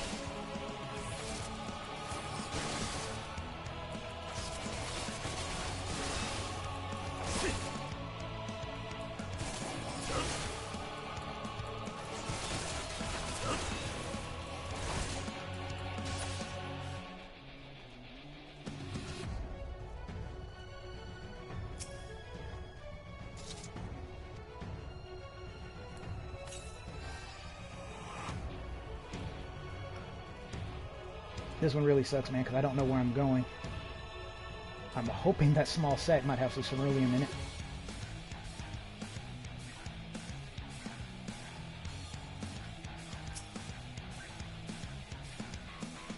Ah, medical kit. I'll take that, though.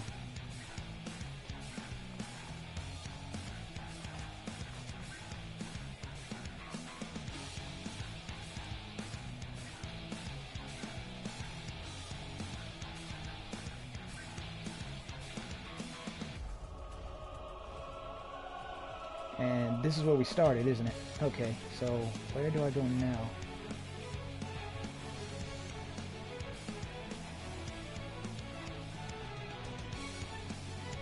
I'll try looking on that far end back there.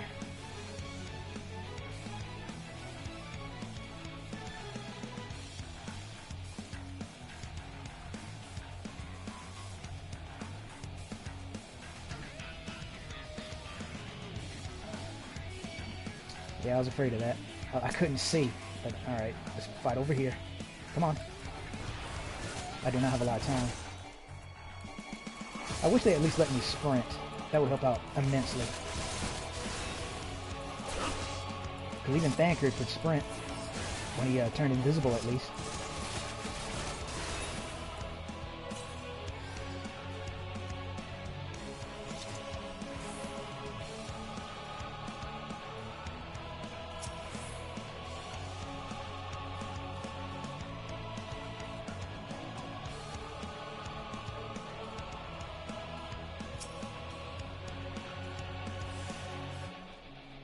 Oh, that's nice.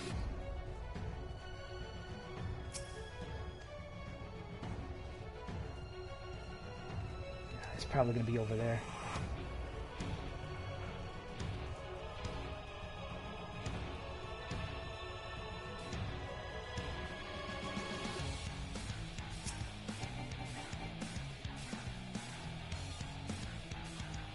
Hey, there it is. That's definitely it.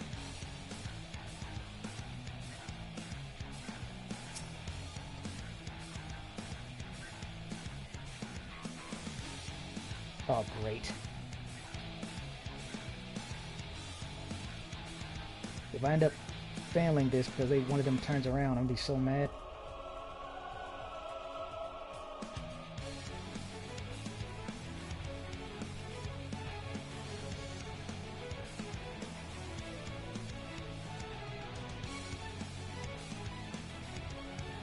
I think I do have enough time, but if this ends up being a big hassle, I'll just have to remember to clear the way first, then try this. So far, so good.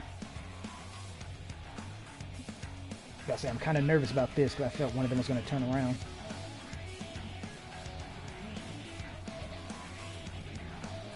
Okay, we should be in the clear.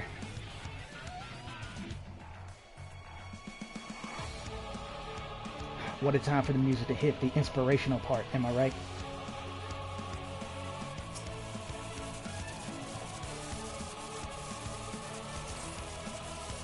Awesome.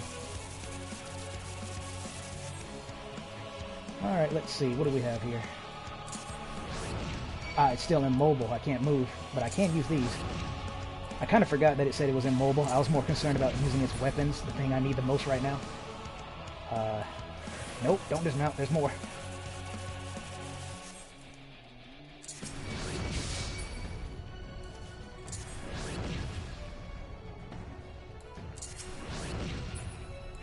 I should probably take him out, huh? Oh, that's not going to reach. Oh, it did. Cool.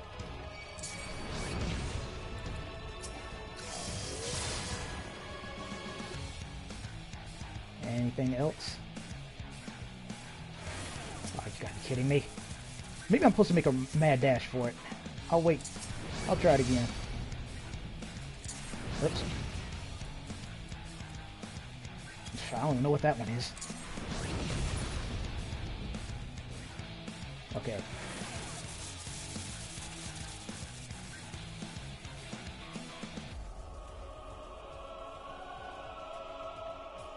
Are you shitting me? Did you see that zombie that was running up on my right?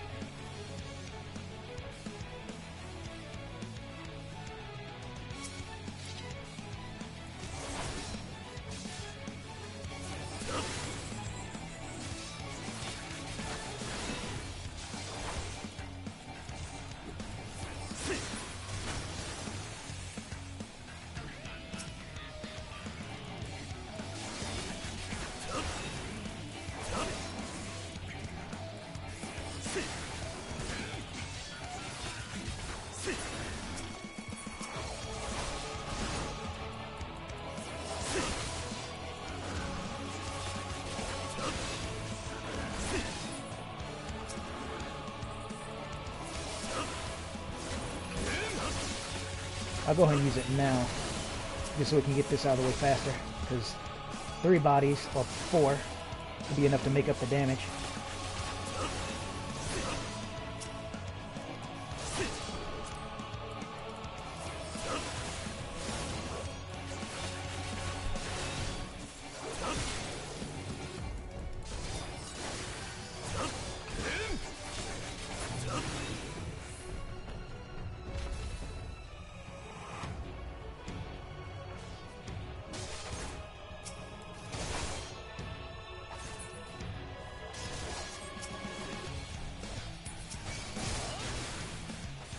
Kind of concerned about the cerulean tanks.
I remember the trick I had to use to survive when the Forbidden One tried a similar thing.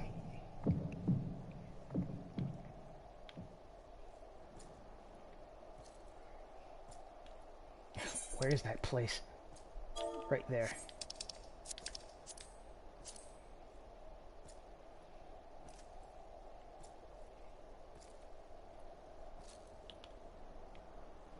And for those who are wondering, no, there is no auto crawl. You gotta manually do this. I'm getting some Destiny 2 the Red War flashbacks right about now.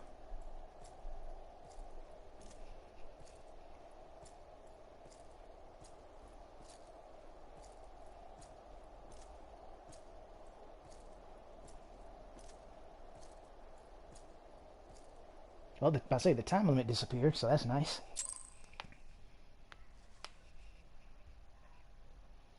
I should say this right now, your Stola should be able to tell something is wrong immediately. If she is somehow fooled, I'm going to call BS on that.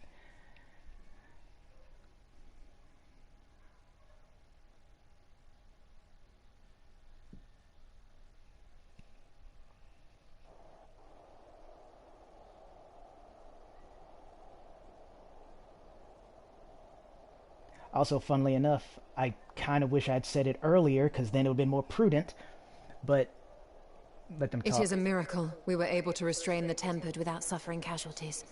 I was going to say, you know, since Zio was put in this body and her body is left vacant, then that has some pretty bad implications. And then sure enough, I wish I had said something sooner though, but oh well. A welcome one. Arun, Senna and the others have their hands full as it is. Thankfully there are enough scales for everyone. And what of Euless? His symptoms were particularly severe. Euless. I thought it was Julius. Okay, Euless. The J is silent. They were, but others fared still worse, including some brought back from the Magna Glacius. As those in most desperate need take priority, it may be a while before he receives treatment. But rest assured that he will. In the meantime, we must find our missing friend. May the Fury guide you.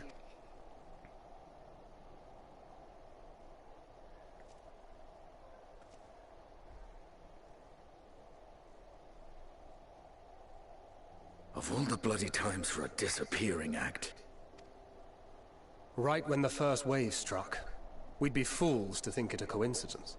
But where even to begin the search? No one saw her leave in the chaos, and we've no trail to follow. While I know full well she can handle herself, I worry all the same.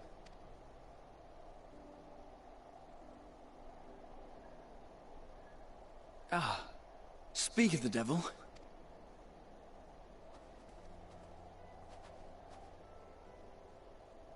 Well, time to call off the search. I like how they're playing this music.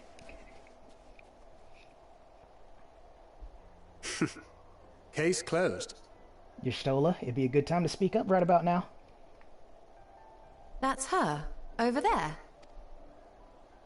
Aye, 'twould appear so. Thou art struggling to perceive her presence? I am. Perhaps, in the aftermath of the wave, there is some residual effect interfering with my faculties. But...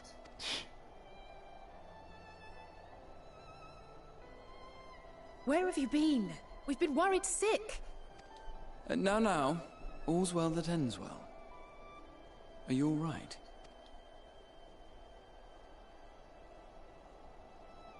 Are you all right?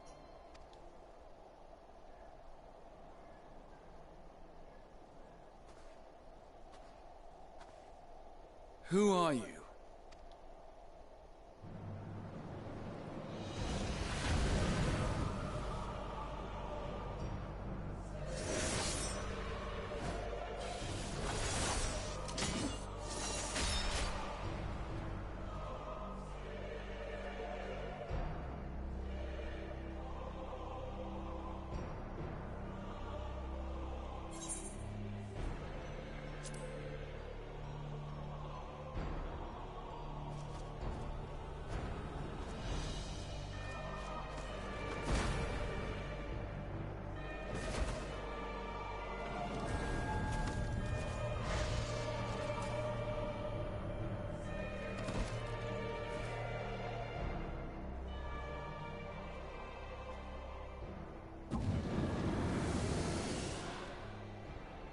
Sadly, that is all we have time for today.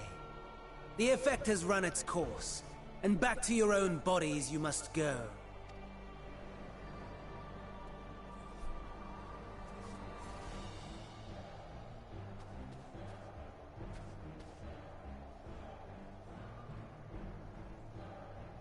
But where are my manners? You have all traveled so very far, and I have yet to pay my respects. Though in my defense, I was ill-prepared to receive so many uninvited guests. As such, preliminary entertainments were in order. A handful of tempered soldiers to hamper your progress. Refugees to command your attention while I siphon the ceruleum from the shadows. Particularly effective, that. Charitable souls that you are, you bent over backwards to aid them. Heedless of the delay. Predictable to a fault. And so my plan approaches completion unhindered. To be fair, that is a good point. No one really thought about, hey, you know, the tower? Anima will soon have absorbed the requisite amount of ether. And then shall come the spectacle to end all spectacles. The eldest and most powerful of primals will awaken, and all shall bear witness to the final days!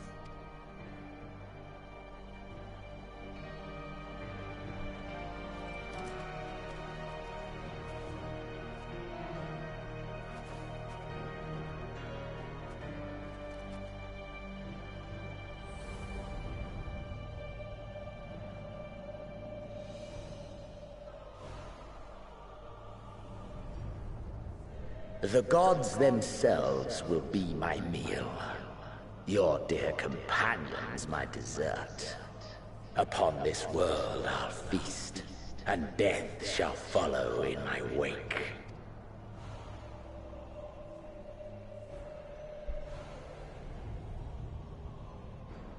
All your hate, all your rage, you will render unto me.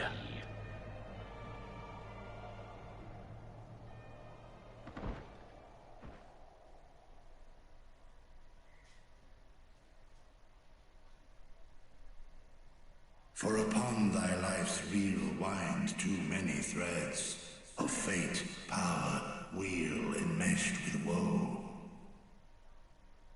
More terrible still is the attrition wrought upon thy companions, as they are swept up in the storm of thine existence.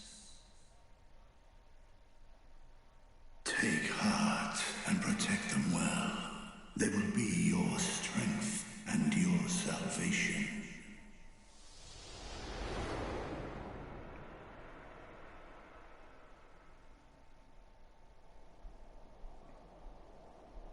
Thank goodness. She's awake.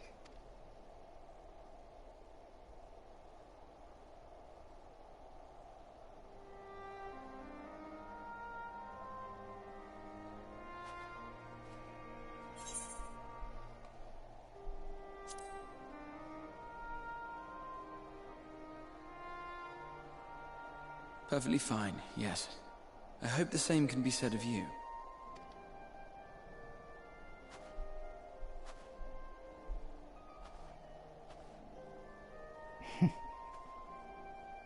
Everything in working order? That's a relief. Oh, and before I forget, thanks for coming to our rescue. Given recent events, I would be surprised if you weren't feeling a bit poorly. A hearty meal and a long rest would be my recommendation under normal circumstances, but these are anything but. If Van Daniel's boasts are to be believed, we must act quickly. Once you've blown away the cobwebs, we can discuss preparations for our assault on the Tower of Babel.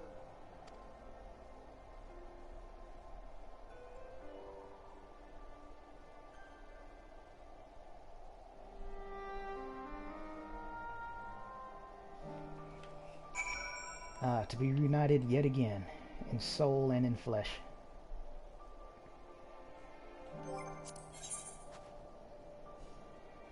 Okay, I'm going to take the time to let this be read.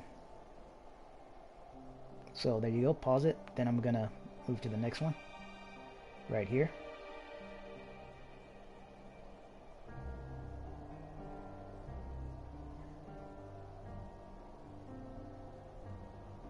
And up here.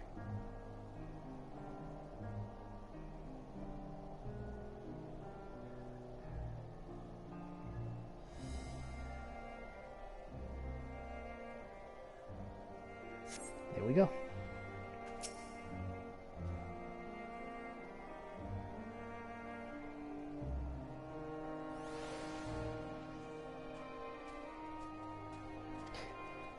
Yeah, that's an interesting way to look at it.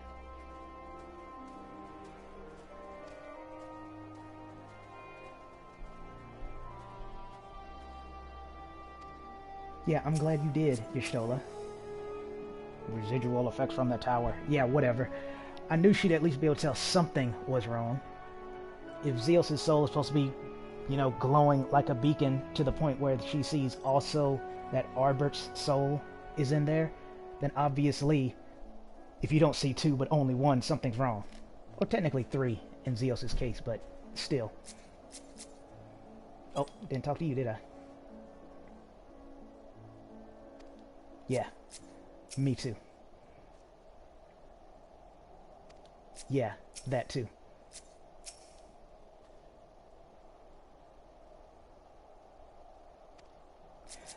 Yeah, I can imagine how Raha must have felt about that. That'd be really unnerving.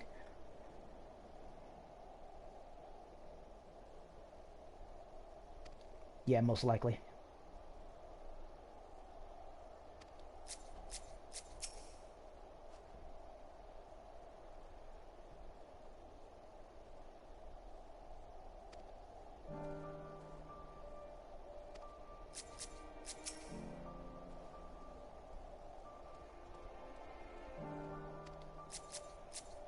It definitely gives you an appreciation. See, man, I like how so much of it lined up. It definitely gives you appreciation for just how strong as the warrior of light you are.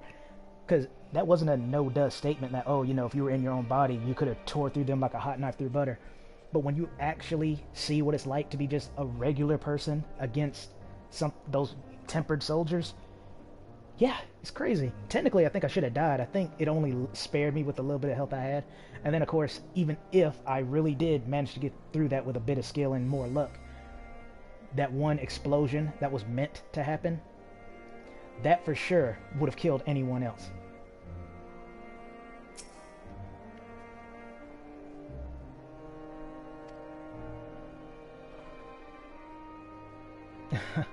Alice say getting revenge for us. How sweet.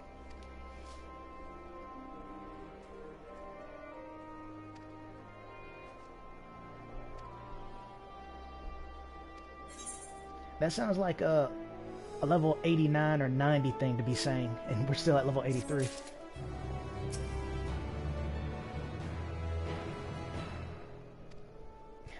That's a good question. As I mentioned before, Xenos can just inhabit a new body. Of course, the body apparently has to be lifeless. That we already know. But he has to do that. So as long as there is a lifeless body for him to inhabit, he can still exist. So, obviously, if we're going to do that, we need to take him down the traditional Ascian way. I can't remember exactly what it's called, but you know what I mean. The best way I can explain it, where I remember white asterite, something like that. I was speaking a bit too fast, so I'll just say what I was going to say originally. A surefire way I know to kill him would be to use what King Thornton did to La Habrea. That would be the best way. And of course, that's more or less the same thing as the white Ottersite, or however it's pronounced, but since I don't remember what it's called besides white something, that's the example I choose to give. Oh, look at that. An air current. Or ether current. Yeah.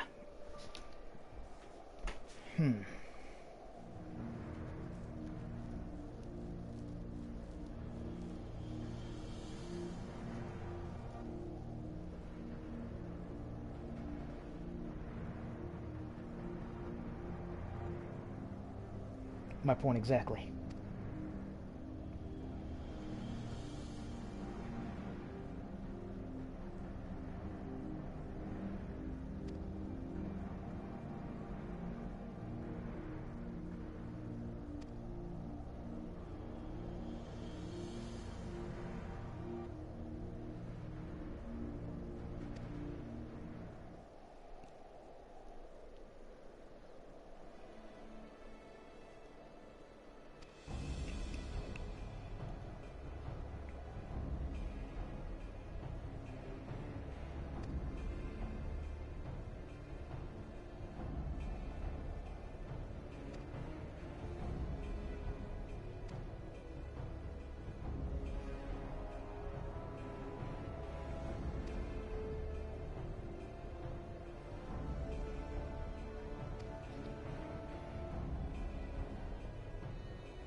Makes me think about the trials I'm gonna inevitably have to do. Obviously, I will do those on stream, and hopefully they'll go well, but we'll see.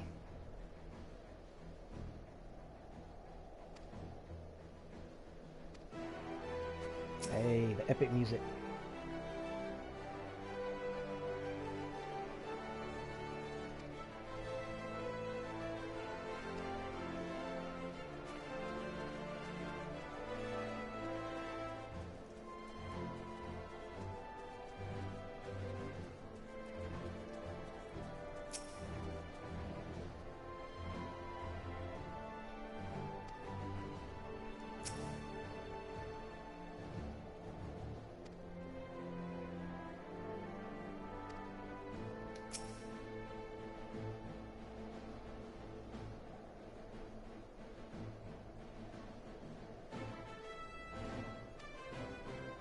Nice.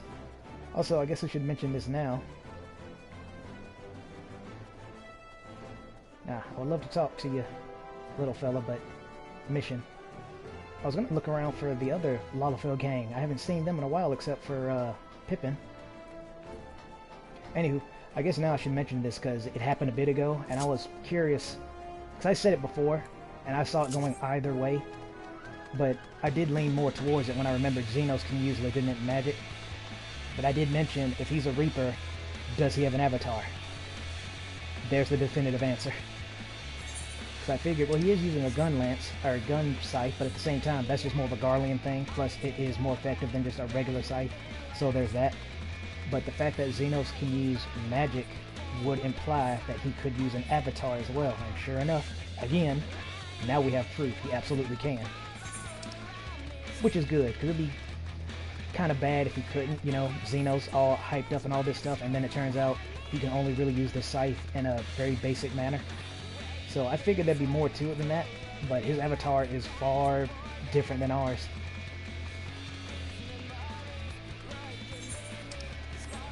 I wonder if it's has anything to do with his unique soul, or maybe he bound some kind of special Reaper to him. I don't know. Void Scent, I meant to say. I don't know. Obviously, again, being Xenos, he couldn't just have the run-of-the-mill Reaper-looking avatar. But I am curious as to why is his so different. I think, again, it might have something to do with his own etheric signature.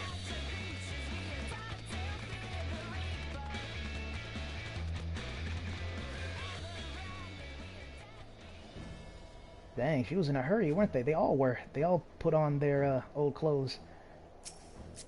Most of them did. I can't remember if she did and he did, because their clothes are already pretty warm. But these two definitely did.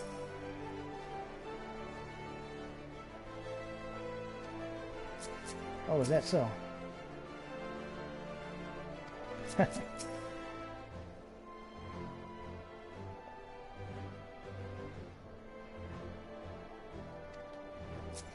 These two are so great.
Oh, they all turned back to their old clothes. I really didn't notice it till I took a good look at Thancred.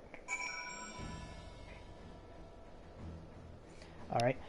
I will be right back. Then we'll see how this, I'm assuming, dungeon's going to be. This one definitely has a dungeon feel to it, so be right back. Or heck, it might be a trial, but fairly certain it's a dungeon.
Hey everyone, I'm back. Sorry I took so long. Turns out I need to go in a little bit, so what I'm going to do is talk to everyone, get to that next checkpoint, whatever it is up there to the north, and then I'm going to use the opportunity to take a break. I am not logging off, because if I log off, I'm probably not getting back in. So I'm going to use that time to finish my roulettes, maybe see if any of my friends need help with something, and then after that, I'm going to jump back into this immediately. Because again, I also don't want my streams to be too long, in case YouTube is like, oh, well, your stream is too long, so we're not uploading it, so all that footage is gone forever. That kind of stuff.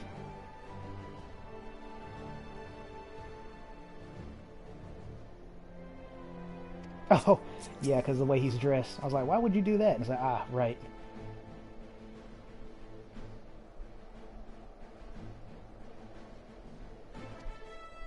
Oh, don't worry, Raha.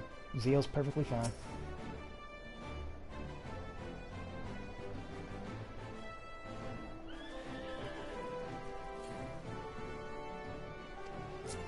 As if you needed yet another reason to think Xenos was the coolest of Garleans. How many Garleans can say they did what Xenos just did? I told you, much like A Realm Reborn, the game Final Fantasy XIV has always had a good story. Xenos has always been a good villain. That's probably from the numbness. Also, now I understand even more what Thancred meant.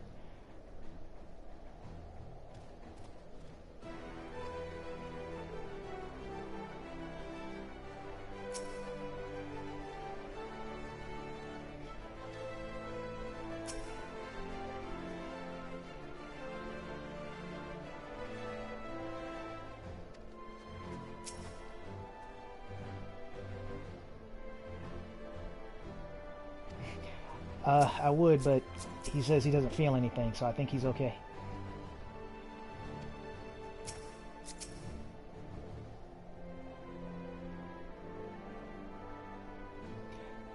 I kind of hope this is going where I think it's going. I think most people kind of felt the same way, especially back when it was in Stormblood. But, curious statement. Fair enough. But yeah, it makes sense that Raha would be a little worried after what just happened. You know, the way he looks up to the Warrior of Light.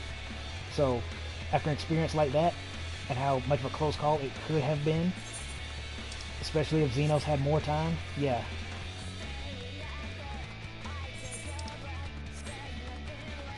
I'm obviously, once I go and see what other YouTubers have reacted to that scenario, I sincerely doubt that their reaction would be like mine.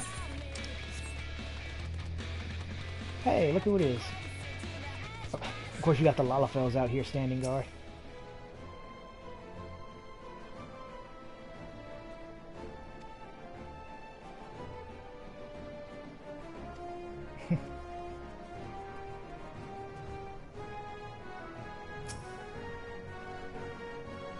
I was trying to see what that coat was she had on for a second, because she obviously doesn't always wear that.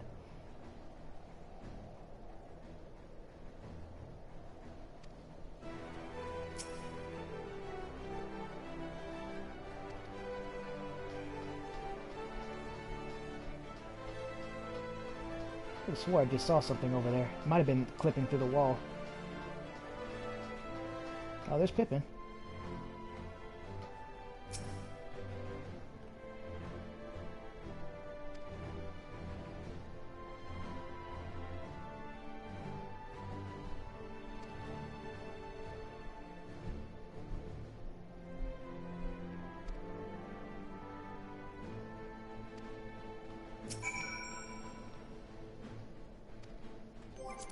Ah, nearly forgot.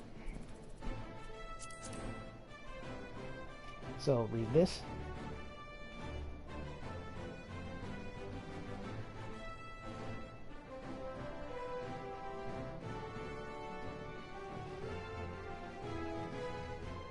And up here.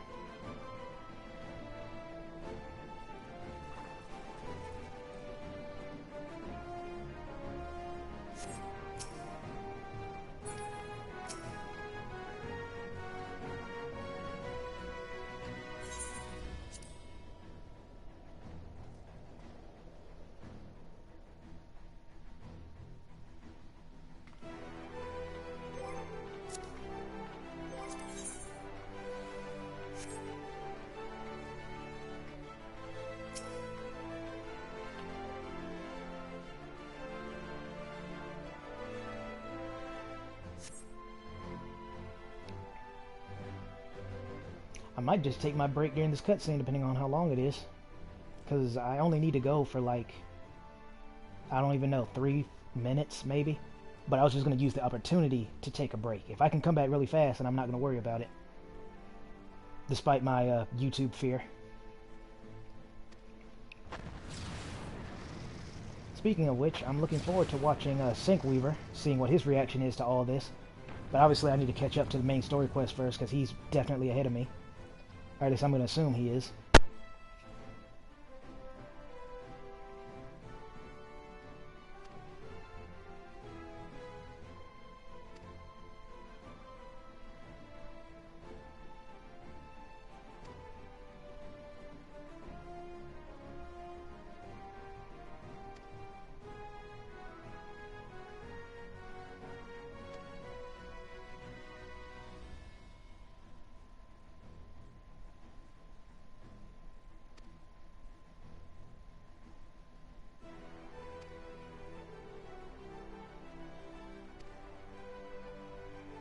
Also, I should mention with Sinkweaver, actually, I'll probably do that during my little break, is watch the story that he has done and then obviously stop once his video has caught up with me. Obviously, he's ahead, but you should all know what I'm trying to say here. Because I'm definitely curious to see what his reaction is going to be to what Xenos did. I'm looking forward to that, but I'll obviously start at the beginning.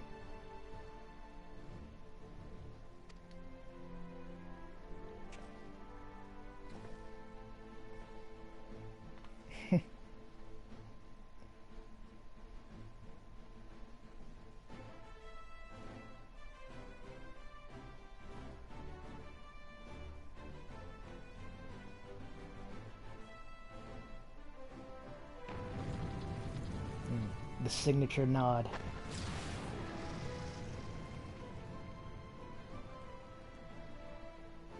And Q. That's what I thought. Alright, so yeah, I'm gonna end the stream now. I'm gonna have to avoid the leveling roulette because I don't want to accidentally get pulled in there. But I'll go ahead and talk to them right quick before I end it.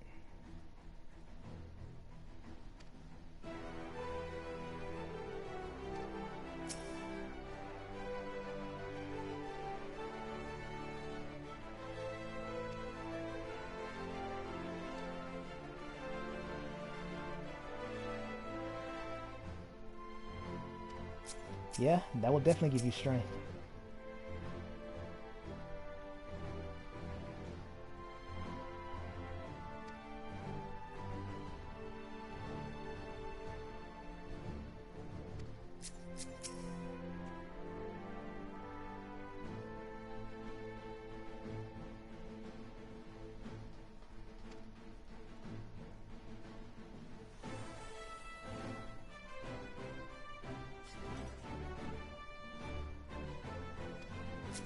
Well, I'm glad you're giving me permission considering Zio is the Khan. Or did she pass the lead to the mole? I don't remember.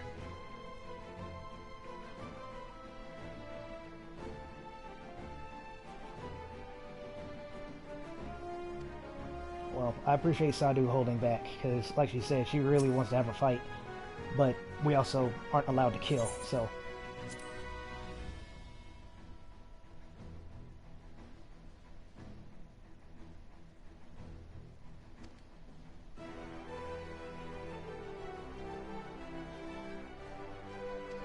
I mean, I guess going through that entire town in a different body, I guess, was good navigational training.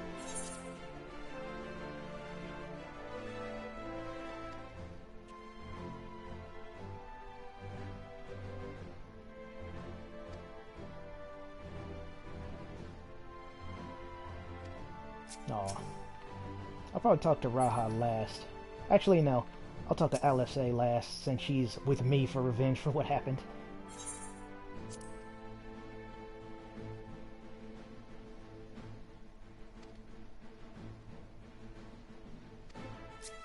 Yeah, that reminds me. He would also be responsible for what happened to Archeron, or whatever he goes by now.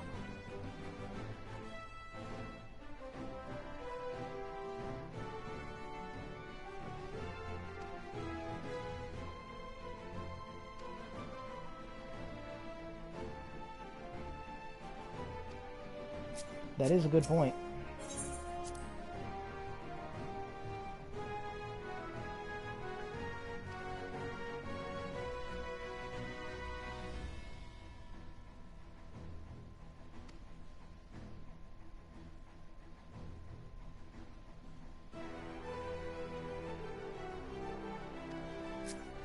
Nice.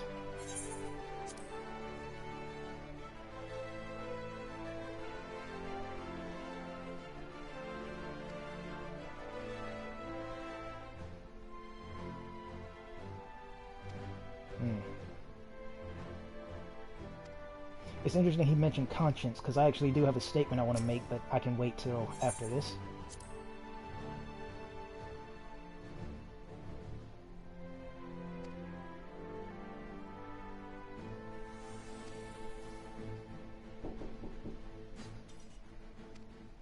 Alright, so that's about time for me to go. So I was going to say that despite Xenos trying to egg me on, I'm getting revenge solely because what he did was cool and not cool. But I'm not going to let Zeo's heart fall to darkness just to amuse him. So we'll get there when we get there. So thank you all for tuning in, and I'll see you around.